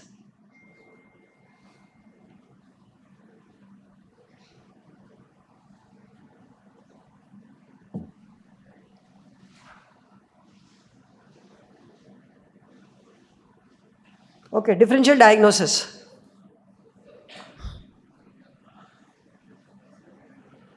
Yes, Dr. Manish. Ma'am, this definitely some maybe distal esophaspasm, jackhammer. Okay. But we'll need to do a manometry or a Very good. Dr. Prakash?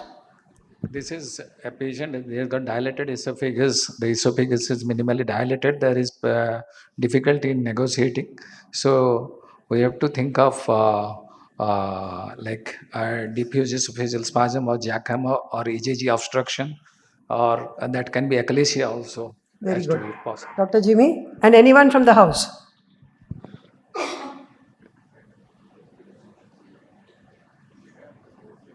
And differential diagnosis of such a case? I'm in older age, we can also consider patients having tertiary contraction and pressed by esophagus. Pressed by esophagus, maybe. Naresh? Endoscopies? Can opioid do this? Yeah, it can. Certainly can. So there is a patient from... paraneoplastic sometimes. Yes. We see this. So secondary achalasia can do this. So keep your mind open. Just because we're discussing eosinophilic doesn't mean this is eosinophilic. But the first patient that I saw like this is what this is. The second patient I saw like this was from Chennai, Dr. Shashadri presented, was after a dose of fentanyl for anesthesia for upper GI. This was the finding. So it can do this. Opioids can do this. So there are many other reasons, and therefore we have to be careful. So in this case, this was the manometry. Dr. Prakash, can we read the manometry? There is ineffective esophageal contraction, and the LES pressure is very high. Yes, so? So it points toward, and there is no aperistalsis is... So there's severe spasm. Severe spasm. And so this it is can type be 3 achalasia. Type 3 Yes? achalasia So or a I have EJG, 2 more slides, yes. EJG obstruction. EGJ, no, because there is no peristalsis. If there was peristalsis, I'll call it EGJ. But if you say there is absolute aperistalsis and severe Absolute spasm, aperistalsis. so this is... Type 3 okay. achalasia. So now this patient poem was done. Patient came back saying that my symptoms have not gone away. My dysphagia is slightly better, but I'm still having the rest of my symptoms. I'm scared to eat. So, of course, we did many other things and eventually did an EUS. Jimmy? This is a very beautiful slide in which we can see that a normal esophagus the wall thickness and comparing to the eosinophilic esophagitis patient's wall thickness. We can see that in the second slide, there is a hypoechoic muscularis propria. It is the thickened muscularis propria. So this is a thickened esophagus. So there is a term called eosinophilic myositis, which could be esophageal eosinophilic myositis, which should be kept in a differential diagnosis. And the beautiful nature of the US is that we can specifically target that muscle wall and took biopsy from the muscle wall. And in this entity, that is eosinophilic myositis, the surface epithelial eosinophilia count will be relatively normal. And the only diagnosis is through the muscle biopsy through US. Yes. So, Ranjana, can you comment on the biopsies here? There is presence of eosinophils in the muscularis layers, madam, and some eosinophils in the some mucosa or lamina propria. So as you see here, the mucosa is, there are hardly any eosinophils here. Yes, the eosinophils are all in the this lining area. epithelium there is no eosinophils. Yes. In the lamina propria and mostly in the muscularis propria, these eosinophils are there. So it is favoring towards eosinophilic myositis. So this thing has been reported in a few cases where during the poem, all these cases were originally reported during poem, where they found that the muscularis was slightly thick, so they took biopsies. And there was an elegant study published in World Journal Gastroenterology. This is where the picture is from. Unfortunately, in my patient, the poem had already been done. And we had to, when we did the EUS, we found we found exactly the same picture and took biopsies were there. We put the patient on steroids, but at the age of 60, then he started developing diabetes because of the steroids, and he was very scared to take them for a long time. After a year or so, he did manage to do well, but then he wanted to taper his steroids and is now not following up anymore. So the message from the presentation today is, if dysphagia is there, take a detailed history. Do an impact questionnaire, and that tells us what's happening. In EOE, food bolus impaction and chest pain are common, but that doesn't mean that we think of EOE as first. There are many other disorders to think of first. Heartburn and regurgitation are often the most common symptoms in these patients. Atopic disease history, please do not forget to take. Patients will come and say that they had asthma in childhood, urticaria sometimes. Doing IgGs and IgEs is not really very helpful to differentiate, but sometimes it may help, so I did not bring them up in the discussion. And the recommendation for the biopsy, I've already discussed this, that we should take adequate biopsies from all the sites. Also, we should be stopping the PPIs before we do any biopsy, also endoscopy, and keep a differential diagnosis of other disorders before we say that this patient has EOE. And if there is disordered motility, please look for EOE and any other disorders. Thank you very much. Madam, kindly be seated there. Okay. Please invite the next speaker. Next, I would like to call Dr. Naresh Bhatt to give a lecture on unusual lesions of esophagus. Yeah, good evening, and thank you to Dr. Subra, Dr. Anand, and all those involved in this lovely meeting.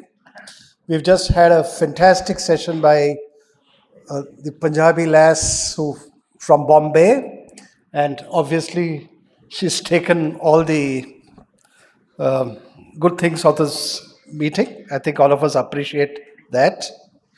So let's come to thing. Unfortunately, having been part of that paper that when we started looking at EOE, I'm going to go on that EOE theme for a little longer. Just sort of forgive me for this. So what do you think these are? All of you agree that's EOE? Anyone does not think this is EOE? Put up your hands. Okay, there's one hand which says no. Okay, well, I'll come back to you. Thank you. All right. This is a case capsule, very similar to what Shobna said. 54-year-old male, long history. This is, we've seen him in 2023 or 24 or so. Intermittent episodes of retrosternal pain, multiple endoscopies normal, manometry normal, HRCT normal. He was given PPI and nifedipine. 2020, persistent retrosternal pain, food stasis, intermittent episodes of dysphagia, relief with nitrates, esophageal manometry, distal esophageal spasm, suggested poem. All right, Shobna, you agree that this is fairly. You don't like the last line, but you think this may be UAE? Right, okay. All right. Next case, 70-year-old lady, 2 weeks intermittent dysphagia, odynophagia, both solids and liquids, washes down food with water. 2 days absolute dysphagia. She was the aunt of my neurosurgeon with retrosurgeon chest pain, appetite is good, no significant weight loss, background of asthma. Actually, she came to us with a food bolus obstruction. So we got rid of that and then we repeated an endoscopy. There's, of course, a background of bronchial asthma and we take good histories like Shobna has advised us. Examination, 42-year-old, 42 kgs, malnourished, pallor. UAE, agreed? Yes, thank you. These are the biopsies. I'm not going to ask the pathologist because she has not seen these biopsies, just to tell you that both of these had intraepithelial neoplasms. Both of them. Yes? When we looked at the mucosa, we found classical features suggestive of a very early esophageal cancer in both. So possibly there were long-standing problems which I've evaluated in cancer. But remember, just because it looks like EOE does not mean it is EOE. Case capsule 3. 45-year-old male, intermittent dysphagia. How many of you agree it's EOE? No one wants. Shobna, I think at least you showed all those pictures. Mine. You think this is not EOE? Okay, suggestive. All right. Fungal, all right. This is chronic GVHD. All right. We took our history, told us that this patient had an acute myelocytic leukemia in 2007, had a bone marrow transplant, and he's being treated for GVHD, cyclosporin for 6 years, off medication for 1 year, and having intermittent dysphagia. So the unfortunate truth is that most of us do endoscopy without having any idea what the history is. Patient is on the table and says, "Yeah, patient had dysphagia ka endoscopy karna hai. Dekho kya hai." But we have no history. And this is classical GVHD. This was an endoscopic diagnosis without biopsies. For those of you who are not familiar with this, acute GVHD is different. In chronic GVHD is a more complex kind of thing, but suffice it to say that there is an initiation and propagation of pro-fibrotic pathways, which means that if you look at the last part of it, whether it's in the salivary gland dysfunction, bronchiolitis obliterans, ILD, liver and periportal fibrosis for Subrat. This is what it is, and ductopenia, esophageal web, strictures, bone marrow fibrosis, or even skin manifestations such as vaginal stenosis, phimosis, and so on. So if you see a lot of fibrosis in a patient who's had perhaps a transplant, I think you should look at GVHD. If he's got dysphagia, possibly it is a chronic GVHD. Appearances, all like what Shobna tried to convince us in the first part of this talk. Case 4. What is this? This is again a patient with dysphagia. What does this show? Prakash? Always like you. Always. Over decades now. What do you think? This will be, it's like there is an ulcer there, and okay, and there is. Okay, I'll give you a clue. When we went in, it looked normal. When we are coming out, this is what it looked like. This is a dentist. All right. Another patient. This is what we see. Are these furrows, Shobna? Yeah. Okay. All right.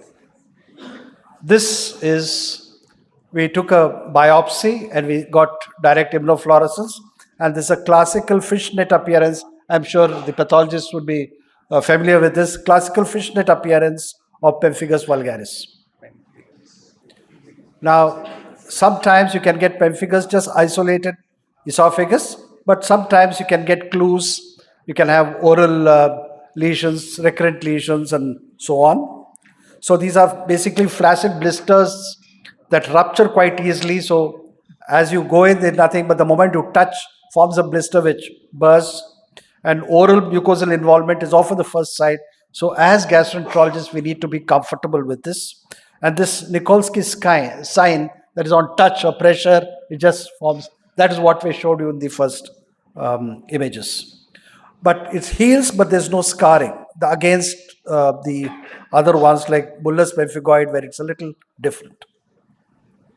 So a Nikolsky sign is a demonstration of acantholysis. It's not specific to pemphigus. You can get it in other conditions, but it just means that there is the glue that binds these cells. Somewhere along, there is a defect.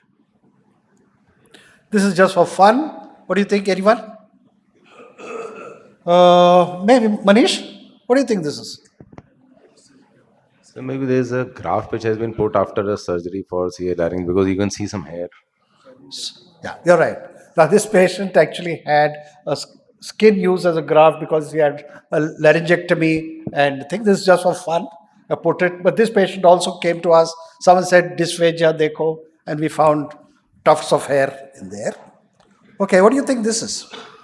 Guys just got dyspepsia, hardly anything, and this is what we found.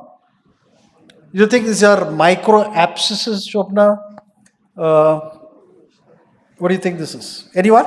Guess? Lymphocytic esophagitis. Lymphocytic esophagitis, absolutely wrong. Ashutosh, unfortunately. It can be EOE, sir. This is the biopsy. Pathologist, what do you say? Ranjana, what do you think this is? Maybe difficult. These are ectopic sebaceous glands that you sometimes very rarely find. But then you wanted me to speak on unusual lesions. I'm showing you the unusual lesions from my collection. Okay? Cape's capsule 7, 51-year-old lady, last 5 months, intermittent dysphagia, peas and tablets get stuck, needs to wash down with water, intermittent choking. Shobna, any choices? What do you think? She's 51-year-old, recent onset. 5 months? Rule out the mechanical dysphagia. Okay, all right. Because this is a short history, I would not go. This is the endoscopy. Anyone wants to comment?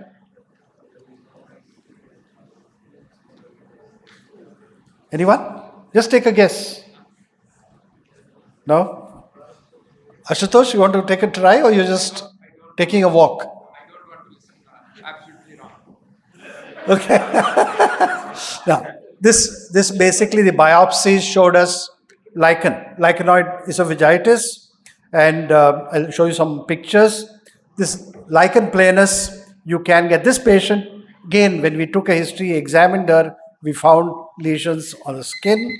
You can have oral lesions with lichen planus. You can have skin lesions. These are classical. So lichen planus, again, you can get a whole lot of esophageal manifestations, including, I think it actually sloughs off. The mucosa just sloughs off. So it's something that you have to be familiar with. So again, if you do a direct immunofluorescence, you find this kind of linear pattern. And on the biopsies, you can find these infiltrate there in the lamina propria.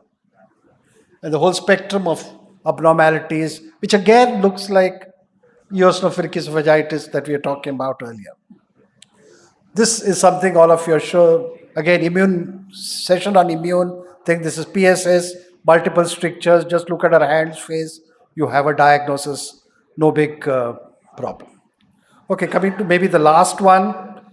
51 of female retrosternal discomfort, occasional dysphagia, not responding to PPI. This is what you discussed earlier. This is lymphocytic esophagitis. Very similar appearances, no eosinophils, no neutrophils in the absence of neutrophils in the biopsy is a criterion to call it lymphocytic esophagitis. But again, very, very similar appearance. So if you think you have eosinophilic esophagitis, pathologist doesn't give you that diagnosis, look closer at the biopsy, you may find it. Don't ask me how to treat it, they're all difficult to treat. Right? Epidermolysis bullosa is one of my patients, classical mitted hand, dystrophic variety, very aggressive disease. And this is what she came to us with a stricture. We dilate and then it looks horrendous. The whole thing, sort of opens up, sloughs off. Very difficult problem. But again, remember that's yet another condition in the esophagus that you must be aware of. Crohn's, known to cause, I've never had a Crohn's patient with esophageal involvement, but we had an acquisitor. This is one of our Crohn's patients who used to get these bullous lesions, and we would find similar bullous and blistering hemorrhagic lesions in these figures as well. This is the last one. Any guesses what this could be? This patient had just came with this ulcer, little retrosternal discomfort. Yes? Ashutosh, I showed this the other day. This is benign disease, no doubt about it.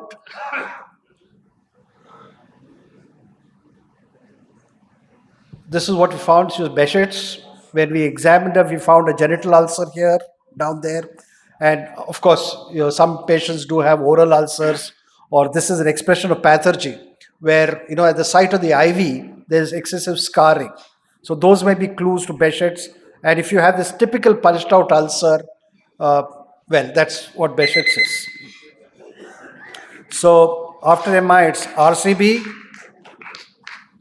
So one organ, similar symptoms, similar expressions, yet many actors in the play. Thank you.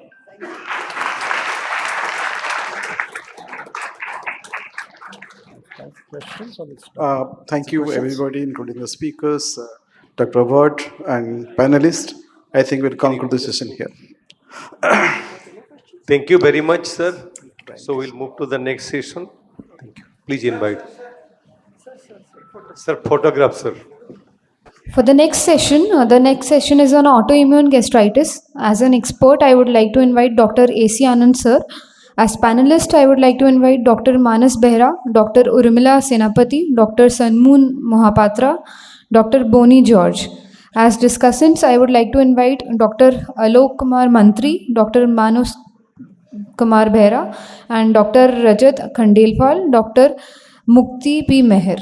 So the case discussion will be on a case of loss of appetite and weight loss, and it will be presented by Dr. V.G. Mohan Prasad. Endoscopy is the favorite pastime of all the DM residents today. And they pride themselves in doing an upper GI endoscopy in 5 minutes.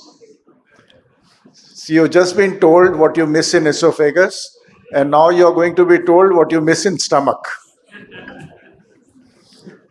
Dr. V.G. Mohan Prasad.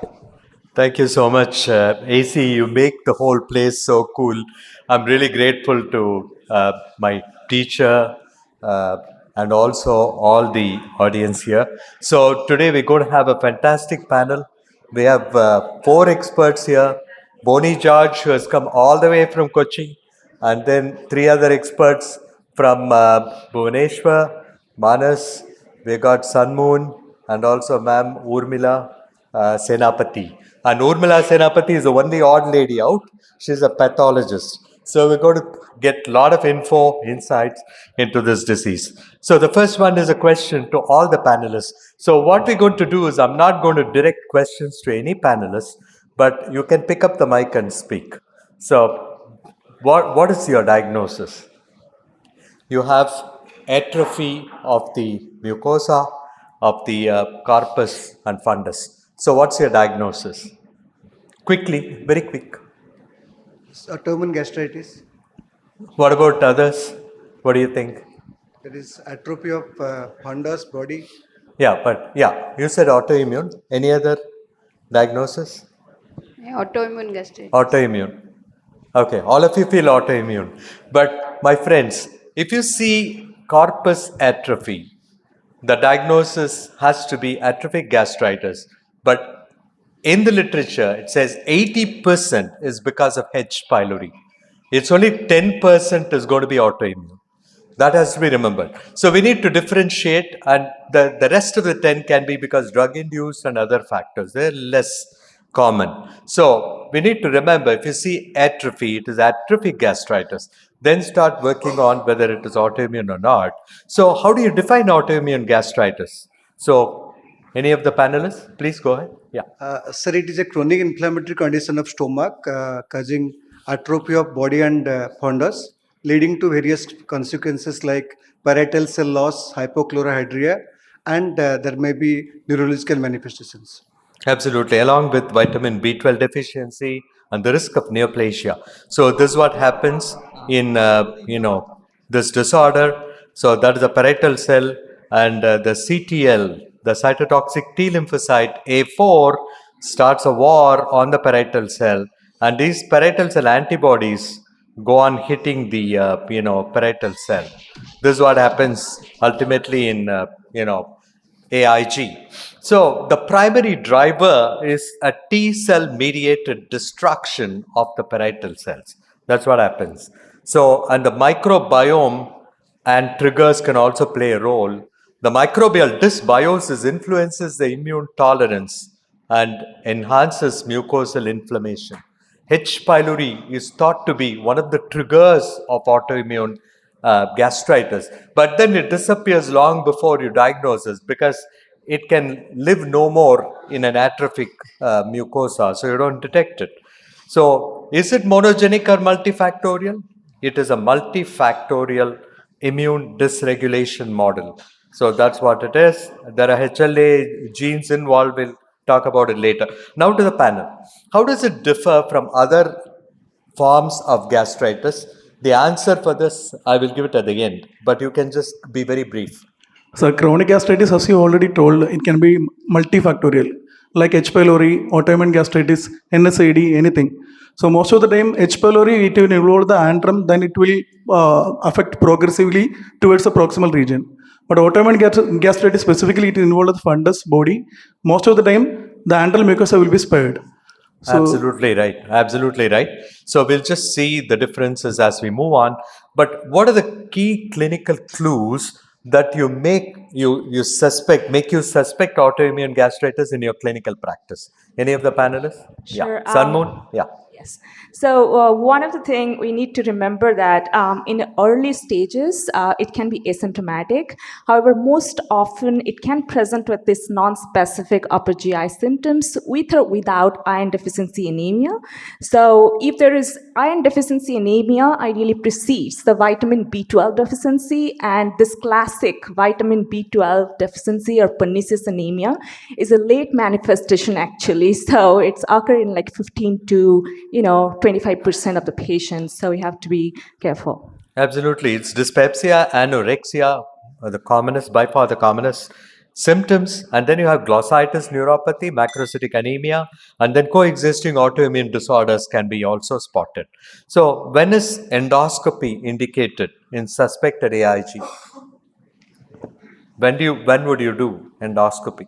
Sir, any patient of unexplained microcytic anemia or unexplained iron deficiency anemia, or any patient having dyspepsia with thyroiditis or type 1 diabetes or vitiligo patient is having, or a patient develops severe neurological symptoms, and then we can suspect autoimmune gastritis, then we go for endoscopy. Also for surveillance, if the patient is diagnosed as autoimmune gastritis, then if there is severe atrophy as per Olga, then you can go for surveillance endoscopy. So endoscopy is done for diagnosis as well as for complications and surveillance, evaluation of complications and surveillance. Of course, diagnostic indications of chronic dyspepsia, macrocytic anemia, unexplained IDA, other autoimmune disorders, high gastrin levels, and also incidental finding of gastric atrophy on imaging or lab. Say, for example, CT scan says there is very thinned out gastric mucosa.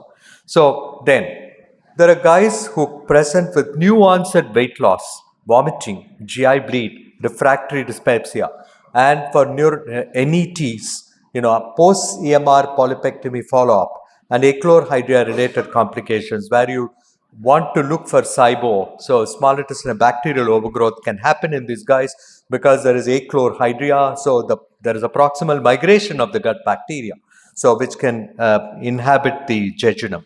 So to the panel again, What are the characteristic features? So there are three gastroenterologists. Any of you can answer this. Initially, sir, it can be just a loss of rugal fold or some minimal erythema. As the disease progresses, intestinal metaplasia can come. And obviously, you will take multiple biopsies as per the Sydney protocol. And sometimes there will be nodularities. Maybe that may be a feature of intestinal metaplasia.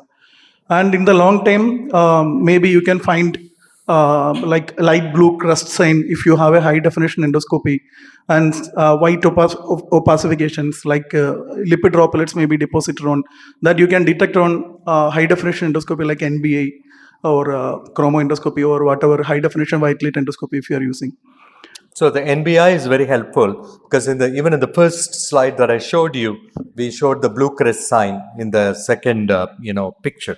So here the endoscopic features are pale thin mucosa, loss of rugal folds, visible submucosal vessels, and it could be nodularity, erythema, antral sparing. Very important, antrum is spared at the beginning, but later on, remember friends, as the autoimmune gastritis progresses, even antrum will be involved. So there'll be a pan-gastric atrophy.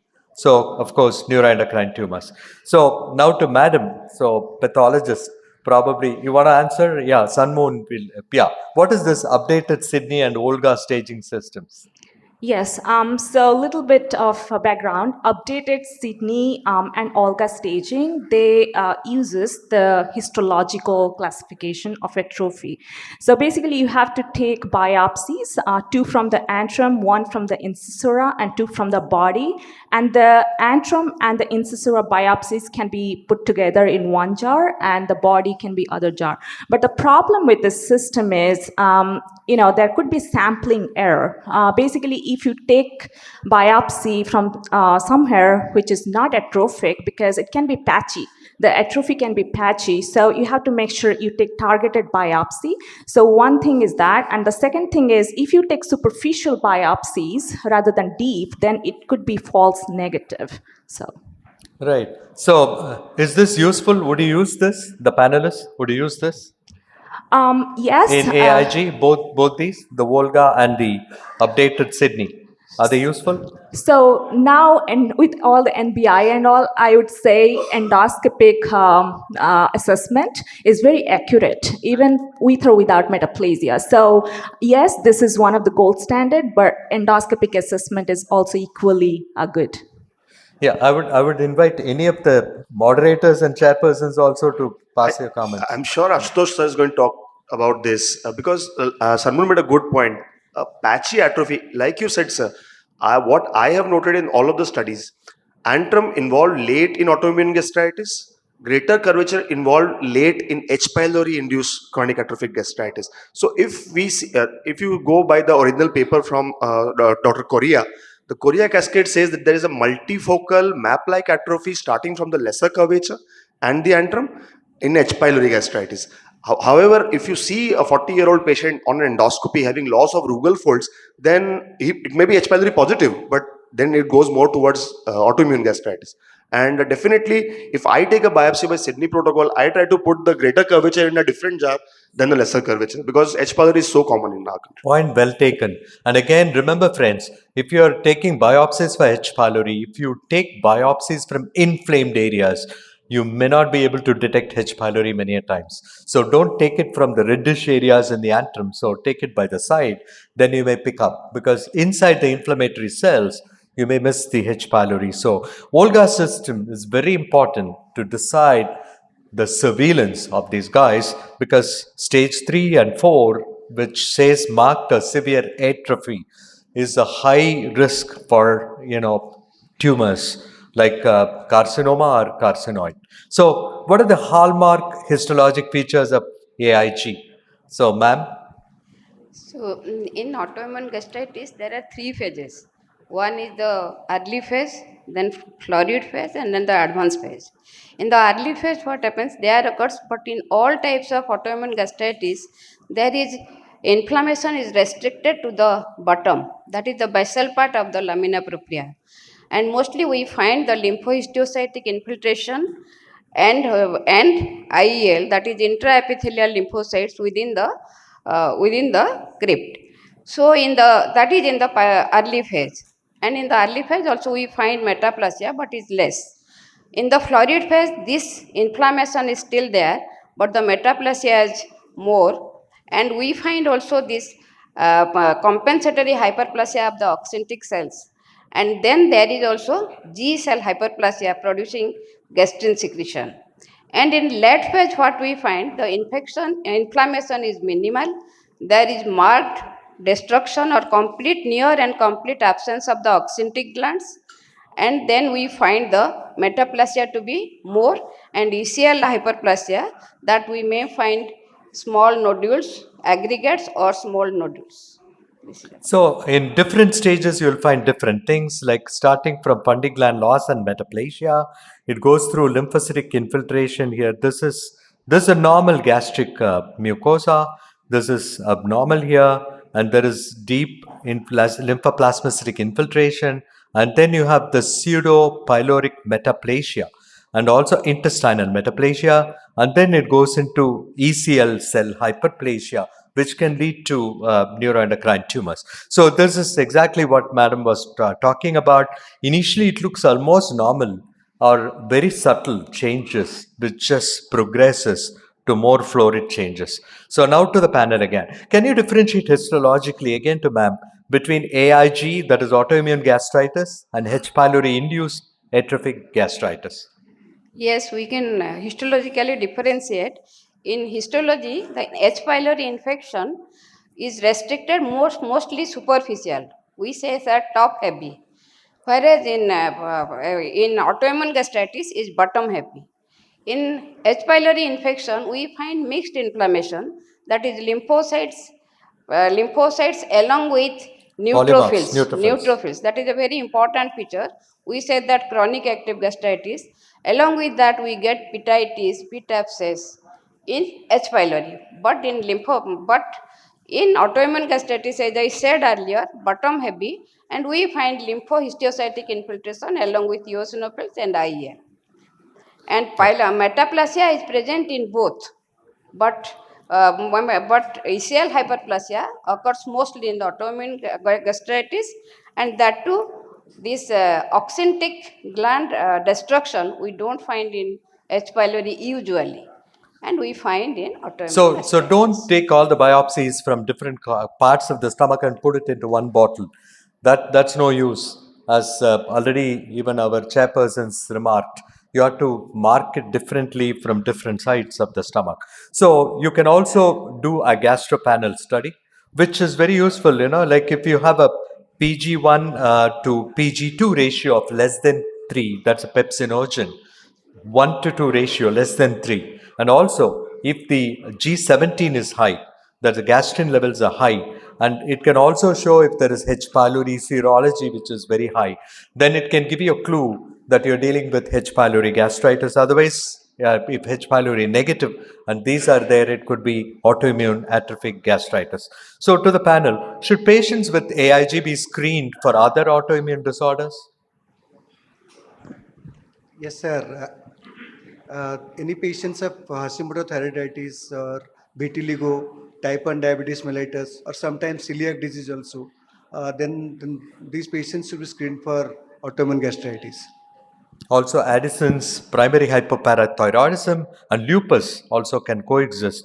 So, as we said earlier, this is multifactorial and it could be a part of the polyendocrinopathies. So, what is the natural course of the disease if left untreated? Again to the panel. Sir, most of the time, atrophic gastritis, if left untreated, it can go for ECL hyperplasia, then can go into a type 1 gastric neuroendocrine tumors. Or if left untreated, sometimes because of the hypochlorhydria and other conditions and dysbiosis, can go for a gastric malignancy also. Absolutely. So, is there any role for dietary intervention? Yes, I think so. Any like anti-inflammatory diet.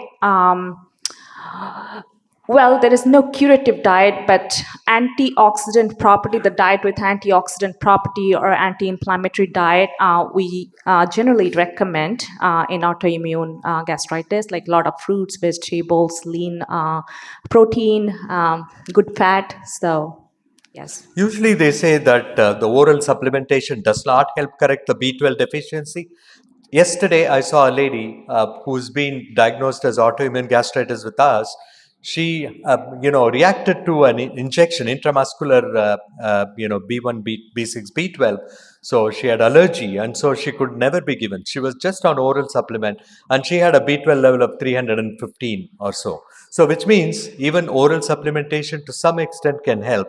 So, but nevertheless, we need intrinsic factor to combine with the extrinsic factor in order to absorb the extrinsic factor. So parenteral supplementation is of paramount importance here, and iron can be low because of hypochlorhydria. Iron absorption does not happen, so many a times parenteral iron therapy intermittently may be required. What is the standard treatment approach for pernicious anemia, and how do you manage iron deficiency? We just said that, so I think we can skip it. So we'll move to the next question. Is there a role for immunomodulatory therapy? Because we said it's autoimmune. The whole conference is autoimmune. I think you should all give a big round of applause for this autoimmune conference. I've never seen one. So amazing to the organizers of KPLD. Okay, is there any role for immunomodulatory therapy in AIG? Sir, till now there is no role of immunomodulatory therapy in autoimmune gastritis, sir.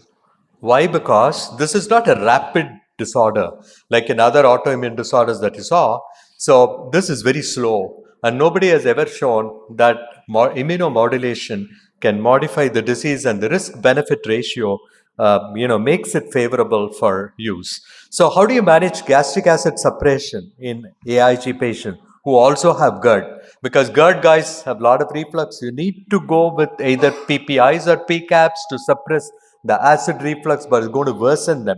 Already they have a hypochlorhydria. So how do you manage this? So, like you said, sir, actually PPA doesn't have any role because already hypochlorhydria is there. So we can give a H2 receptor antagonist like a famotidine can be helpful, and mucosal protective agents like sucralfate. And most of the time, this patient will be having a dysbiosis. So patient will be having bloating and all these symptoms, and maybe a functional component also. You can give some probiotics. Prokinetics. Prokinetics and also probiotics. Yeah. Prokinetics will be a great help, and you can use H2 blockers, or a low dose PPI can be used. So this is important. And what is the actual cancer risk in AIG? Is there a cancer risk? What is the actual cancer risk? Cancer risk is actually, there are two types of risk already. Neuroendocrine tumors, they're telling that actually around 4.7% over 4 years. But you should you do the surveillance endoscopy and should find that actually if it is more than 1 centimeter, you should remove it endoscopically. And for malignancy, it is very less, particularly if age is more than 60 and if the patient is having pernicious anemia, and if the patient is having another family history, then you should, there is chance of malignancy, and you should do surveillance endoscopy. So, but gastric malignancy, it is very rare, 0.5% per year something. It's very rare actually. But nevertheless, my friends, we need to put them on a surveillance protocol. Never miss out, because gastric cancer can come in these people. And sometimes we have seen multiple neuroendocrine tumors in the stomach. Once we do 1 or 2 biopsies and then establish this NET, what I quickly do is I take a band ligation device and go ahead and band all these, which will wither away. So that will be when they are small, multiple, tiny. We have done several cases like this with multiple NETs in the stomach. So the surveillance for gastric cancer every 3 to 5 years is a reasonable time frame. But if somebody has Volga stage 3 or 4, which is severe or marked atrophy, then you have to screen every year. So you can also do a surveillance for neuroendocrine tumors and endocrinopathies, and also non-invasive monitoring tools like pepsinogen 1:2 ratio less than 3 or elevated gastrin above 500 picogram can indicate corpus atrophy. So this is important. So just AI based models are coming up so in future, which can be also helpful to you to decide on how frequently patients have to be taken for surveillance. So is it reversible if detected early? Can you halt this or reverse this if you spot it early? Sir, AIG cannot be reversed, but you can take care of the nutritional things. Because Yeah. if they're detected early, you can prevent the neurological complications like paresthesia, numbness. All You this. can never reverse it or prevent it, even if you detect early. So that has to be remembered. It goes on and on relentlessly. So should H. pylori be eradicated? If you spot H. pylori and autoimmune, both. Sir, irrespective of the etiology, H. pylori has to be treated. One thing is actually it has been found out that after H. pylori treatment, mucosa comes to be a normal in early times. Then after that, actually H. pylori is another contributing factor for a gastric malignancy. So you should treat H. pylori. Absolutely. Here are two factors, AIG and H. pylori. Both can cause atrophy, both can cause malignancy. So it's prudent to eradicate H. pylori infection. So how does it differ from other form of gastritis? This is what I wanted to mainly talk about is autoimmune gastritis and H. pylori associated gastritis. We have discussed a whole lot. So that is one of the closest contenders is H. pylori gastritis. So what about non-invasive monitoring tools? Pepsinogen 1:2 ratio, elevated gastrin, antibody titers are useful for diagnosis, anti-parietal cell antibodies, but not for monitoring progression. They are not prognostic. So broader autoimmune panel at baseline is indicated. Sometimes even a ANA profile you can do, and then targeted screening during follow-up. And then non-invasive biomarkers may be useful in future, AI-based risk models. So the long-term natural history, in summing up, many patients remain asymptomatic for years. However, risks include pernicious anemia, gastric adenocarcinoma, type 1 neuroendocrine tumors. Prognosis is excellent with just the B12 replacement. You don't modify the immune system now at this point of time, but whoever has got a Volga 3 or 4, you have to put them on annual surveillance for cancer because they run a high cancer risk. My friends, these are take home points, but anyway, I would like to involve the audience and the chairpersons for quick comments before we close the session. So, Sir, may I ask something?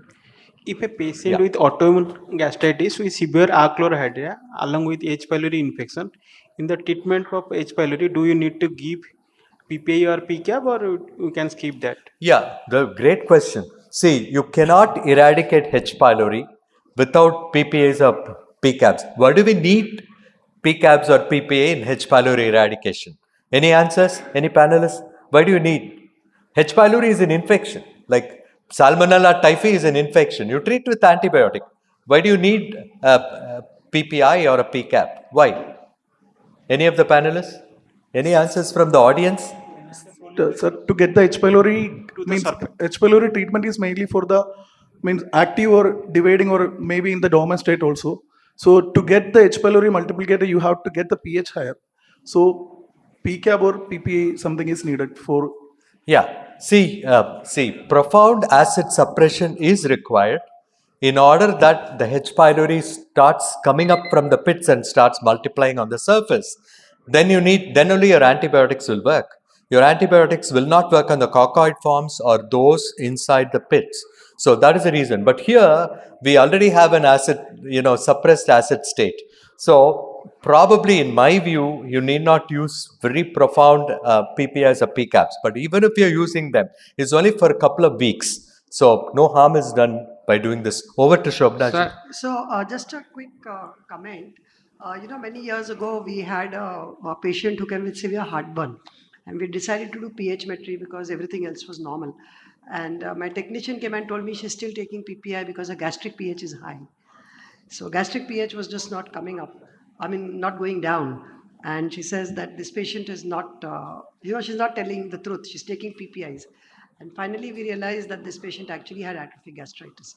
So this is just an incident, but probably once in a while we might get such cases. So, Any other comments? Sir, just one sir. question and one comment. Don't you think in this era of high definition endoscope and advanced endoscopy imaging, it is very easy to detect early gastric cancer?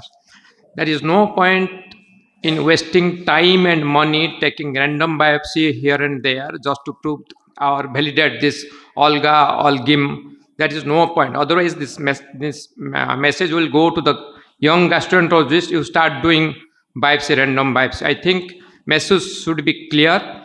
In present scenario, there is no point in doing this random biopsy. I agree with you. So, but nevertheless, for like modified Sydney may be different, but Olga is very important to know how much of atrophy, and Again, then why you need but to to do put them on assess. surveillance, and I then think in present scenario, this kind of surveillance is not required. When you I- can I point would- blank, you can diagnose early gastric cancer. I would disagree, sir, because number one, how many endoscopists would spend time adequately screening for gastric cancer? But That's number how one. many endoscopists are doing random biopsy 2 to 1? Please let me know. That is updated Sydney. But I'm Updated talking about Olga to see the atrophy. I think in this audience, sir, might be one will be taking 5 biopsy from atrophic. He's telling no one. He's telling no one. No one is taking. Yeah, I think we should all practice this. See, Mohan, I have a very big problem on all these recommendations which you people are giving based on certain Korean studies, Japanese studies where malignancy rate is high. Right? How frequently you will subject this patient for surveillance of gastric atrophy? How many years? What is the incidence of malignancy in patients of gastric atrophy, say in 5 center, which has a large sample size, right? And what will be the cost of doing surveillance? What will be the benefit you will get, right? What is the effect size and impact? Are you clear? Yeah, Professor Acharya is absolutely Without right. those So we need to have our own studies, multi-center. I don't know whether there are any publications. Naresh, any idea? So Like, on that is a big multi-center. problem what I find. There are things new, but whether it is relevant to a patient which you are practicing, that's my problem. And all the questions, Absolutely. always I ask these questions. Absolutely well And taken, General sir. Anand is always angry on Right me point. when I ask this Right question. point. Absolutely. Dr. VGM, I'll request you to join me here. Okay. So, yeah, thank you. Thank you so much once again for this opportunity. I'll now invite Dr. Asutosh Mahapatra, and from his question, you must have realized he's the man who has told us that early gastric cancer in India can be diagnosed. And today he is going to talk to us on endoscopic assessment of gastric atrophy. At the outset, I would like to thank entire organizing team for giving me an opportunity to speak on endoscopic assessment of gastric atrophy. So, I'll be touching upon only the clinical scenario. When you find atrophy, what you are going to do. Likewise, B.G. Mohan Prasad sir told surveillance, Acharya sir totally disagreed. I completely agree with Acharya sir, and I will tell you why. So, before you start doing assessing atrophy, you must know how to do a complete examination, high quality endoscopic examination. There is a story behind it. I used to do 1 minute endoscopy. 1 minute endoscopy every time. Before 2018, my endoscopy time was 1 minute, 1.5 minutes, 30 seconds, 40 seconds. Then I stopped this practice. So how did I learn to perform quality examination? I went to Japan multiple times, more than 4 times officially, unofficially more than that.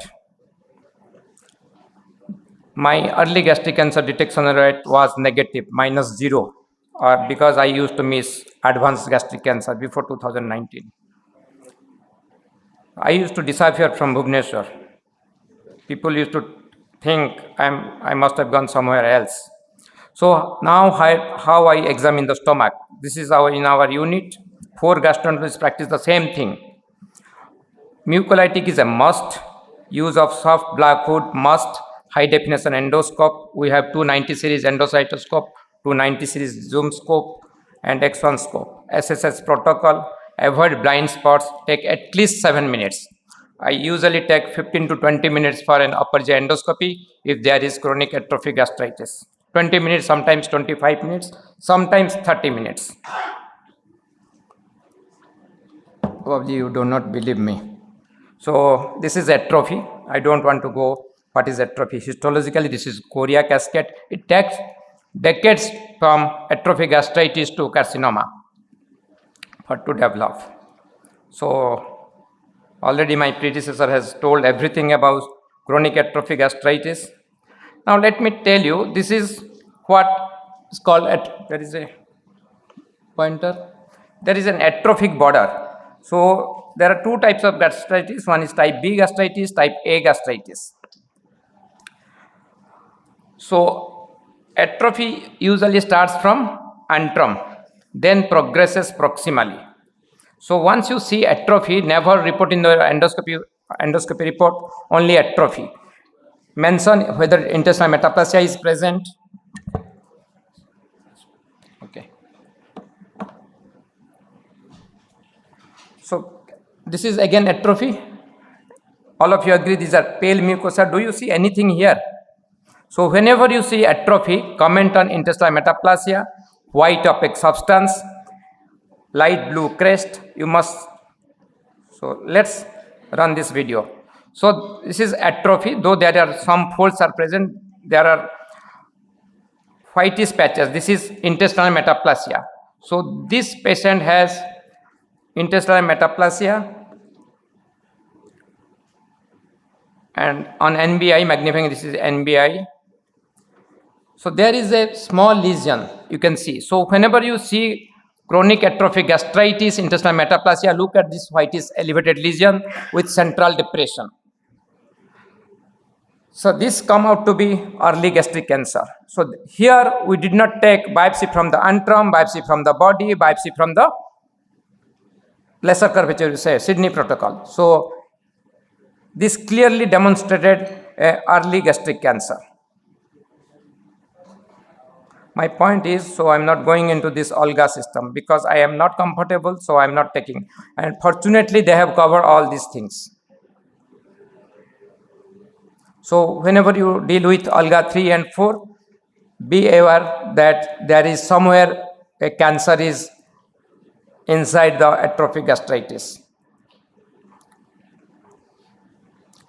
So I have already told about the downside of the biopsy. It is cost, not at all cost effective. In the private setup, they will charge 1,500, 200, 2,000 rupees even.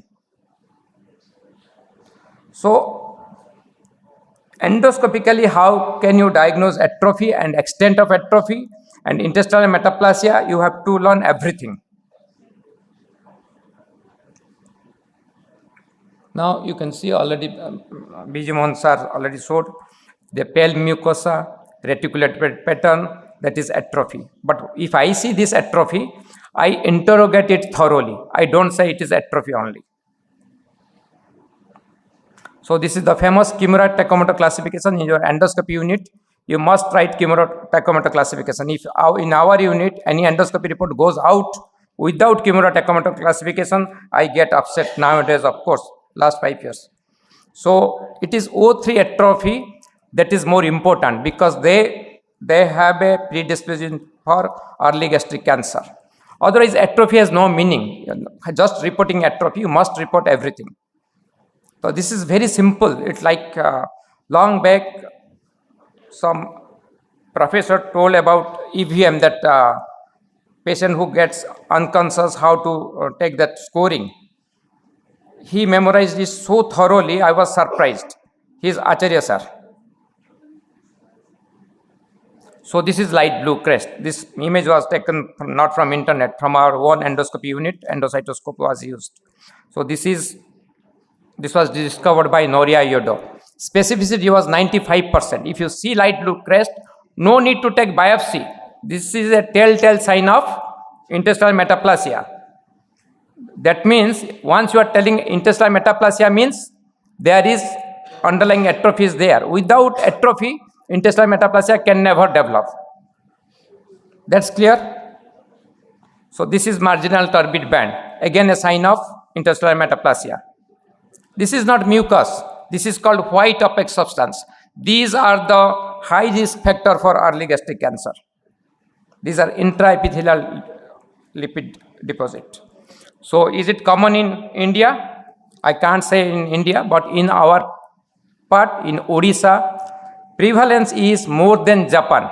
That I don't say. Noria Yodo agreed after exchanging of 3,000 videos. I exchanged 3,000 videos in 5 years with him. So out of 1,000 patients, we got 8 early gastric cancer. 2 are synchronous lesions. And all have severe atrophic gastritis. Do you see here anything? Again atrophy. You can see white pale mucosa with blood vessels. But for diagnosis of early gastric cancer, 2 things you require. One is color, another is whether elevation or depression. Color is reddish or pale, that's all. So this is the first lesion. This is the second in the same patient. This was like within 1 month back, as far as I remember, this patient came to us from Jharpada, Bhubaneswar. So ESD was done, endosuturing, clipping endosuturing was done. So this is a dysphagia, this is nothing to do with EOE at least. So as you can see, patient come with dysphagia of 4 months. Esophageal malignancy, but always endoscopy is an opportunity for diagnosis of early gastric cancer. Complete atrophy, now fold in the stomach. Always search for early gastric cancer. You are bound to get in 1 month. Those who are from Odisha, you will get in next 1 month. And generate more ESD specialists, otherwise you will be in pain. Next demand will be of ESD specialist, not ERCP specialist. So here you can say reddish mucosa, completely different from the background mucosa. That is early gastric cancer. Even 1 millimeter lesion, early gastric cancer. So this patient, demarcation line is clear, irregular surface pattern. Again, there is a depression in the posterior wall of the body. So this patient has 3 cancer, 1 advanced esophageal cancer, 2 early gastric cancer.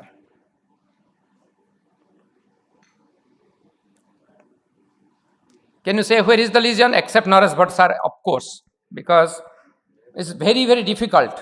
This case was done by a famous gastroenterologist. For this, it's very difficult to get. So this is the lesion, 1 millimeter lesion. So how I suspected it? Because it's a 1 millimeter lesion, there is no multiple erosion. 1 millimeter erosion, no multiple erosion, suspect early gastric cancer only. Then I did NBI. NBI showed thorn-like appearance, that is asteroid shaped, that suggests early gastric cancer. We took biopsy. Biopsy came out to be positive, but fortunately with biopsy it was removed, but anyhow we did ESD.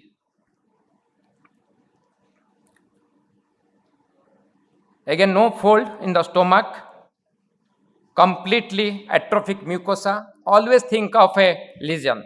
Never say stomach is normal. Spend at least 10, beginners spend at least 25 minutes. Don't go by the Japanese guideline of 7 minutes. You will be in problem. So again, atrophic mucosa. You can see completely atrophic mucosa and there is an elevated lesion. So very, very common. Unless you wash off all the mucus, all the bubbles. This I am showing after the washing of the mucosa and mucus and bubbles. That's why my stomach is all clear. This is again early gastric. This is not advanced gastric cancer. When Sonmun was doing ESD, she was worried because this came out to be early gastric cancer. Patient is under surveillance. Every year we are doing surveillance. So take home point, gastric atrophy and gastric intestinal metaplasia is a gastric precancerous lesion. Endoscopy should make an endoscopic assessment of presence and extent of atrophy and intestinal metaplasia. Surveillance, of course, is recommended. I usually call once in a year to do endoscopy, not 3 years time. And if severe atrophic gastritis, at least once in a year. Is mild atrophic gastritis located only in the antrum, then you can call after 3 years. Thank you so much. Before time. Finished. Thank you, Dr. Mahapatra. We will have just 2 or 3 questions. I'll request you to take a seat on the dais here. Any questions for him? I should congratulate Ashutosh. Probably we have to replicate him all over the country so that we spend more time on this atrophic gastritis. So point well taken, but again, severe atrophic gastritis, you have to do the surveillance once a year, and then for others once in 3 years. For that, these surveillance systems. Yeah. Much easier than taking 5 biopsies. Yeah. Random 5 biopsies. Yeah. Giving sleepless night to the patient. We speak in the mic. Hello. You can see his passion in the work that he is doing. I must sound polite. Sometimes my accent, Odia accent, is a little bit aggressive. So, because in one of the conference recently, Naresh Bhatt sir was there. I told this is the Odia accent. That person could not understand my accent. So, I lowered down my voice. No, Asutosh, it's not Odia accent. It is your passion that is speaking. Yeah. No, sir. I think you should give a big round of applause to Ashutosh. Sir, why I have Just some Dr. small Panik, doubt, sir. Hmm. It was an excellent presentation. I have just a small doubt about 1 mm lesion. How do you differentiate from a gastric dysplasia from early gastric cancer? There are telltale signs of early gastric cancer. First, you should know what is demarcation line, what is microvascular pattern, what is microsurface pattern, and why you should suspect 1 millimeter lesion, because there are no multiple lesions. Only single, you cannot find single erosion anywhere. If there is no mucosal invasion, then it cannot be a cancer. It will be come under the dysplasia group. That's why I'm asking about the 1 mm lesion. If it is only 1 millimeter, then it is very unlikely to involve laminopropria. You give indigo carmine, you study all the literature. We put indigo carmine in all our atrophic gastritis patient. You just go through the early gastric cancer literature. This is very easy to find early gastric cancer, not difficult. I think you can And discuss Alok, it with him later on. Yes, you are Dr. the Panik, most go ahead. famous gastroenterologist. This was your patient. I must. I told one of the most famous gastroenterologists. I think we all are proud of Astos. Really, he has done a good work. But I have some comments or queries. As you told, if there is telltale sign of a metaplasia like blue signs, lipid droplets, all those things here, so then there is no necessity of taking biopsy. Suppose that is not there, for the first time, I think we should take a biopsy. Subsequently, it may not be necessary. Yes, sir. During learning curve, I also used to take multiple biopsy from 2019 But to if the 2020. findings are not there, whatever you have mentioned. No, sir. But I am not in favor of this. Anyhow, Olga and Olgim staging not I required. am not telling that. Initially, you can take biopsies from five places. But another thing, but many times you are doing endoscopy to find Sir, out the cause. just one point I want to make it clear. Why this Olga and Olgim? This is all Western culture and Western standards. In nowhere in Japan they are taking this 5 biopsy. In big that is center, okay. National Cancer Center, Tokyo, they just do not know. They don't discuss about Olga and Olgim. I stayed with Osaka International Cancer Center. Naresh Bhatt sir also went there. They don't take biopsy. I think we should I think agree prevention, to I think disagree. prevention is the better than Dr. cure. Panikrai, I So think once you have diagnosed early gastric cancer, it's a diagnosis. But to prevent, you can do a surveillance annually also. If you diagnose, it is fine. It's a good Surveillance thing. is surveillance is required every 1 year, 3 that I'm year. telling. Yes, yes. Dr. Panikrai, I request you to agree to disagree. And yes, ma'am, last question. I have some extra points. Many times we get in the antrum H. pylori induced betaplasia, which is dysplasia, which is high grade dysplasia. How to go about it? Extensive high grade dysplasia of the antrum of stomach. H. pylori induced. I would leave it to Ashutosh to answer this. Madam, once the term high grade dysplasia is used, that means this is intraepithelial malignancy, ESD should be performed. Unless the report says multiple sites, that's different. But high grade dysplasia, I think we have the common pathologist Krishna Chandrapani is there. I have told him to write high grade dysplasia if he is suspecting early gastric cancer. So once he writes high-grade dysplasia, patient should undergo ESD. And low grade? Low grade should be, you should give anti-H. pylori therapy, and how frequently you will follow? after 1 year. I think we'll And close if it is the visible, questions now. if it is visible, then you can do EMR also. If it is a small lesion, no need for ESD. I think we'll have no more questions. We close the session here, and I'd like to thank all the speakers and all the panelists, all the discussants, and all the audience who have taken very active participation. Thank you very much. Thank you, sir.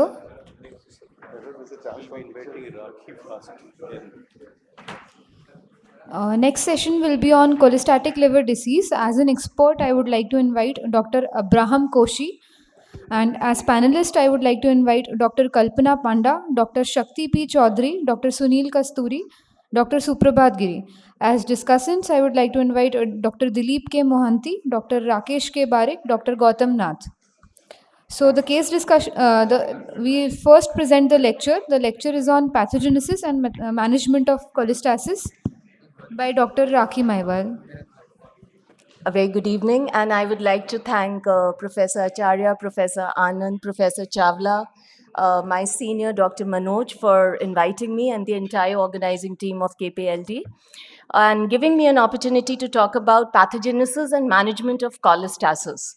So this is going to be the outline of my talk. I'll talk about the bile acid synthesis and circulation, the regulation, the bile acid implication in different liver diseases, and then touch upon briefly on the management. So coming to the bile acid synthesis, the bile acids are synthesized in the hepatocytes with the cholesterol as the precursor. So the primary bile acids are the cholic acid and the chenodeoxycholic acid, and they are synthesized by the 7-alpha hydroxylase, and this happens in 75% of the time through the classical pathway. And 25% of it is synthesized by the alternative pathway, the enzyme of which is sterol 27 hydroxylase. These are then conjugated with glutamine and taurine and then secreted into the bile duct, into the small and large intestine, where the intestinal microbiota cause deconjugation, dehydrogenation, 7-alpha dehydroxylation, and epimerization, and we get these secondary bile acids. So the cholic acid is converted to deoxycholic acid, and the chenodeoxycholic acid is converted to lethocholic acid. Another tertiary bile acid is actually a result of the 7-alpha dehydroxylation, hydrogenation, and epimerization from the CDCA. Now, the enterohepatic circulation is something which is important for us to understand. So the bile acids which are synthesized in the hepatocytes, they're secreted into the bile ducts. A small proportion is again alternately circulated between the cholangiocytes and the hepatocytes through the cholangiohepatic shunt. It is stored in the gallbladder, and with each meal, the bile acids are secreted into the intestine. So a small proportion of the bile acids undergo passive absorption in the small intestine and are transferred to the mesenteric and arterial blood flow to the hepatocytes, while majority will undergo an active transport and absorption in the ileum, and this will cause the return of through the portal venous blood to the hepatocytes. So this is the enterohepatic circulation. So 95% of the time, the bile acids are reabsorbed, and only 5%, that is 0.5 grams, is excreted out into the feces. In the case where there are excess of bile acids, there is a systemic spillover, and they are also excreted by the kidneys through the urinary system. So when we're talking about the regulation of the bile acid synthesis, it is important. I'll not go too much into the detail, but the important nuclear receptor, which is of important for us to know, is the farnesoid X receptor, the FXR. So the FXR in the hepatocytes through the small heterodimer partner will cause a negative feedback mechanism on the 7-alpha hydroxylase enzyme, regulating the decrease in the bile acid synthesis in the hepatocytes. Apart from this, it will also decrease the NTCP, through which there is an active transport or the reabsorption of the bile acids into the hepatocytes, and the decrease in the OATP 1B1. And there will be an increase in the BSEP, the bile salt export pump, which translocates the bile acids into the lumen of the bile ducts. The MDR2 and 3, the phosphatidylcholine is transferred through this. The ABCG5 and the ABCG8, which transfers the cholesterol. So all these transporters are upregulated. And apart from this, the alternative transporters which are there in the hepatocytes, MRP3, MRP4, and the OST alpha beta are upregulated. So therefore, farnesoid X receptor agonist can be a very important way to handle the bile acid synthesis, excretion, and also absorption. Now, coming to the role of bile acids in liver diseases. So, cholestasis happens in different liver diseases. So, at the level of hepatocytes, we may get cholestasis with the change in these transporter mechanisms, which can be affected by drugs, toxins, ischemia, the pro-inflammatory cytokines secreted by the macrophages and monocytes. At the level of the, again, cholangiocytes, small cholangiocytes can be affected, and the small ducts where we have different diseases like the ductopenic diseases, the primary biliary cholangitis, but we also have the large duct diseases affecting the cholangites directly, or they can be causing obstruction to the bile flow. So there are different mechanisms where we get this cholestatic injury. Important for us again to remember is some of the important transporters. So we talked about the NTCP, which is the main transporter. This is the sodium taurocholate co-transporting polypeptide, which causes active sodium-dependent transport of the bile acids into the hepatocytes. There are organic anion transporting polypeptides, and different drugs are also absorbed through this. In the apical lumen, MRP2, where we get the Dubin-Johnson syndrome, and this will cause the secretion of the conjugated bilirubin, the glutathione, the bile salt export pump. We know progressive familial intrahepatic cholestasis too. The MDR3 enzyme, phosphatidylcholine. So if there is a deficiency of MDR3, and very often we see in adult cholestatic liver diseases, these deficiencies, particularly in intrahepatic cholestasis of pregnancy, drug-induced. So this MDR3 is important for us to recognize, particularly because we can also see PFIC3 in our patients. There are different other transporters. We also have the CFTR at the level of cholangiocytes, what is called as the bicarbonate umbrella. So the anion exchanger 2, which causes a hyperchlorosis or the bicarbonate-rich bile, and therefore prevents the cholangiocytes from the toxic or the detergent effect of the bile acids. So these are the different cholestatic liver diseases which are mostly seen by the pediatric group because these present mostly as neonatal cholestasis. But what we can identify in adults is MDR3. We can also have some variants of alpha-1 antitrypsin deficiency presenting in adulthood. So it's important for us also to look into the genetic cause of cholestasis when we have excluded out all important cholestatic liver diseases, and also the patient is not responding to the routine treatment, and we've ruled out drugs and the other more common causes. So the genetic testing can be done based on whether you know that there is an index family member which is affected, because there you know the identified gene and you can directly go to the Sanger sequencing. However, when we do not know and we do not have any such history, it is important that we do a whole genome or a whole exome sequencing. So we can have different variants. So the homozygous variants can again be of high functional impact, where they present with severe phenotypes of cholestatic liver diseases, the severe forms of progressive familial intrahepatic cholestasis type 1 and 2. We have the low functional impact variants such as the BRIC and the LPAC, that is the low phospholipid and associated cholelithiasis, and this is due to MDR3 deficiency. And we can also have the heterozygous variants where the individual is susceptible. So these individuals do get drug-induced cholestasis, and they do get cholestasis with different phenotypes. In metabolic associated steatotic liver disease, again, there is an emerging role of bile acids, and how we link bile acids in metabolic associated steatotic liver disease is, again, if we understand the farnesoid X receptor. So this farnesoid X receptor can actually regulate glycogen synthesis. It causes increase in the glycogen storage. It inhibits the phosphoenol pyruvate carboxykinase, which is a rate-limiting step of gluconeogenesis.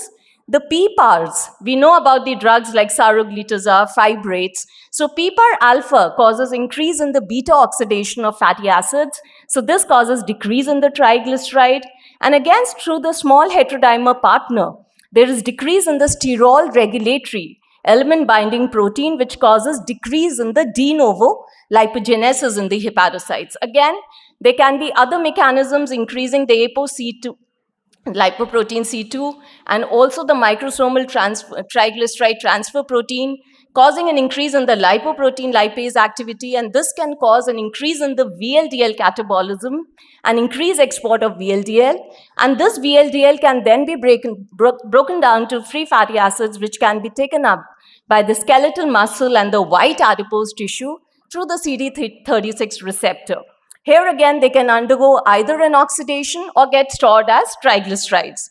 In the brown adipose tissue, another very important receptor is the TGR5, which regulates the deiodinase and conversion of thyroxine to triiodothyronine at the level of the pancreatic alpha and the beta cells also.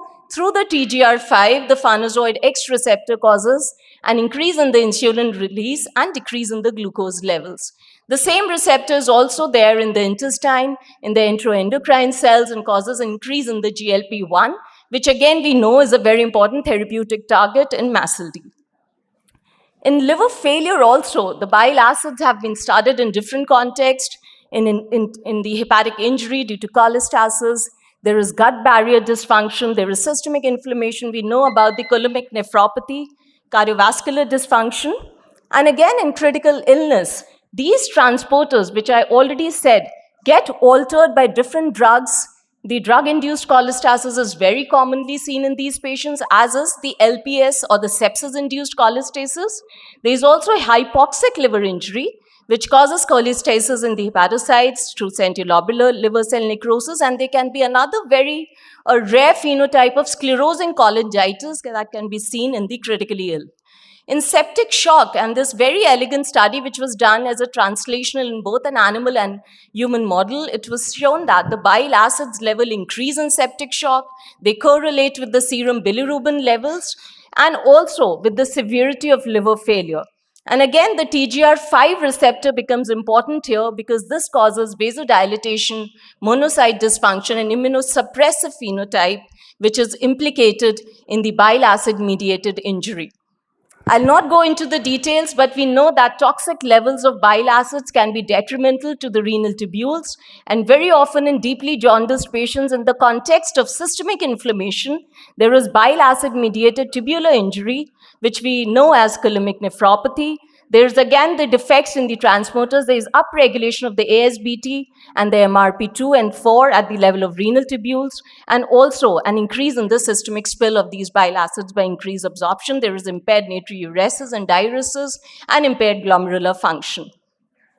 So what do we have for the management? We use UDCA, which is the most hydrophilic and protective known, which causes both the anti-inflammatory, anti-apoptotic effects. It works through the mitogen-activated protein kinases and also results in vesicular targeting of these membrane transporters to the cell membrane, causing an increase in the efflux of the bile acids.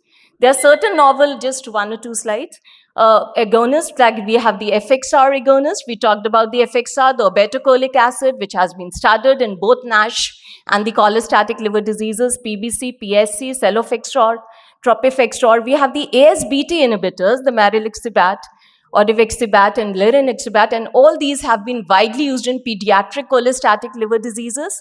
We also have the NTCP blockers, and obviously NOR-UDCA, which is a side chain truncated form of UDCA, looks very promising and has been presented to work very nicely in PSC and also under trial in the NASH patients. Pruritus, again, we use the same agents, we target different mechanisms, but we can also use the extracorporeal therapies for the improvement, and in severe cases, we can use a liver transplant for patients like PBC and PSC. Now, this is just to show the use of plasma exchange, which is very widely available. And this can be used in the context of liver failure and heme adsorption. In this RCT, we showed that they can clear bilirubin and bile acids in the context of liver failure, improving the circulatory dysfunction, preventing infection and organ failures. So I would like to conclude that bile acids are the signaling molecules, and they work through dedicated receptors, facilitating the communication between the liver, gut, intestinal microbiota, immune system. The changes in the metabolism, bile acids, and signaling contributes to various liver diseases, and both the receptors and transporters are the pharmacological targets for the restoration of the homeostasis. Thank you.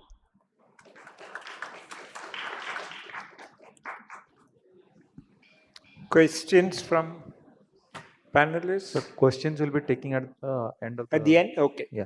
But Ma'am, you can Dr. have a seat. Rakhi will be leaving now, Can Dr. join. Suprabhat. Okay. Dr. Rakhi will be leaving now. If any questions, question can be asked now. She's leaving now. Sir, Oh, she is leaving now, so please take whether any NOR question. UDCA is commercially available? Sorry? NOR UDCA, whether is it NOR commercially available? UDCA has been investigated in a phase 3 trial, so it is obviously available, but still not marketed. So it is still investigational, but available. The preparation is there. And in animal models, also very interestingly, of colemic organ dysfunction, NOR UDCA has shown even to ameliorate colemic organ dysfunction. Hello. Here I am. One question from the floor. Now pruritus is one of the very integral part of all these cholestatic disorders, especially the PBC and PSC. What about this ileal bile acid? Bile acid transporter inhibitors that are there. I mean, there are a couple of disorders where they have been mentioned. How about their effect in so many other cholestatic disorders associated with pruritus? Yes, sir. I believe there are several now which are mentioned in the literature. Yes, sir. They have been studied, and last year in ASLD, the phase 3 trials on these ASBT inhibitors in cholestatic liver diseases, PSC and PBC, in pruritus improvement has been shown. And they are already being used in pediatric patients of PFIC type 4, type 5, and PFIC 1 and 2, and they are using, sir. Okay. What about the other diseases? Cholestatic liver disease of PBC, PBC, the data is there. PSC, no data, I'm not sure. Okay. ASLD. Yes. If there are no other questions, thank you very much. And wish you a safe journey. Next, I would like to call. Some more sessions. Next, I would like to call Dr. Dheeraj Agrawal to present a case on a young male with jaundice and itching.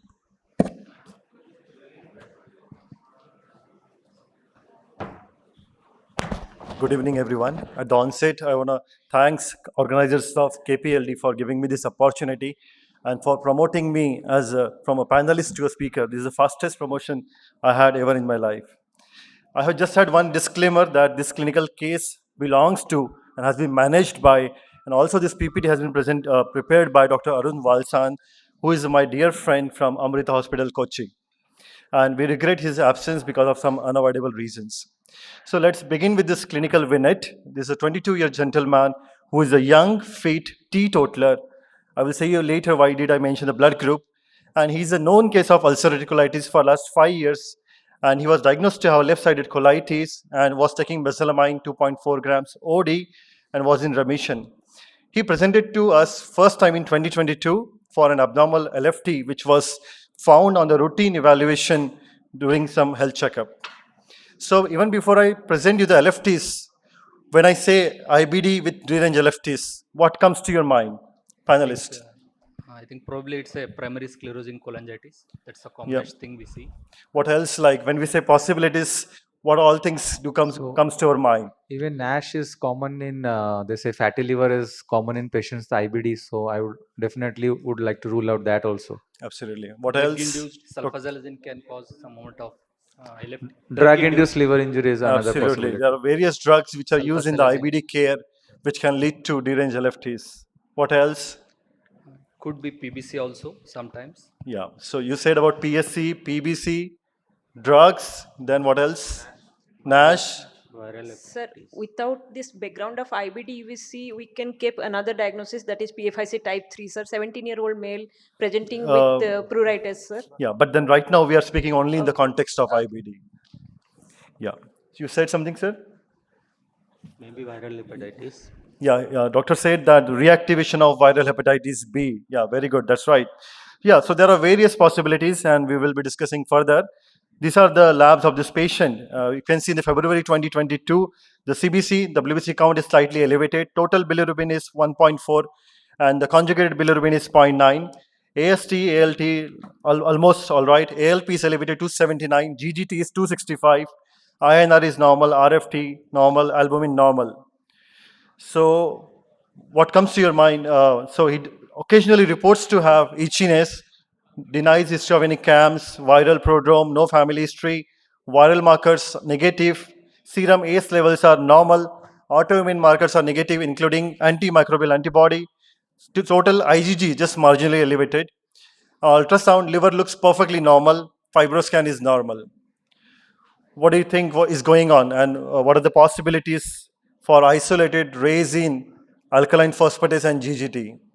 And what will you do next, panelist? Sir, on the background of IBD, you see with cholestatic pattern of LFT, but with a normal ultrasound, Yeah. sir, the first diagnosis that comes to mind is small duct PSC, sir. Yeah. What else? What else could you think of when we say this isolated? Can we just say small duct PSC based upon ultrasound? No, sir. Sir, that is the first thing that comes to mind. Sir, we have to investigate further, sir. We have to go for a liver biopsy, sir. Should do one MRCP also. You should, since the IgG4 levels were increased, I think you should suspect IgG4 release related disease also as second possibility. Yeah. So let me recite that the total IgG levels were slightly high, not the IgG4 levels, which I don't have. So as correctly mentioned by my panelist, yeah, there is a cholestatic liver disease in the setting of IBD in a young male, and definitely they are thinking in the line of PSC. And when we say PSC, we should be ruling out what is happening to our large bile duct. And for this thing, the test that we need is a MRCP.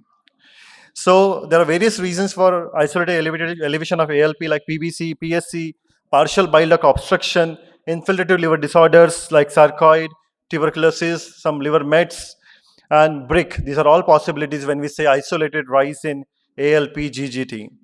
So we went ahead with the MRCP, and these are the MRCP pictures. As can be seen, the common hepatic duct, the CHD, the right and left hepatic duct, and including the third generation bile ducts, they are all normal. And hence, the decision was to do the liver biopsy, as Madam has rightly said, that we should be ruling out small duct PSC. The first slide is of H&E staining, which shows the portal tract shows bile duct senescence with some mild lymphocytic infiltration. The second slide is of Masson's trichrome, which shows the intrahepatic bile ducts are smaller in size as compared to the adjacent artery. The third slide is of CK7 staining, which shows there is a cholangiolar metaplasia.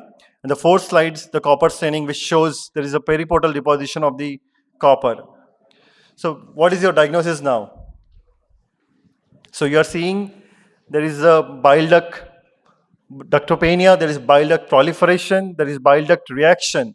All these things are there. What do you think? So this we are dealing towards with a diagnosis of small duct PSC. Yeah. So that is more likely. So the typical bile duct lesion, that is the onion skin fibrosis, was not seen in Not this patient, which can be seen in up to 50% of patient. If this was seen, it would have been really helpful, but these findings are compatible with the diagnosis of small duct PSC. So the unit's diagnosis was ulcerative colitis in remission with a small duct PSC. The patient was started on ursodeoxycholic acid at the rate of 13 milligram per kg, not just like 300 milligrams BD, but we have to give it a waste-based. And as compared to PBC, the dose of UDCA should be slightly higher, that is 15 to 20 milligrams per kg per day. And he had a good response with this UDCA with a lowering of ALP and GGT over the next 2 months. My question to panelists is that, is there any role of immunosuppression in the setting of PSC? Dr. Suprabhat. So for patients with PSC, there has been no clear benefit demonstrated for immunosuppression. Only when we have a case of maybe AIH overlap patient, or there are serological features suggestive of AIH and patient fails to improve with only UDCA, then maybe we can try adding a immunosuppression in that case. Absolutely. So at present, there is no proven definitive role of immunosuppression in the setting of PSC unless it is accompanied with AIH. And in this case, the patients have ulcerative colitis. So if ulcerative colitis warrants immunomodulation, that should be provided with the aim of mucosal healing. So what are the unique features and natural history of small duct PSC? Small duct is generally less life-threatening when compared to large duct PSC. It's progresses slowly.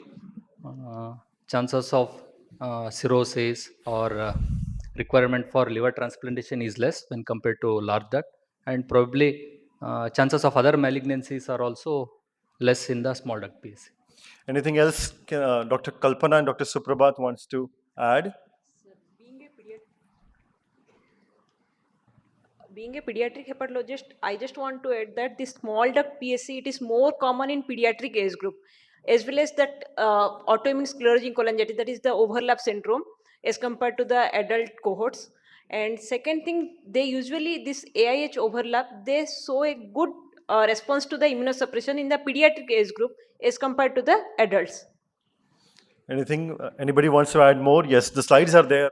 The small duct PSC can be diagnosed in the presence of cholestasis of unknown etiology with the normal biliary tree on imaging and histopathology which is consistent with the PSC. These are all mandatory requirements to diagnose a small duct PSC. So it is more commonly seen in the young males. Almost 2/3 are the male. 80% will have IBD, out of which 2/3 will be having UC and 1/3 will be having Crohn's disease. Almost 1/5 of them will progress to large duct PSC over a median time period of 7 years. And small duct PSC, as rightly said, has a longer LT-free survival. However, after LT, there is a chances that it can recur in the graft.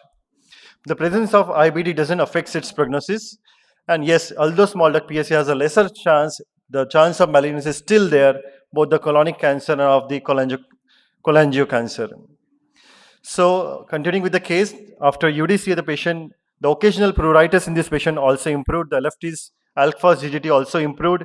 IBD was still in the quiescent stage, and he left to Canada for his higher studies. The patient was doing well for 1.5 years, only afterwards to present with right upper abdominal discomfort with some fatigue. And naturally in Canada, whether you have a UC or small duct PSC, you are seen by GPs. And he had to fly back to India to see a super specialist. So these are the labs. The red column are the things which we don't know what happened in the Canada, although it looks like the Canadian flag, but it is not.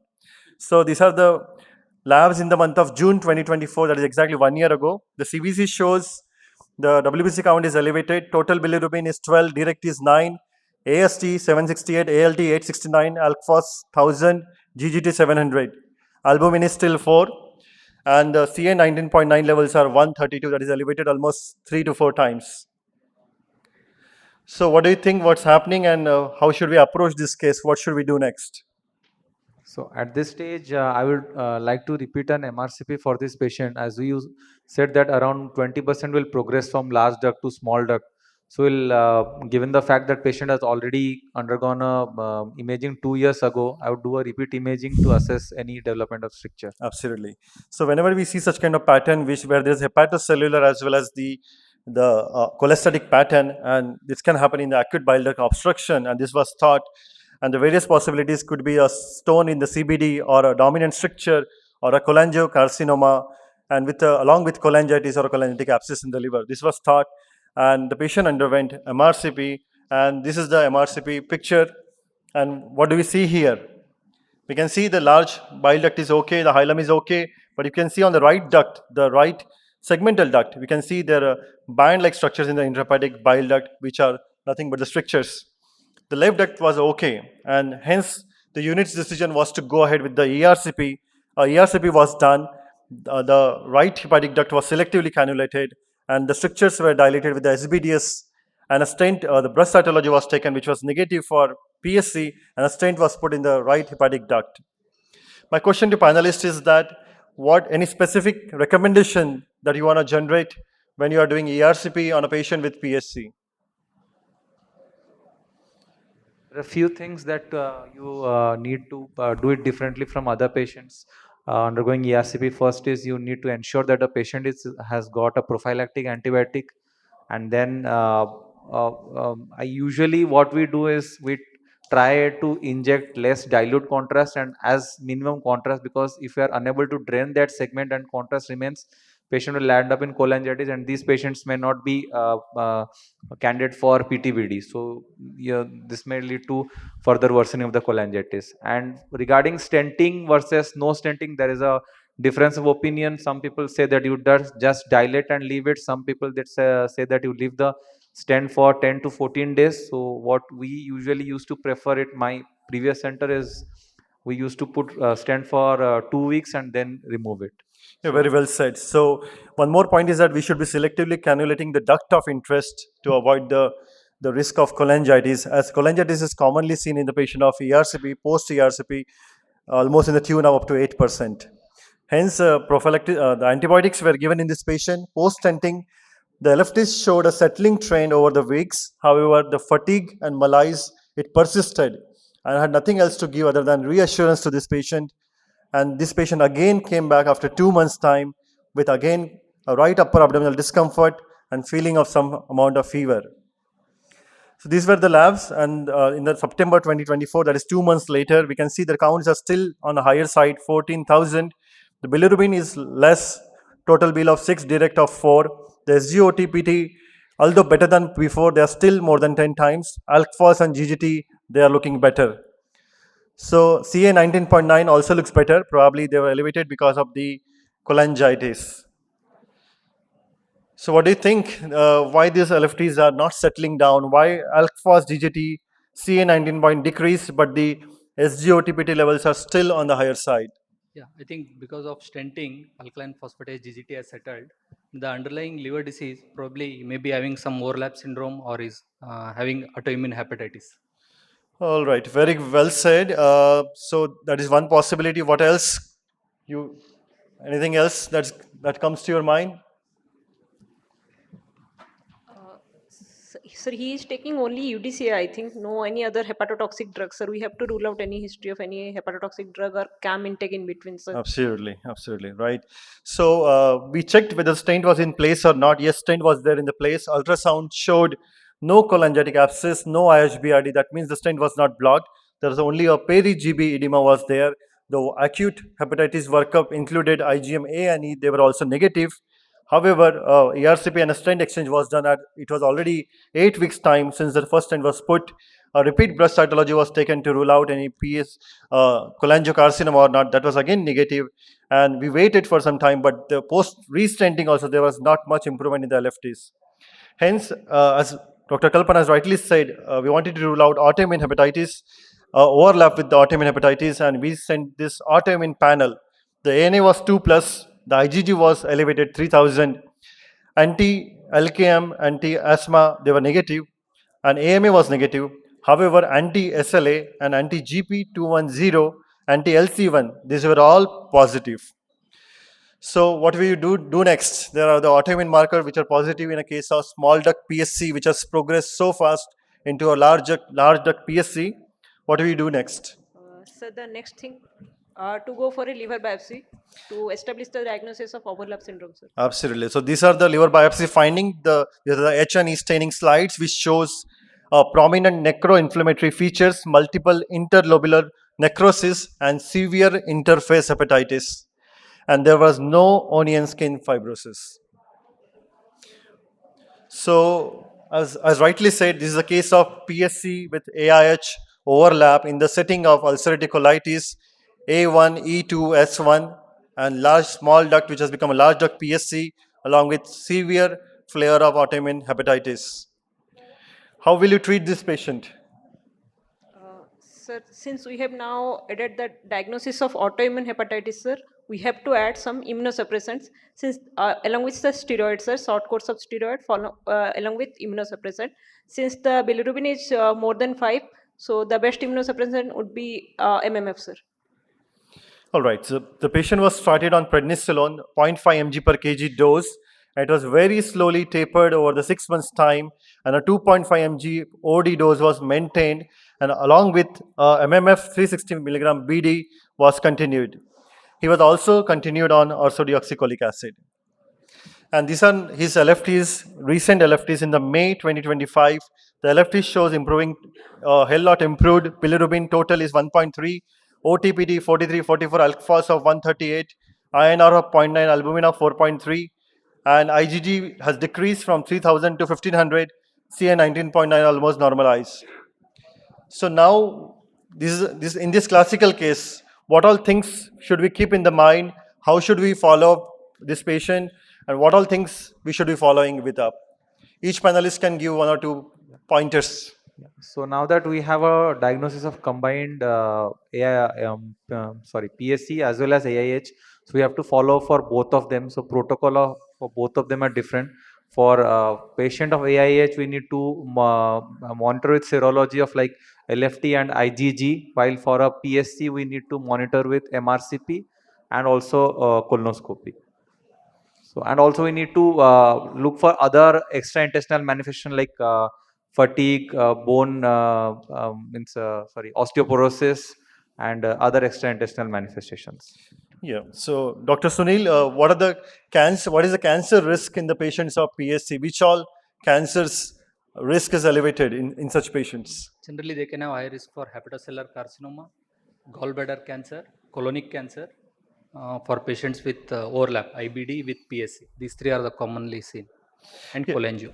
Absolutely. So my colleagues has already covered this points, pruritus. Dr. Rocky has already covered this topic in detail: fatigue, nutrition, bone mineral density, risk of cancers, monitoring for the development of portal hypertension and cirrhosis. We follow Bovino 7 guideline for the same thing. Colonoscopy surveillance is already a known cause of IBD. We should be doing colonoscopy every 1 yearly to check for the risk of dysplasia and cancers. So when do you refer patients with PSC for transplant? Sir, if the patient has progressed to end-stage liver disease with portal hypertension, refractory portal hypertension, refractory bleeding not controlled by endoscopic band ligation, etc. First thing. Then second thing, sir, if it is a case of your biliary cirrhosis, if he is developing biliary cirrhosis, then a preemptive liver transplantation, sir.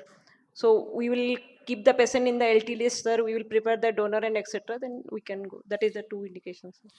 Any other indication? Even I think even if the patient is developing recurrent episodes of cholangitis, that might be one of the indications for a transplant in this patient. Refractory pruritus is also one of the indications. No, may I intervene? Did you say preemptive liver transplant? What did you say? Sir, what we used to do is, if in I am telling about, sir, pediatric cases, sir. Like if he is not responding, sir, to UDCA and etc., there is significant pruritus and he is going towards the end-stage liver disease. So in our country, since the DDLT program is not, sir, still not much developed, sir, we keep the patient in the LT list, sir. So no, if you can list the patient, yes, but LT list, not for LT, sir, LT listing. I am telling about LT listing. Pardon? LT listing, sir, liver transplant listing. Listing. Yes, No. Progressing towards end stage or after the patient has reached end stage? Because, I mean, will you use a MELD criteria, or even if the MELD is 8, you will list the patient? No, sir. We use the MELD criteria, sir. Okay. Sir, I am telling about LT listing only, sir. No, you said progressing towards end stage. That's okay.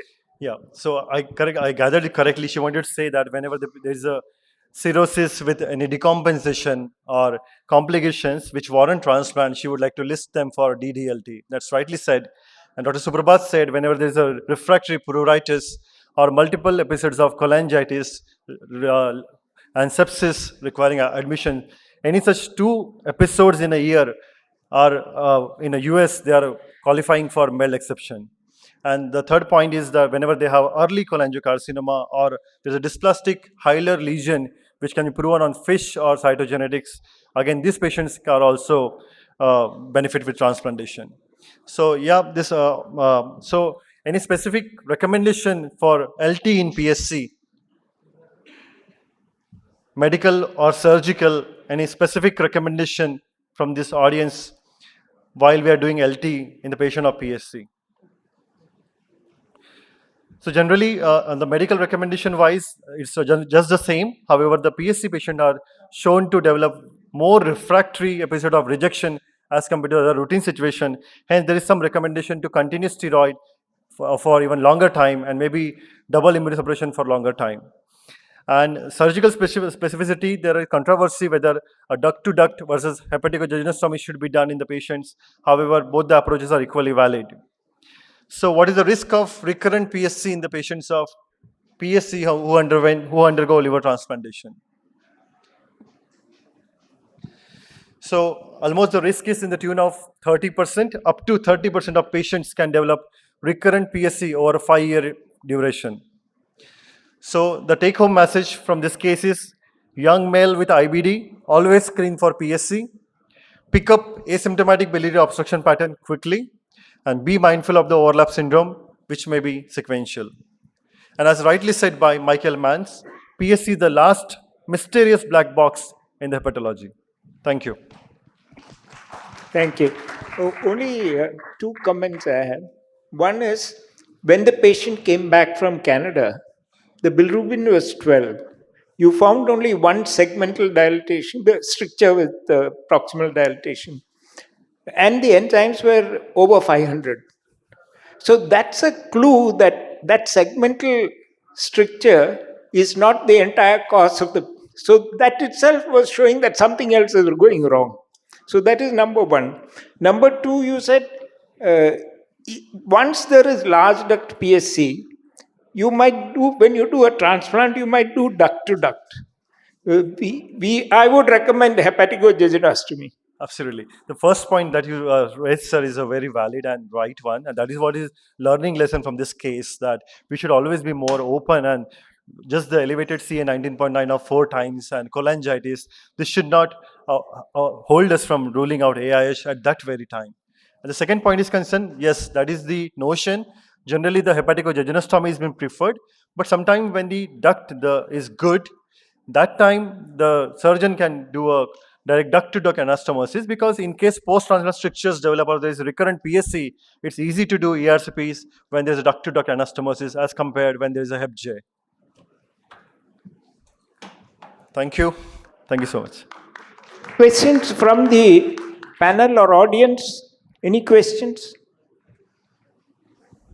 Nothing? Sir, can we continue for some more time? Yeah, that's why I'm asking if there are any questions. I think nobody wants. No, we won't continue unnecessarily. But if there's any questions that people want answered, then of course. I think, sir, then you should ask some questions. One thing I wanted to ask you: do you know if the patient continued UDCA in Canada? It probably didn't make much difference whether he did or not. But did he continue UDCA? Yeah, he continued UDCA over there. If there are no other things, thank you very much. The difference of dose of UDCA for treating PBC versus PSC. Yeah. Any difference in the dose? Yes, sir, that's right. So first of all, UDCA is recommended only for PBC. The dose over there is 13 to 15 milligram per kg per day. However, in PSC, it has been shown that it improves the pathophysiology of PSC, and there is no harm. It is such a safe drug. And the studies has been done where they have studied low dose, that is 5 mg per kg versus 13 to 15 versus 28 to 30 mg per kg, and they found that this 13 to 15 mg dose was the best dose. However, they do recommend that 15 to 20 mg should be the right dose in patient of PSC. I have one question from immunological point of view. What is the connection between liver, small bowel, and the large bowel, that these autoimmunity of these three things are linked? No, it's not only those three. Say, for example, if you take autoimmune hepatitis, they have other autoimmune diseases also, like thyroid is relatively common, diabetes. There are other autoimmune diseases. So it's not only these three. The entire autoimmune system is affected. We don't know the exact details of how they are affected, but yes, there are other systems also which get involved. I agree that autoimmunity is related to one organ to another organ, but in PSC, 80% of them. In PSC, you are asking just about PSC yes, about alone. This case that was presented. No, I want to know what PSC, is the connection. I'm not sure. If somebody else might know. So the ASC is a terminology which is being used more commonly in children who has PSC with AIH overlap, and then he was 17 and he's 22. I don't know if we can extend this terminology ASC to him or not. And then what this question of pathophysiology of small, large bowel and the liver, as rightly said by the It's a mysterious black box, and it's still beyond my reach and understanding. No, the short answer is we don't know. Anybody else? Any other questions? Okay, thank you very much. A little early. Thank you very much. Thank you. you.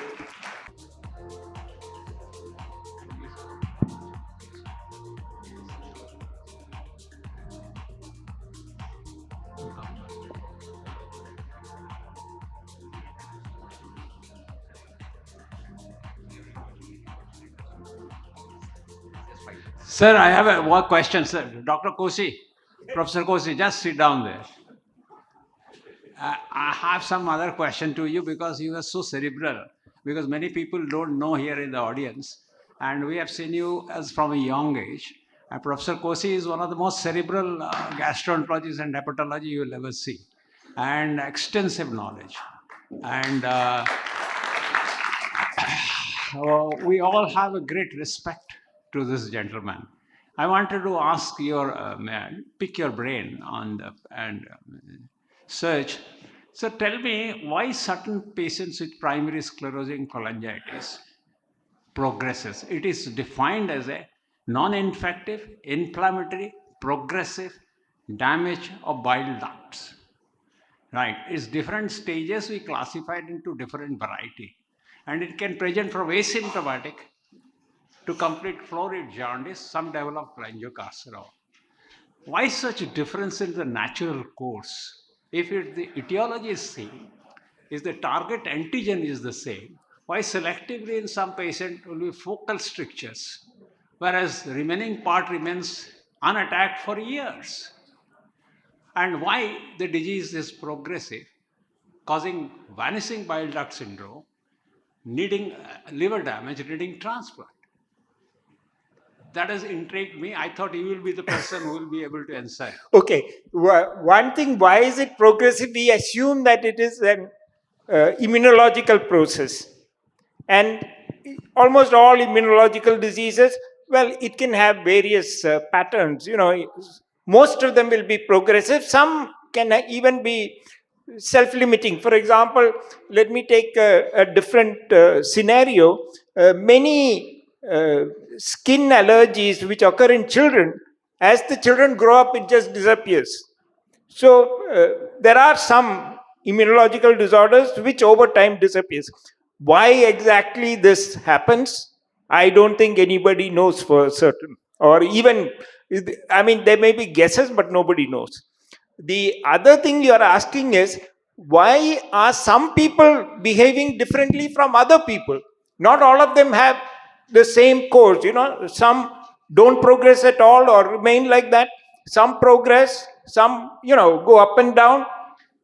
In any disease, we really don't know why this happens, why these variations. Some ulcerative colitis, with just salazopyrin, they're perfectly all right. Some without total colectomy, they don't become all right.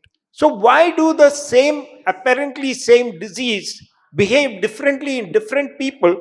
We have no clue. There are thoughts that some other factors, some genetic variations, because there are wide variety of genetic variations which might influence the disease, especially when we talk of diseases which require multiple genes to be altered, not monogenic. So we don't know how this plays out, and how much does the environment play. Again, we don't know how it plays out. I mean, these probably, I don't know, we may get some answers with the next few decades, maybe, and maybe artificial intelligence will also help us to understand, but we really don't know these answers. So I have one more question. There are many units. Why are you asking me these difficult questions? Sir, anyway. Dr. Shobna Bhatia, who is going to take the next talk, is just coming from the main hotel. Okay. She'll take just 2-3 minutes. So we thought we'll discuss a little bit more about PSC. And my question is, there are some units in the world where when a PSC patient comes for liver transplantation and he's diagnosed to have a subclinical ulcerative colitis, they do a total colectomy also before doing liver transplantation. No, that's not the standard recommendation. There are some units which are Some doing. units may do, but that's not the standard So recommendation. what could be the reason for such a policy in these units? No, I mean, they can argue that they don't want an additional complication, or they, ulcerative colitis may trigger off infections. There are reports that ulcerative colitis becomes more severe after liver transplantation. No, it's not true. It's not true. Wherever we have done it, we have not recommended total colectomy. We have not recommended total colectomy. Some units may do it, but I don't think that's the standard practice, and it's not the standard recommendation. And even the risk of colon cancer does not come down after liver transplantation. Yes, that's the protocol has to continue. You have to continue screening the colon as without liver transplant. And in fact, liver transplant and immunosuppression increases the risk of all malignancies. So that is also there. But we don't do a preemptive total colectomy. All cancers increase after transplant. In fact, not only liver, all solid transplant. Yeah. No, we agree with you, sir. The liver transplant doesn't change the natural course of ulcerative colitis, and we should treat ulcerative colitis as its clinical presentation and requirement necessary. Start either up down or top down, whatever. Yeah. I agree totally, sir. Okay, she has come, so I can step down, I think. Thank you very much. So moving forward to the last symposium of the day, I would like to invite Dr. Shobna Bhatia ma'am to give a... Yes, sir. And I would like to invite Dr. Acharya sir on the stage, please. And I would like to invite Dr. Shobna Bhatia ma'am to give a guest lecture on newer PCAPs and reflux management. And as panelist, I would like to invite Dr. V.G. Mohan Prasad and Dr. Manoj Kumar Sahu sir. Well, I think this is a very important talk and very important subject.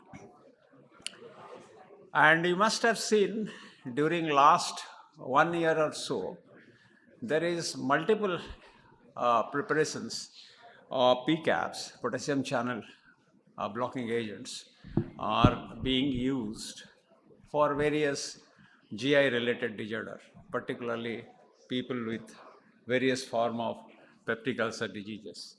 And there are switch from PPI to PCAPs.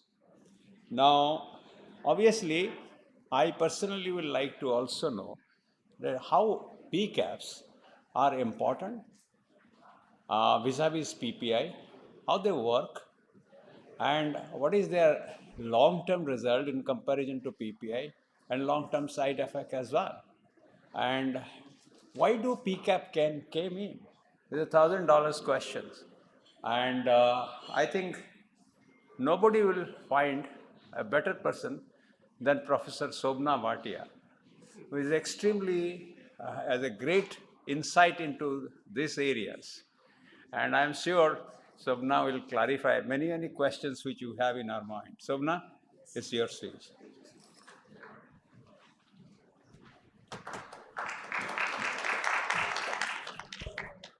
So thank you, Dr. Acharya. And I agree that whenever a new drug comes, the previous drug becomes old.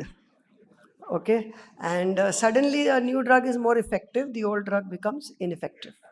Okay, I'll have many other examples, and today I'm going to talk a little about why we need better acid suppression, and I hope that better acid suppression is really going to help us in healing esophagitis. So the timelines of acid suppression, we know, are started way back in cimetidine.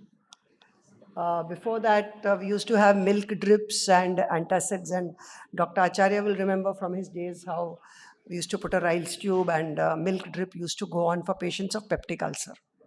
Okay, the current generation doesn't even know that such a thing happens. Today we don't give milk because casein can stimulate gastrin. So it started with cimetidine, famotidine, ranitidine, nizatidine, and somewhere here came omeprazole in 1990. Now, if I can tell you all a joke, we used to sometimes ask each other, which dean is the dean of today? And we didn't mean which dean of the institute, we meant cimetidine, famotidine, etc., etc. Now, today I continue to use famotidine and ranitidine for various reasons, which we can come to later. Then came the prazols. Started with omeprazole, and then ramiprazole, esomeprazole, and you can see various timelines. Somewhere around 2009 is the last PPI that came up, with various advantages, disadvantages, which we were hoping that one would be better than the other, and I'll come to a little about that. Now, why is reflux different from peptic ulcer? If you know that physiology and pathology of peptic ulcer is easiest to heal if nighttime acid is completely suppressed. So if you suppress 8 hours of acid completely, that is night time, because at that time acid is unstimulated and there is no buffer capacity of food at that time, the peptic ulcer would heal. So a single dose of H2RA or even a dual dose of a small H2RA, a single dose of PPI will heal a peptic ulcer. But a single dose of PPI is sometimes not able to heal reflux esophagitis. The reason is that for gastroesophageal reflux disease, you need 24/7 of acid inhibition. And even nocturnal acid breakthrough is one of the mechanisms why a patient does not respond to PPIs, which means that we have to add on treatment for this. There is a second problem of PPIs. This is a beautiful graph drawn about 10 years ago by Dr. Peter Karelas. So I'll just go through it. The graph will play fast, but I'll just show you the problems. This is a therapeutic gain of a PPI versus a placebo. And why I want to show you placebo is that whenever you take a drug for GERD, in mild GERD, the placebo is going to work. Whatever you do, it is the gain that is what we have to look at. So if you take mild esophagitis healing, placebo, they say 25%, maybe it's less. And here mild means probably grade A, which is no longer considered as esophagitis. So the therapeutic gain here of a PPI is close to 80-90%. But you look at the heartburn relief. Esophagitis relief, that esophagitis healing, is 75% or more with the best of PPIs. And I'm talking about grade C and D esophagitis. But despite esophagitis healing, there is a good 40% of patients who continue to have heartburn symptoms, even when you change the PPIs, do whatever you want. So this is a difference in heartburn management versus the esophagitis management. So some people think it's functional. Some people think that it may be still that there is a small amount of acid remaining. Some people think it may be nocturnal acid breakthrough. I won't go into chest pain and chronic cough because that's not the aim of our talk. But just to tell you all that in patients with chronic cough, if the patient has pH positive also, the PPI benefit isn't much, because even though you suppress the acid, you really have a lot of other factors in laryngopharyngeal reflux that go on. Secondly, not all PPIs are created equal. There's a beautiful study conducted about 7 years ago by Dr. David Graham. And he looked at, this work was done on H. pylori management, but he looked at how potent were the PPIs when you compared them to the baseline omeprazole in terms of acid suppression. So you see how they compare. You have 20 milligrams of omeprazole is the standard that we're using. So 20 milligrams of omeprazole is a baseline that we take. 20 milligrams of pantoprazole is equal to 4.5 milligrams of omeprazole, which means that pantoprazole for severe esophagitis healing is not very great. Pantoprazole was touted because of its safety against when the clopidogrel controversy came up. But as far as acid suppression is concerned, it's very good for mild disease. When you take severe disease, pantoprazole loses its efficacy.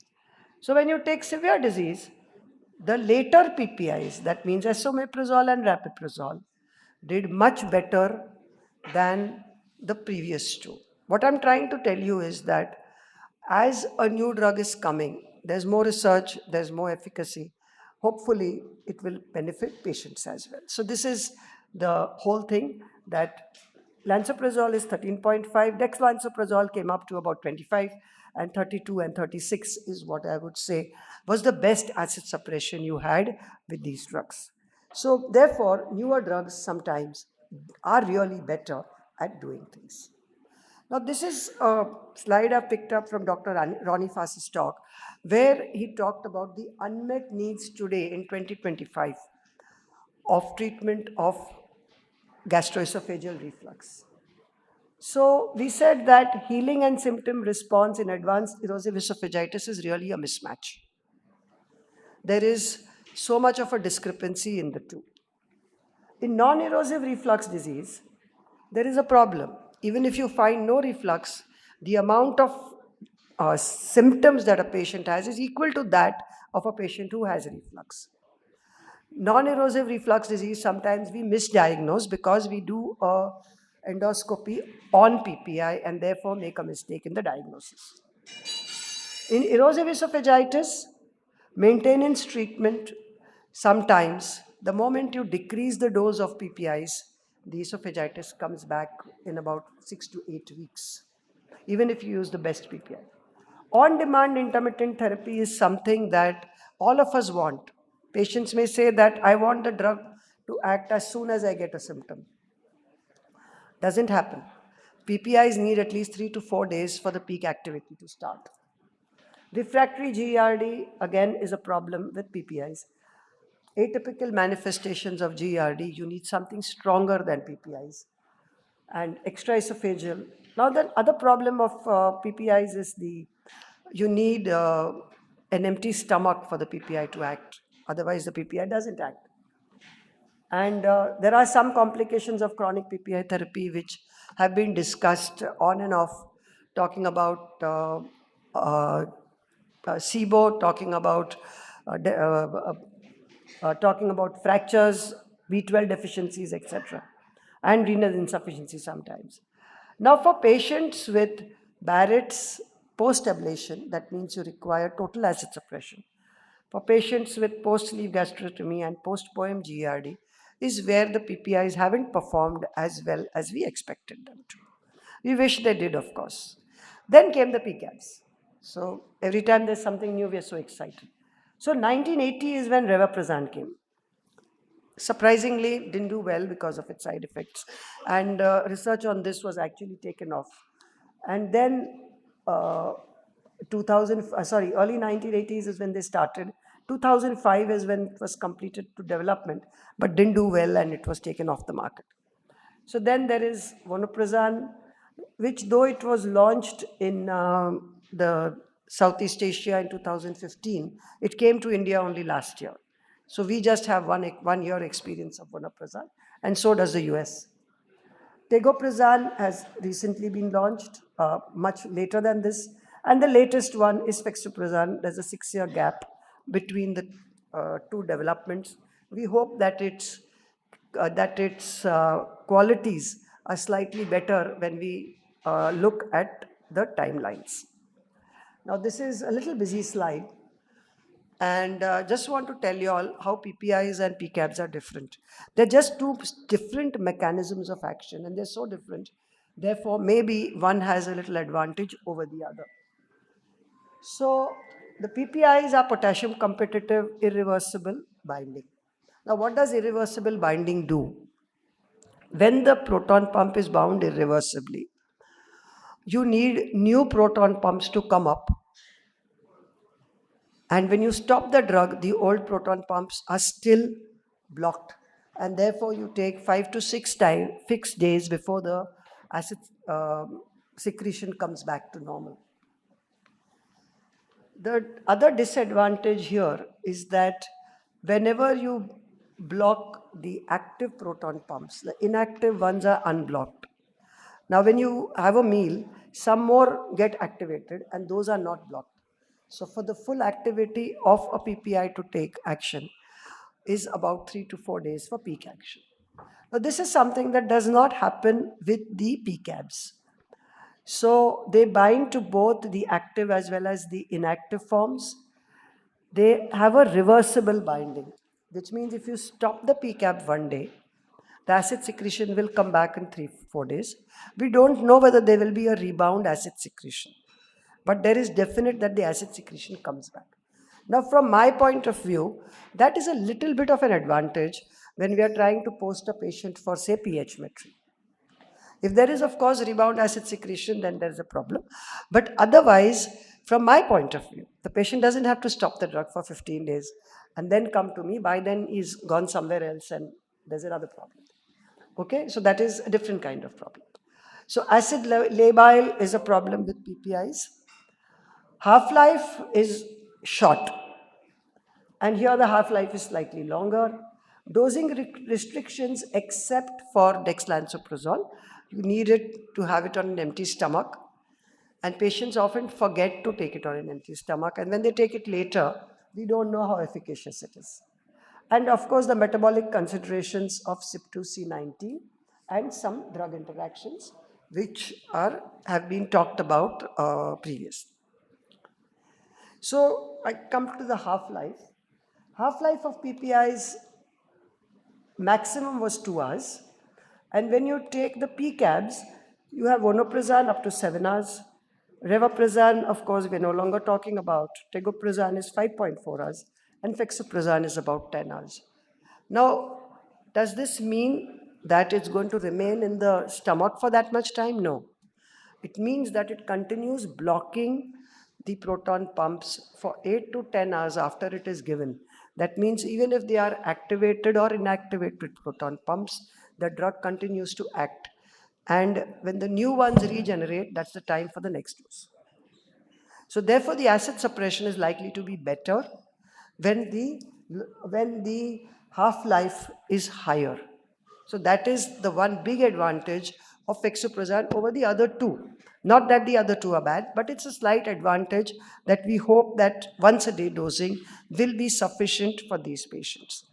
So overall, PCABs are better in two places as far as reflux is concerned. One is in erosive esophagitis, grade C and D, where healing, we lag behind by 10% difference in healing with PPIs. So 90% have a complete healing. Some of them, they continue to have some amount of esophagitis. And maintenance treatment of patients with LAC and LAD. Now, some of the slides I have are from the fexoprazan itself, and just go through them. So it has a novel and unique molecular structure, and therefore, as I mentioned already, it has the longest half-life among the other PPIs, among the other PCABs, sorry. It also has a higher lipophilicity, and that may be one reason why it works better. So sorry for this because my keynote in M.I.C.E. did a little mistake here. So it has a little different chemical structure, and which may be the reason why it is more efficacious. And this drug discovery focuses on the molecular structure rather than the action itself, and therefore probably it causes fast and reliable acid secretion. So the clinical benefits are going to be a full and fast onset of action, rapid heartburn, and optimal nocturnal symptom control. This is something that worries us when we're using PPIs and there's nocturnal acid breakthrough. And here probably with a single dose, this is going to be useful. Once a day, regardless of meal intake, and minimum side effects because of its minimum reaction with the CYP2C19 group. So first day of administration, and this is something similar that we saw the graphs with vonoprazan. Now there's a difference. When you looked at the vonoprazan data, all the vonoprazan data was in comparison with lansoprazole, which, as I showed you all earlier, was weaker than esomeprazole and rabeprazole.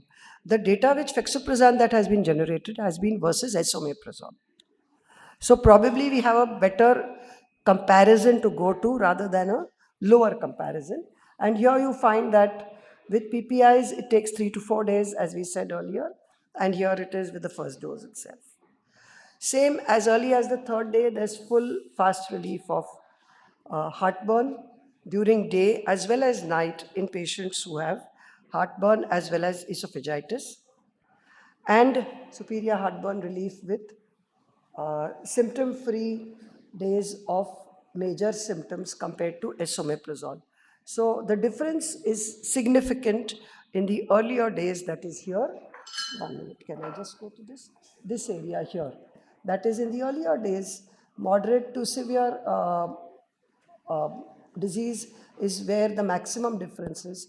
And as you go further, over a period of few days, you find that the difference is less. But initially itself, there's a longest half-life. This we've already covered. There's also nocturnal, good control over nocturnal heartburn as well as symptoms, and that is the good thing. And as I said, administration is regardless of the food intake, and therefore it has more advantage that the patient can take it anytime. Now this is an advantage, especially this is data that I'm looking forward to, and I think there's one paper that's just come, is on GI bleed. In patients with GI bleed, vonoprazan is supposed to be better than IV PPI, and hopefully the data on fexuprazan will also come out. And that is one area where it will be easier to manage before the patient comes to the hospital, and there's already some amount of acid suppression by the time the patient comes to us. Okay, the drug interaction is the least, and as was said, that clopidogrel I talked about, with PPI it is the inactive metabolite, and fexuprazan is not metabolized by this pathway. So therefore, the chances that it's going to have an effect on patients with heart disease is minimum, and the safety profile that I talked about. So personally, I feel that as the PCABs get better and better in their action, they're probably going to be more efficacious in patients of grade C and grade D esophagitis where they are needed the most. Thank you. Yes. The first line of treatment is fexuprazan. In grade C and D, maybe yes. Because I can use it once a day. But I'm searching whether it is a step-up approach. So like that is a very good question. Or a top-down approach, starting from PCAB. So I'll tell you something. Another effort is, we are trying to withdraw PPIs, long-term PPIs. PPIs has been used indiscriminately even in non-indicated patients for any dyspepsia or gas. The same thing is happening with vonoprazan. But is that right? No, it's not. Right. So, and that is something that we have to look at as a society rather than going to individuals. Because people are happy that there is more acid suppression. Today, since you are a great expert, today, do you think you should provide a guideline how to use PCAB in today's scenario because of indiscriminate use already happening in PPI? Absolutely. So I'll tell you, if this is a question that has been everywhere asked in patients with IBD, do you go top down or do you go step-up approach? So in GERD, you want full acid suppression. And I'm talking about patients with esophagitis. I'm not talking about non-erosive reflux disease, where there is grade A esophagitis or hardly any esophagitis. Patient has mild symptoms, no. Patient has severe symptoms, there is grade C or grade D esophagitis. There is another group of patients who behaves like this is patients who have had a corrosive ingestion. These are patients who need 24/7 total acid suppression. There's a third group that I have experience with is patients with lung transplant. Now, in patients with lung transplant, even a small amount of acid can actually cause lung rejection. And in them, rejection, the major cause is acid reflux. So in these patients, you need absolute total acid suppression. So you will use the best drug there. Do you think Barrett's should be first line? In Barrett's, there is not much esophagitis. Barrett's has already happened. That's fine. Do you Yes, think it's because of but reflux? because of reflux, the acid? Barrett's has already happened. Yeah. So you can use a PCAB. I don't know how much difference it will make to the Barrett's. Whether it will decrease the incidence of cancer, we don't know. But yes, in these are the groups of patients where I would use a PCAB first. Yes, sir. Yes. Madam, when we talk about vonoprazan and we talk comparison in the grade C and D with the esomeprazole or lansoprazole, the difference is 17%. How much is the difference when we are comparing fexprazole and with other with PPI? other things? So with vonoprazan, there is no head-to-head data as yet. Hey, with esomeprazole yeah. in grade C and D, it's about 15% again. 17%. Yeah. So here also the problem, I'll tell you the biggest problem that came up with the vonoprazan data. That the healing improved, but patients who continued to have heartburn after healing of esophagitis remained the same in both the groups. That means lansoprazole as well as PCABs. The number of patients who have continued to have heartburn after healing of esophagitis remained the same.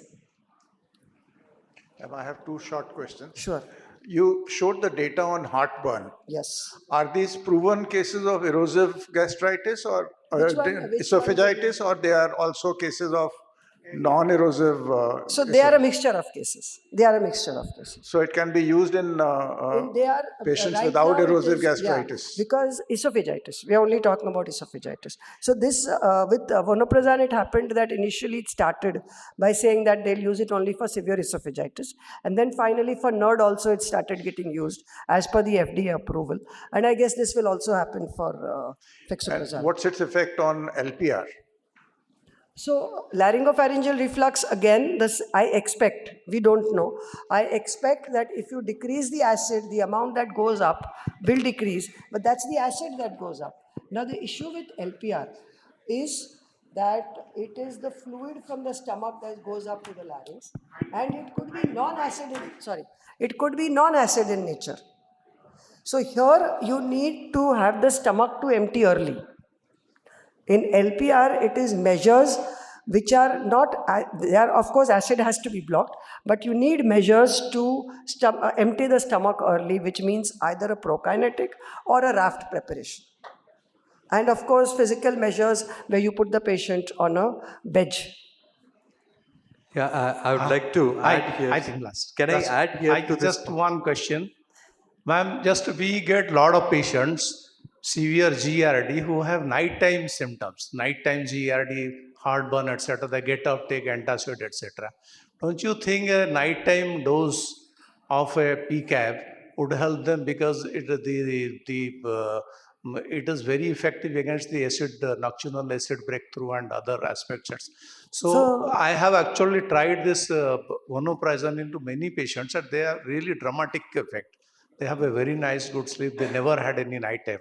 Would you recommend to such patients who have nighttime reflux a nighttime dose of this PCAB instead of a daytime? I don't know. I think we'll need studies for that, and that's a brilliant suggestion. The only thing is that if you have a drug that can act once a day, it's much better. So we hope that this will act for the full 24/7. And unlike the previous data that we had with PPIs, where we thought that the PPIs would act once a day. Yes. So the original recommendation by the US FDA was to use PPI only once a day for reflux. Eventually, they realized that nocturnal acid breakthrough was happening. Many patients were getting nighttime reflux. And that is when the whole thing became twice a day.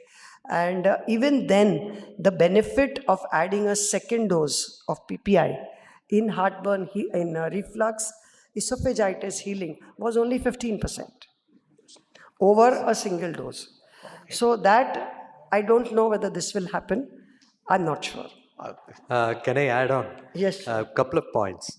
First one is your question whether we can use it in the night. Of course we can, because this is one drug which can be taken before food or after food. It doesn't matter whether the proton pumps are sleeping or awake, they'll go and bind. So why we give PPIs in the morning is you need all the proton pumps to be active and awake because it's a prodrug, it's a sulfonamide moiety. For it to be taken up, proton pumps, hydrogen, potassium, ATPases have to be alive. And some of these which are inactive in the night, they're all inactive, suppressed. So at that time also this drug will act. So you can as well use it in the night. The question on LPR proposed by AC Anandji. So there is a nice article on, not on LPR, but it's in the Lung Journal 2025, April, article on cough, chronic cough. So pexoprazan has been found to be equally efficacious when compared to esomeprazole over a period of 2 months. See, the advantage of Pexu over PPI is that, the dosing, the time, the faster action, like as Shobnaji was pointing out, in one day it reaches like a pH of 4, and within 3 days it can reach a plasma steady state level, whereas the PPAs will take about 7 days. So they're slow. This is rapid to start acting. So for my patient who comes with heartburn, I would like to use a drug which can be fast to give him relief. The patient doesn't come to you for treatment of grade C or D reflux esophagitis. His problem is a symptom. You have to give, as a doctor, I think it is important that you have to give symptom relief first. That is where we use sucralfate and antacids to handhold for the first 1 week. Here we don't require any of those because these PCAPs are faster acting. So I think that way, they really help. Just to add to this, for laryngopharyngeal reflux, there's a recent guideline come. The first author is Reena Yadlapati, and it's called the Dallas Consensus. So the whole thing in a laryngopharyngeal reflux. Now, just going back to this, let me add that when the ENT people diagnose reflux, many of the times it is not really reflux. So if a patient has laryngeal symptoms associated with esophageal symptoms, then we are more confident of diagnosing laryngopharyngeal reflux. Whereas if they have isolated throat symptoms, then in that case, acid suppression doesn't work as well. So what you are talking about is patients of true laryngopharyngeal reflux, where the PCABs will work better than the PPIs. But in patients with just cough, probably we will still have to prove that they have true reflux rather than just putting them empirically on any drug that we think. Last question, sir. For 1 minute, Dr. Sahu had a question. So I'll just add one line, Professor C.R. Panda sir. So basically somebody having very significant nocturnal symptoms. So what he asked, can we give PCAB in the evening time or night time? So PCAB can be given anytime in 24 hours. We have some data from India, from Delhi, not published. Instead of giving in the morning time, in this group of patients with significant nocturnal symptoms, they were given PCAB in the evening and night time. And the response is very good, that will be published. So the PCAB instead of in the morning time can be given in the night time also. Okay. So I was not aware of this data. Thank you. I've used Pexo in around 5 patients. Very good. I think one patient didn't respond. He responded to vonoprazan. Okay. So just I want to know other people thoughts are like how many they have used and.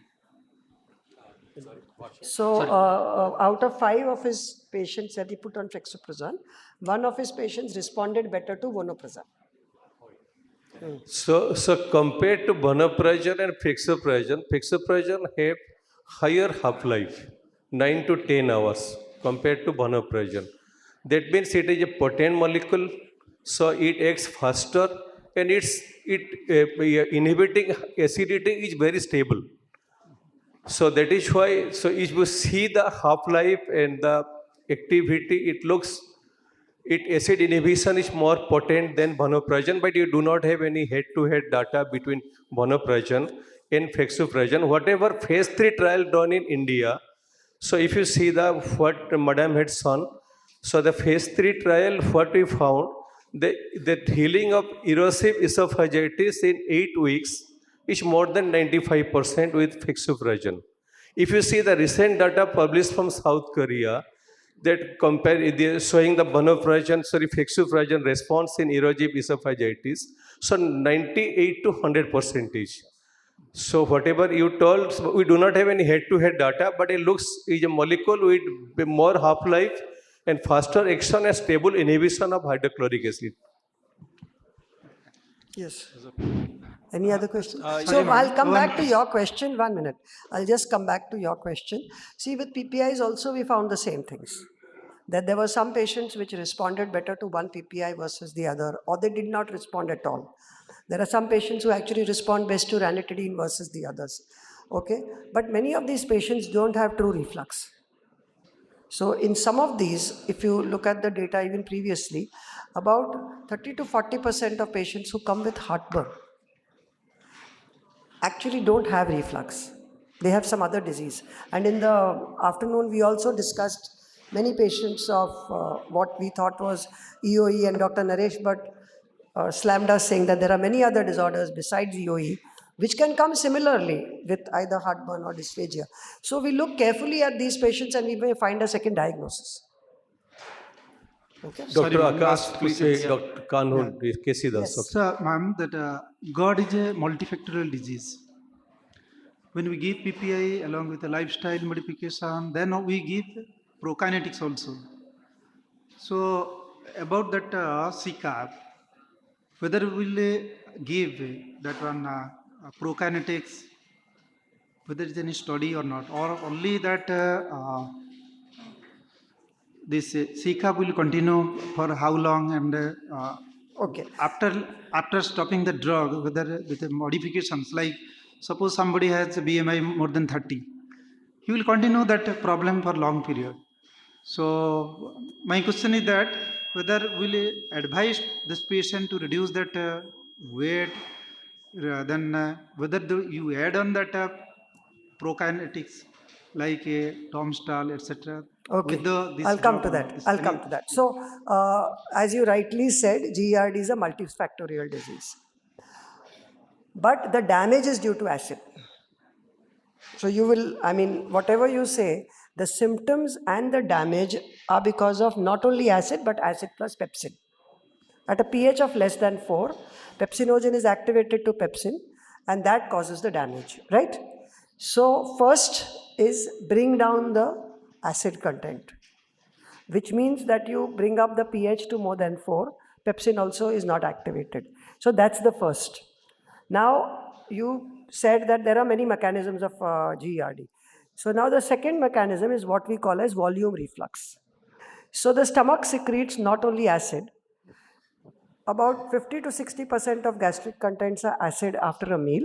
The rest of it is the other fluid, right?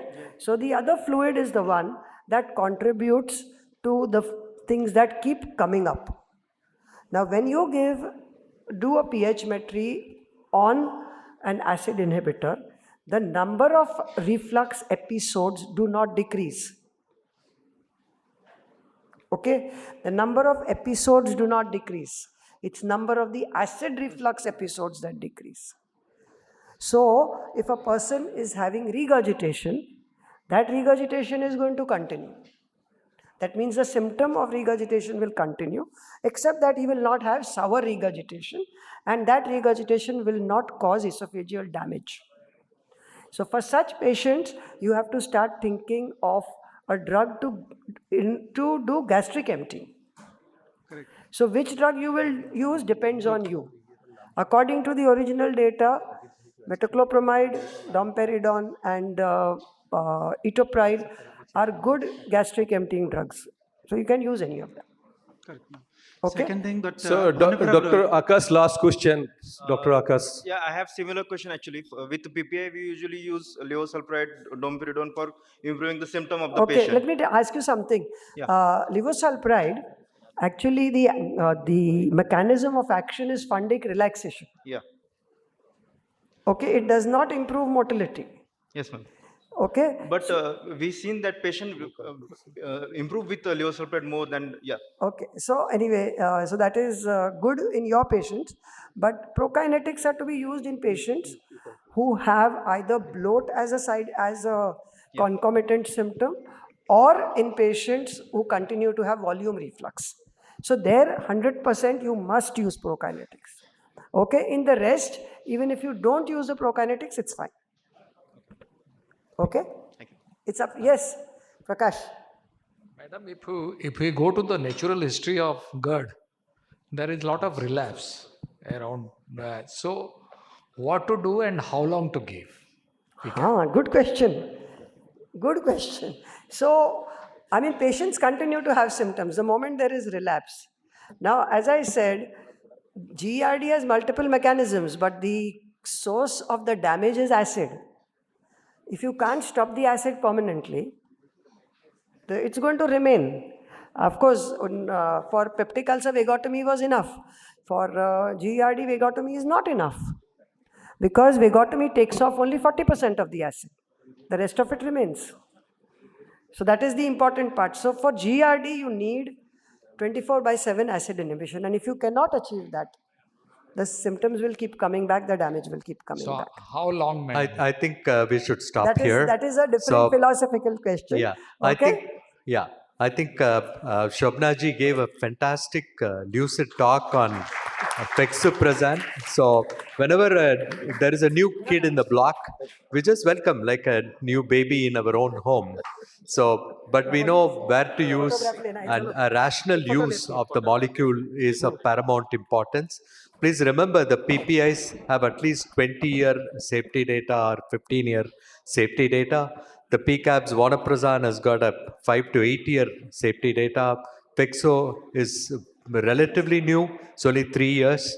So, in short-term use, it for faster action and for grade C, D, reflux esophagitis, erosive esophagitis, yes, it's a great molecule.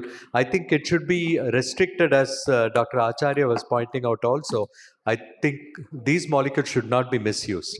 So we thank one and all for participating in this symposium, and Sun Pharma for making this symposium, dinner symposium possible. Thank you very much. A beautiful program. So the first day sessions are ending now. So now we are immediately moving to the next session. What is the next session? Next session is our gala dinner, and we need to relax a little bit for tomorrow's session. So we are having a very beautiful night today. So I'm inviting a very, very great gentleman, Abid Bhai on the stage. And he will be starting the performance now itself, and the dinner is ready, everything is ready. So let's start the program immediately. Abid Bhai, please.